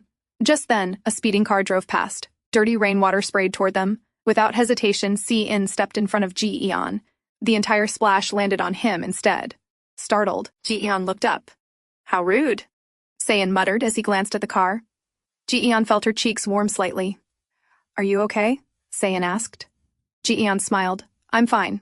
But forget about me. Look at yourself. My apartment is nearby. Do you want to come dry off? She brought Si-in back to her apartment building. But now she had a new problem. What if Doyun's already home? Then she reassured herself. It's almost dinner time. He's probably still at the agency meeting. Feeling a little relieved, Ji-eon slowly cracked open the door. The moment she peeked inside, she froze. Doyun was standing there in a cute pink apron cleaning out the refrigerator. Ji-eon immediately slammed the door shut again. What's wrong, Ji-eon? Si-in asked from behind. Ji-eon laughed awkwardly. Just give me a minute. My house is a little messy. I'll be right back. She quickly slipped inside and closed the door behind her. Doyun looked up in confusion. Why are you standing like that? Ji-eon hurried over and covered his mouth. Why are you here? Weren't you supposed to be at your meeting? Well, before Doyun could explain, Ji-eon quickly pushed him toward the laundry room. Forget that. Just hide for now. But why? Doyun asked, completely confused. At that moment, Si-in's voice could be heard from outside calling Ji-eon. Doyun blinked. Si-in is here? Yes, now go hide. Why is that jerk here? Murmuring that Doyun hid in the laundry room, Ji-eon took a deep breath before opening the front door. Sorry for the wait. Let me get you a towel first, she said nervously. These oranges are really delicious, Si-in said as he took another bite. Where did you get them? Ji-eon smiled. Oh, they're from the traditional market nearby. Really? Si-in replied. The ones I buy are always sour. We should go there together sometime. Then you should take some home with you, Ji-eon offered. Hidden inside the laundry room, Doyun gritted his teeth. Those are my oranges, just. Then, Si-in looked at Ji-eon. Do you still keep in touch with Doyun? He hasn't answered any of my calls since leaving the agency. Ji-eon awkwardly scratched her cheek. No. I haven't heard from him either, she lied. I see, Ji-eon. I'm only telling you this because I trust you. Doyun doesn't really have many people he can rely on. So, I'm worried about him. I honestly don't know where he could be. Ji-eon forced an awkward smile. I'm sure he'll be fine. He's an adult after all. Inside the laundry room, Doyun couldn't help thinking, why isn't he leaving already? Just dry your clothes and go. Then he suddenly heard Seon's voice again. Ji-eon, you really like Mingji, don't you? Doyun froze. Why is he talking about Mingji? Meanwhile, Seon bent down and picked up the Mingji doll from beside the bed. I have a lot of Mingji stickers and emojis. But this one is different. He held the doll up with a smile. Ji-eon's heart nearly stopped. Sweat formed on her forehead. What do I do now? Inside the laundry room, Doyun was just as panicked. Please, just take it away from him already. Instead, Seon started playing with the doll. He even made Mingji perform its famous little booty dance. Have you ever seen Mingji's booty dance? He asked excitedly. Ji-eon blankly shook her head. No, I can't even imagine it. Watching him happily play with the doll, she suddenly felt a little sorry for Doyun. Maybe I shouldn't use Mingji on him for a while. Suddenly, Seon's expression became more serious. Ji-eon. There's a reason Doyun isn't answering my calls. I'm sure you've been wondering why he's avoiding me. Ji-eon was curious, very curious, but she definitely didn't want this conversation reaching Doyun. Without thinking, she quickly covered Mingji's ears, as if somehow that would stop Doyun from hearing too. She gently took the doll from Seon. So, did you two have a fight? Seon let out a quiet sigh. A lot happened between us. And Doyun hates talking about it. But a loud noise suddenly came from the laundry room. Ji-eon nearly jumped. Oh, it's just the washing machine. Don't worry about it. Seon simply nodded. Looks like the rain has stopped. I should get going. Inside the laundry room, Doyun was practically shivering. Please, just leave already, my legs are numb, and it's freezing in here. Just as Seon reached the door, he suddenly turned back. Ji-eon, have you eaten dinner yet? She still wanted to ask Doyun how his agency meeting had gone, so she instinctively shook her head. But before she could say anything else, then let's go eat gopchang. Seon smiled. Ji-eon couldn't find a reason to refuse. Okay. The two of them left together. As the door closed behind them, Ji-eon couldn't help worrying. I hope Doyun will be all right. Doyun slowly crawled out of the laundry room. What is so great about gopchang anyway? He grumbled with a pout. Walking into the kitchen, he looked at the dinner he had carefully prepared. It was untouched, a complete waste. With an annoyed sigh, he pulled off his pink apron and tossed it aside. She looks so happy with him. All she ever does with me is argue. What is so great about him anyway? Meanwhile, how could Gumsa Kim do something like that? What a traitor, Ji-eon huffed angrily. Seon nearly choked on his drink. What did Gumsa Kim do? He asked nervously. You probably don't know this, Ji-eon said. But as soon as Doyun's scandal broke, she changed the casting for her drama. And she even signed an exclusive contract with Sehyeon's company. Ji-eon puffed out her cheeks. I heard she and Doyun were really close. So how could she do something like that to him? Seon smiled awkwardly. I'm sure it's not like a screenwriter can get involved in the casting process. He tried his best to defend himself without revealing anything. Ji-eon's expression softened. Maybe you're right. I guess I just got worked up because I used to like her. Across the table, Seon quietly gulped down his drink in relief. After a moment, he looked at Ji-eon. Ji-eon, since I bought dinner today, can you grant me 2 favors? Ji-eon blinked. Later that evening, Ji-eon returned home carrying a bag. Doyun, I brought chicken. What are you doing over there? Doyun was sitting on the floor with a gloomy expression. So, how was the gopchang? Was it delicious? Ji-eon, slightly drunk, dropped herself onto the bed. Yeah, it practically melted in my mouth. The moment she sat down, Doyun frowned. Don't sit on the bed like that. Go change first. Then, after a short pause, he couldn't hold it in anymore. And why did you bring Seon here? You shouldn't have. What do you think this place is? Ji-eon blinked in confusion. Well, it's my house. I know that, Doyun replied immediately. But that's not what I mean. You're a woman living here alone.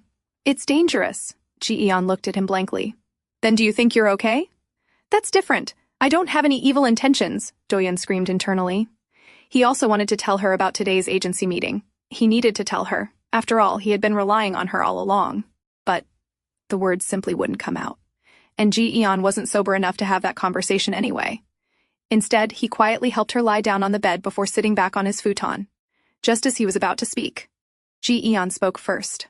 I'm quitting my job at the convenience store. Doyun looked up. What? Seon introduced me to another cafe. At first I didn't want to. I didn't want another work scandal. But he said he knows the owner, and the pay is good. So, finally accepted. I'm just relieved I won't have to work multiple jobs anymore. I see. Ji-eon murmured quietly. After a brief silence, Ji-eon turned to him. Doyun, I don't know what happened between you two. Can't you stop being so stubborn and become friends with Sayin again? Doyun's expression instantly turned cold. That's none of your business. Hey, I can at least say that much. Ji-eon sat upright on the bed, clearly annoyed. And why do you dislike him so much? Do you know how much he cares about you? I don't want to keep lying to him either. Doyun suddenly turned toward her. Stop it, Ji-eon. His voice was much sharper than before. You trust him that much. But do you even know what kind of person he is? He. The word stopped in his throat. Ji-eon frowned. What? Say it. After a long pause, Doyun lowered his eyes. It's nothing. Ji-eon immediately grabbed a pillow and threw it at him. Don't start something if you're not going to finish it. Doyun quietly lay down with his back facing her if you're really curious. You should hear it from him. Ask him why he did what he did to me 6 years ago. With that, Ji-eon was left with an unanswered puzzle. Early the next morning, Ji-eon quietly got ready and left the apartment before sunrise. Just as she reached the door, Doyun's voice came from behind. What about breakfast? Ji-eon paused for only a second, but without saying a single word, she opened the door and left. Doyun stood there in silence. His eyes drifted toward the breakfast he had prepared for her the night before. It was still sitting there, completely untouched. After leaving the apartment, Ji-eon headed straight to an internet cafe. She sat down in front of a computer with a determined look on her face. If I can't get the answers from Doyun, then I'll find them myself. She hadn't been able to sleep at all last night. He's a celebrity. There has to be something about his past on the internet. With that thought, she began searching. One article after another. One keyword after another. An hour passed, then another.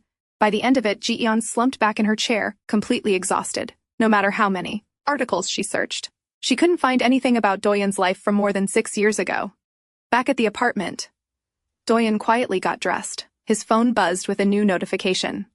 Yesterday, the agency had agreed to reschedule his meeting for today.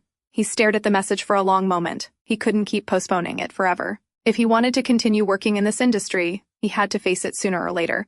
Taking a deep breath, he clenched his fist.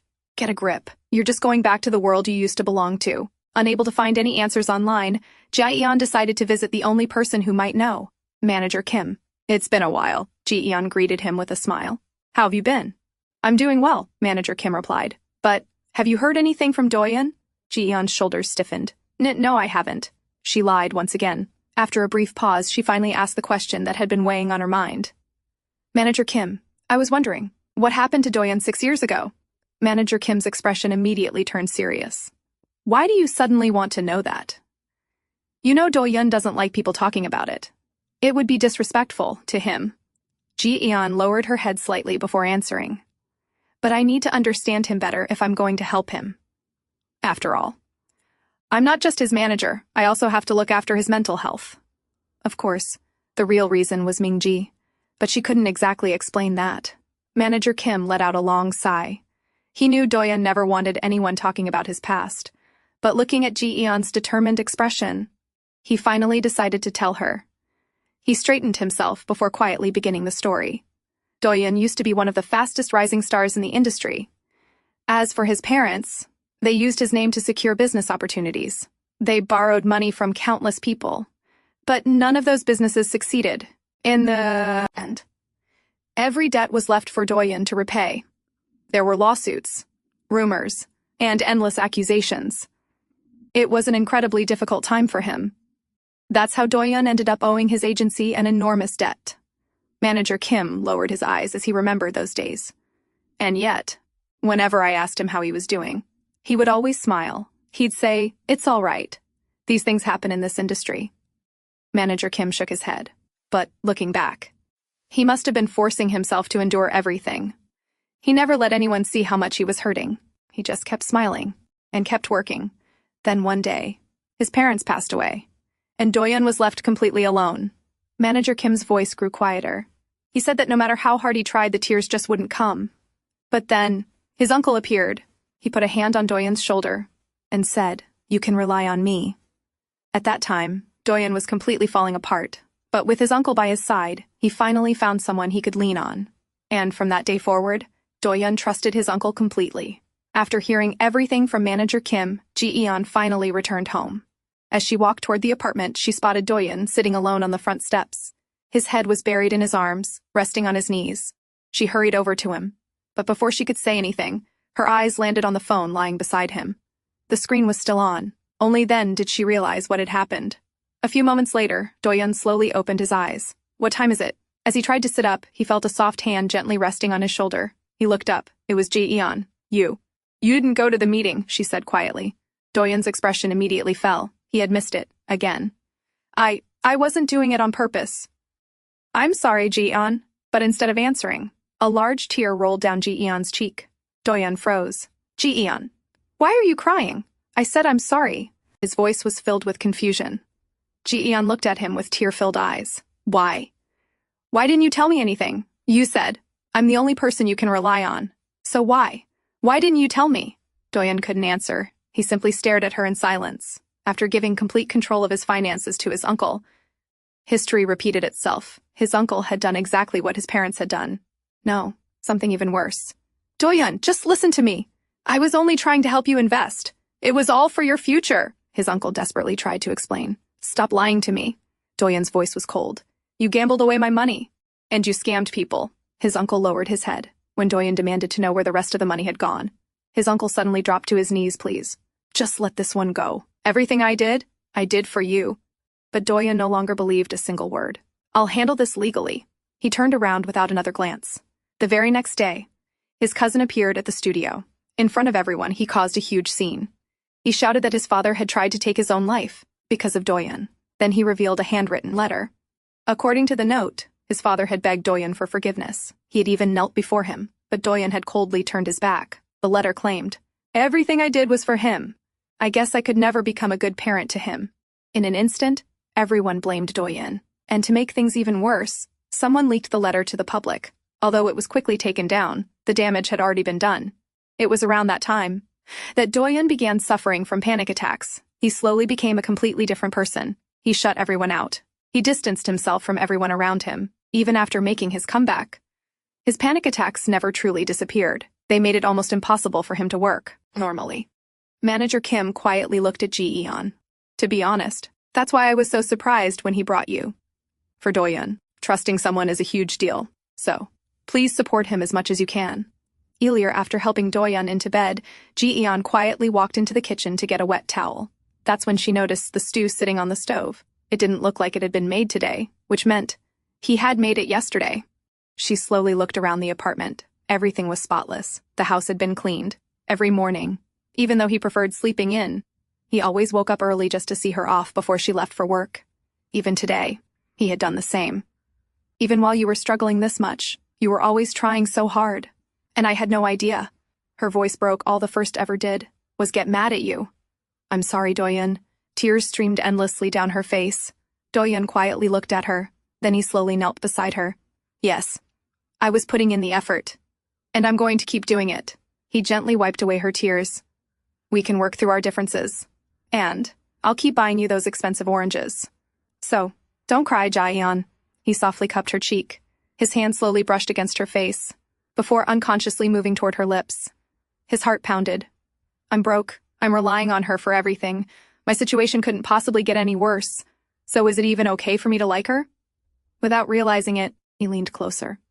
Ji-eon slowly closed her eyes. The distance between them became smaller, but then Doyun suddenly stopped. Ji-eon, he whispered softly. Your face. A mess. He gently let go of her face and stood up. I'm not sure why you closed your eyes, but stop thinking such weird things, and let's have dinner. He quickly walked away, desperately trying to calm his pounding heart. Behind him, Ji-eon's face instantly turned bright red.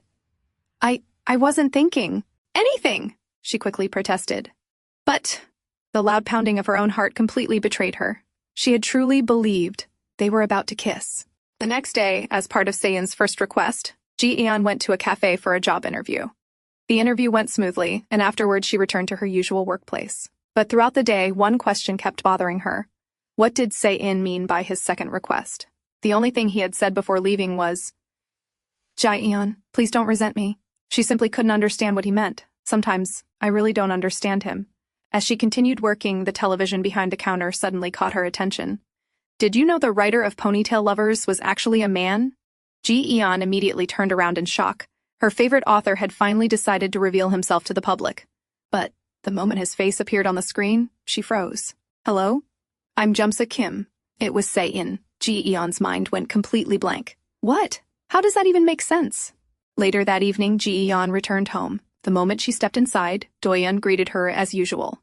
Ji-eon, are you hungry? I made you... He stopped mid-sentence. Only now did he notice her face. She looked completely devastated. Later, after hearing what had happened, Doyun finally realized Se-in had actually revealed his identity to the public.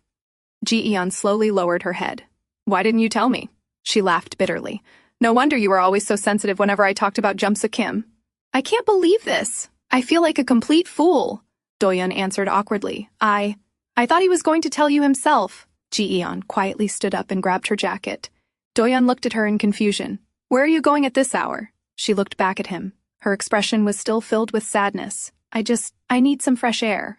Without another word, she walked out onto the rooftop terrace and sat down alone.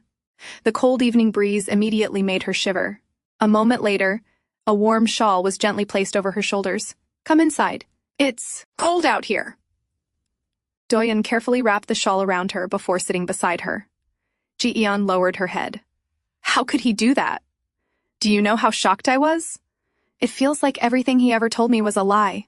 Doyun quietly shook his head. How could you have known? He deliberately hid it from you. Ji-eon sighed. You too. You acted like you weren't even friends, but all this time, you were protecting him like the most loyal friend. She pulled the shawl tighter around herself. Just leave me alone. I'll go inside once I've cooled off. Doyun looked at her for a moment. Then, having run out of ideas, he suddenly lifted her onto his shoulder like a sack of potatoes. Hey! Put me down! Ji-eon struggled in embarrassment. You'll catch a cold like this. What else am I supposed to do? Doyun replied. Put me down. She protested again. Doyun sighed before finally meeting her eyes. Not that. I know you're angry, but I really wasn't trying to deceive you. Ji-eon's face flushed, realizing their awkward position. I know that. She awkwardly looked away. Now put me down. A little later, the two finally sat down to talk properly. Doyun let out a quiet sigh. To be honest, I don't understand Se-in's actions either. He used to be an anonymous writer. He turned down huge amounts of money just so he wouldn't have to reveal himself. And now, he's suddenly on TV. I honestly have no idea what he's thinking. He smiled bitterly. But then again, I'm the fool for believing everything he said. Ji-eon looked at him seriously. Please, tell me everything you know. I want to know everything. After a moment of silence, Doyun finally nodded. It all started about 10 years ago. We met while working on Seedless Watermelon. From the very first day, Se-in was a complete workaholic. All he ever cared about was his scripts. Even meeting people was just part of his work. That's why people started calling him a player. He even got beaten up by a bunch of women because of all the misunderstandings. Ji-eon's eyes widened. So, that's how all those incidents with women happened. Doyun nodded. Then, he became close to a reporter. They started exchanging stories. I always thought that reporter was bad news. I even told Se-in to cut ties with him. But he wouldn't listen. He believed he could simply take inspiration from the stories. We argued because of it. He paused for a moment. Then, a little while later, the incident with my uncle happened. Doyun lowered his eyes before quietly continuing. The person who leaked my uncle's letter, it was Se-in. Ji-eon frowned. But Manager Kim told me it wasn't Se-in. Doyun's eyes widened. Without wasting another second, he immediately called Manager Kim. After hearing the answer, he froze. Manager Kim confirmed it. It really wasn't Se-in. Doyun rushed straight to Se-in's house. The moment the door opened, he grabbed Se-in by the collar. Why? Why didn't you tell me it wasn't you? His voice trembled. Se-in looked at him before giving a small smile. No, it wasn't me. He immediately realized what Doyun was talking about. But let's go inside first. Once inside, Doyun couldn't hold back anymore. Why didn't you say anything? It's been 6 years. Why? Se-in quietly looked at him. I tried, but you never listened. Doyun slowly lowered his shoulders. It's all my fault. After a long silence, he spoke again. You were right. Maybe, back then, I just needed someone to resent. I'm sorry. Se-in gently shook his head. No, I thought it was my karma. I've hurt a lot of people, so I accepted it as my atonement. After another pause, Se-in suddenly smiled. Actually, I thought you came because of Sahee-jeon. I had a meeting with her. Doyun looked surprised. Then everything suddenly clicked. So, that's why you suddenly signed with WJS. Se-in nodded. After your scandal. Sahee-jeon contacted me. She wanted to meet in person. I was curious too, so I went. She offered me a contract for a new show. I rejected it immediately. If revealing my identity was part of the deal, I wasn't interested. But Sahee-jeon isn't someone who gives up easily.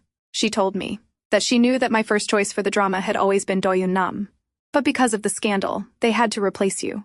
I realized she was using me to target you. And using you to pressure me. So, I accepted the interview. So she'd leave you alone. Doyun immediately grabbed Saeun's shirt. Are you out of your mind? Why would you do something like that? Saeun simply smiled. I couldn't help it, you're my only friend. So if revealing my identity could help you. It was a no-brainer. Doyun quietly stared at him. After a long moment, he slowly let go of Saeun's shirt. Why am I always indebted to people? How am I ever supposed to repay you? Saeun smiled from behind him. So, are we friends again? Doyun rubbed the back of his head. Yeah, you idiot. From now on, just talk to me. Don't keep everything to yourself. Saeun smiled warmly. You're right. I've always been terrible with timing, but this time, I won't make that mistake again. Meanwhile, Ji-eon sat quietly at home. Doyun had left to meet Saeun, leaving her alone with her thoughts. Saeun is a famous screenwriter, Doyun is a successful actor, and me, I'm just nobody. Maybe that was why Saeun had never told her the truth. The more she thought about it, the heavier her heart became. Before she knew it, she had drifted off to sleep. When Ji-eon finally opened her eyes, it was already late at night. Doyun had returned home. You were sleeping, he said with a small smile, so I didn't wake you up. Then his smile softened. But thank you, because of you. The misunderstanding has finally been cleared up. Ji-eon quietly looked at him. Did they talk about me? She wanted to ask. She really did. But why would they? In the end, she swallowed the question and remained silent. The next morning, as usual, Doyun walked Ji-eon to the door before she left for work. Today's your last day at the convenience store, so when you get off work, let's go eat something delicious. Ji-eon nodded with a small smile. Okay. Then she headed off to work. The day passed by quickly. After finishing her shift, Ji-eon slowly walked home. She pulled out her phone. No messages, not a single one from Saeun. She had waited all day, but nothing came. She lowered her eyes. Maybe I really wasn't that important to him. Maybe I didn't even deserve an explanation. She reached into her pocket and took out the candy Saeun had once given her, just as she was about to unwrap it. I'm sorry, Ji-eon. I'm late. She looked up in surprise. Saeun was standing right in front of her. Feeling embarrassed, Ji-eon quickly looked away. Why do you always appear out of nowhere? And why are you here?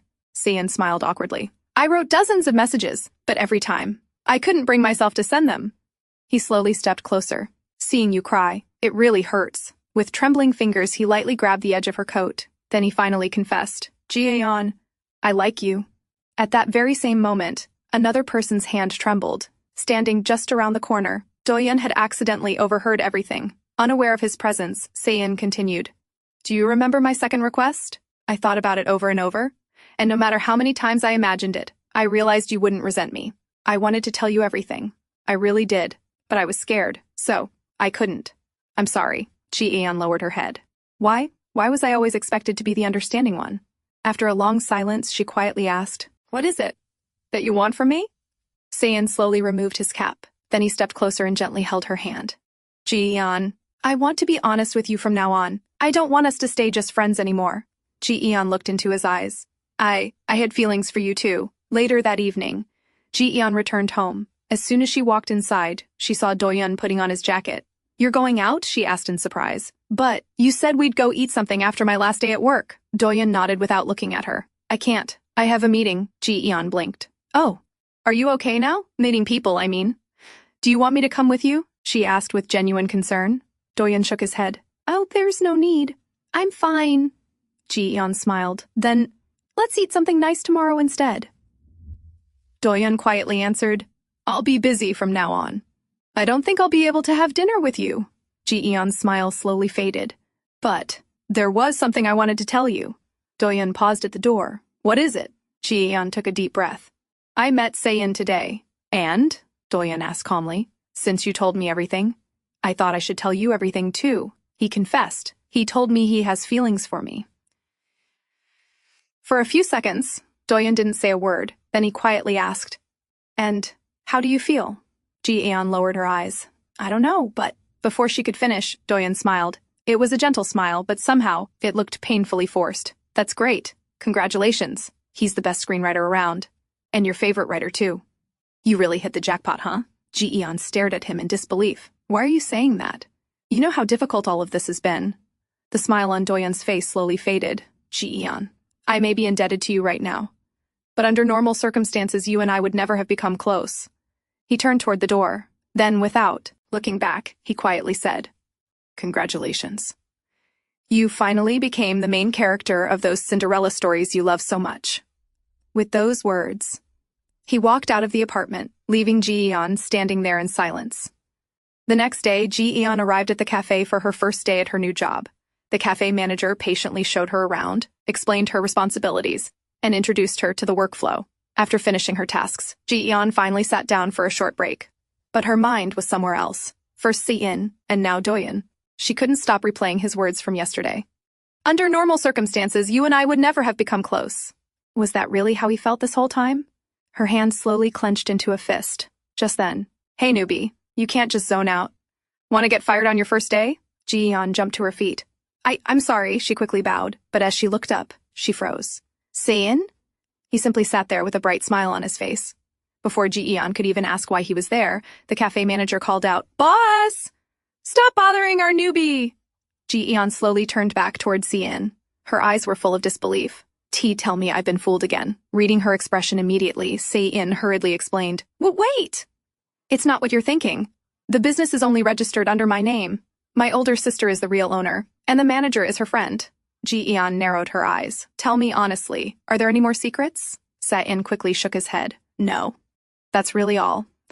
I only agreed because I can come here and write whenever I get bored staying at home. Then he leaned in a little closer and whispered, Ji-eon, you look pretty today. As always, Ji-eon gasps in shock. Unbelievable. Just yesterday he had confessed to her, and she had honestly told him that she wasn't sure if she still felt the same way she once did. Now he was already flirting with her again. I know, I'm late. But thank you for letting me be honest. If you're going to resent me anyway, I might as well be selfish. Only then did Ji-eon finally understand what he had meant by his second request. Please don't resent me. For a moment she wondered, should I just quit this job? As if reading her mind, Si-in immediately spoke. Don't even think about it. I won't come here very often. That reassurance made Ji-eon let out a small sigh of relief. And just like that, her first day at the cafe came to an end. It had been far more chaotic than she expected, but another problem was waiting for her. How am I supposed to face Doyun now? How are we even going to keep living together after yesterday? Lost in thought, she didn't even notice someone walking beside her. Ji-eon, she gasped. Doyun? When did you get here? I've been walking beside you for a while, he answered casually. Where are you coming from? She asked. I went out for work. Ji-eon looked at him carefully. You look a little pale.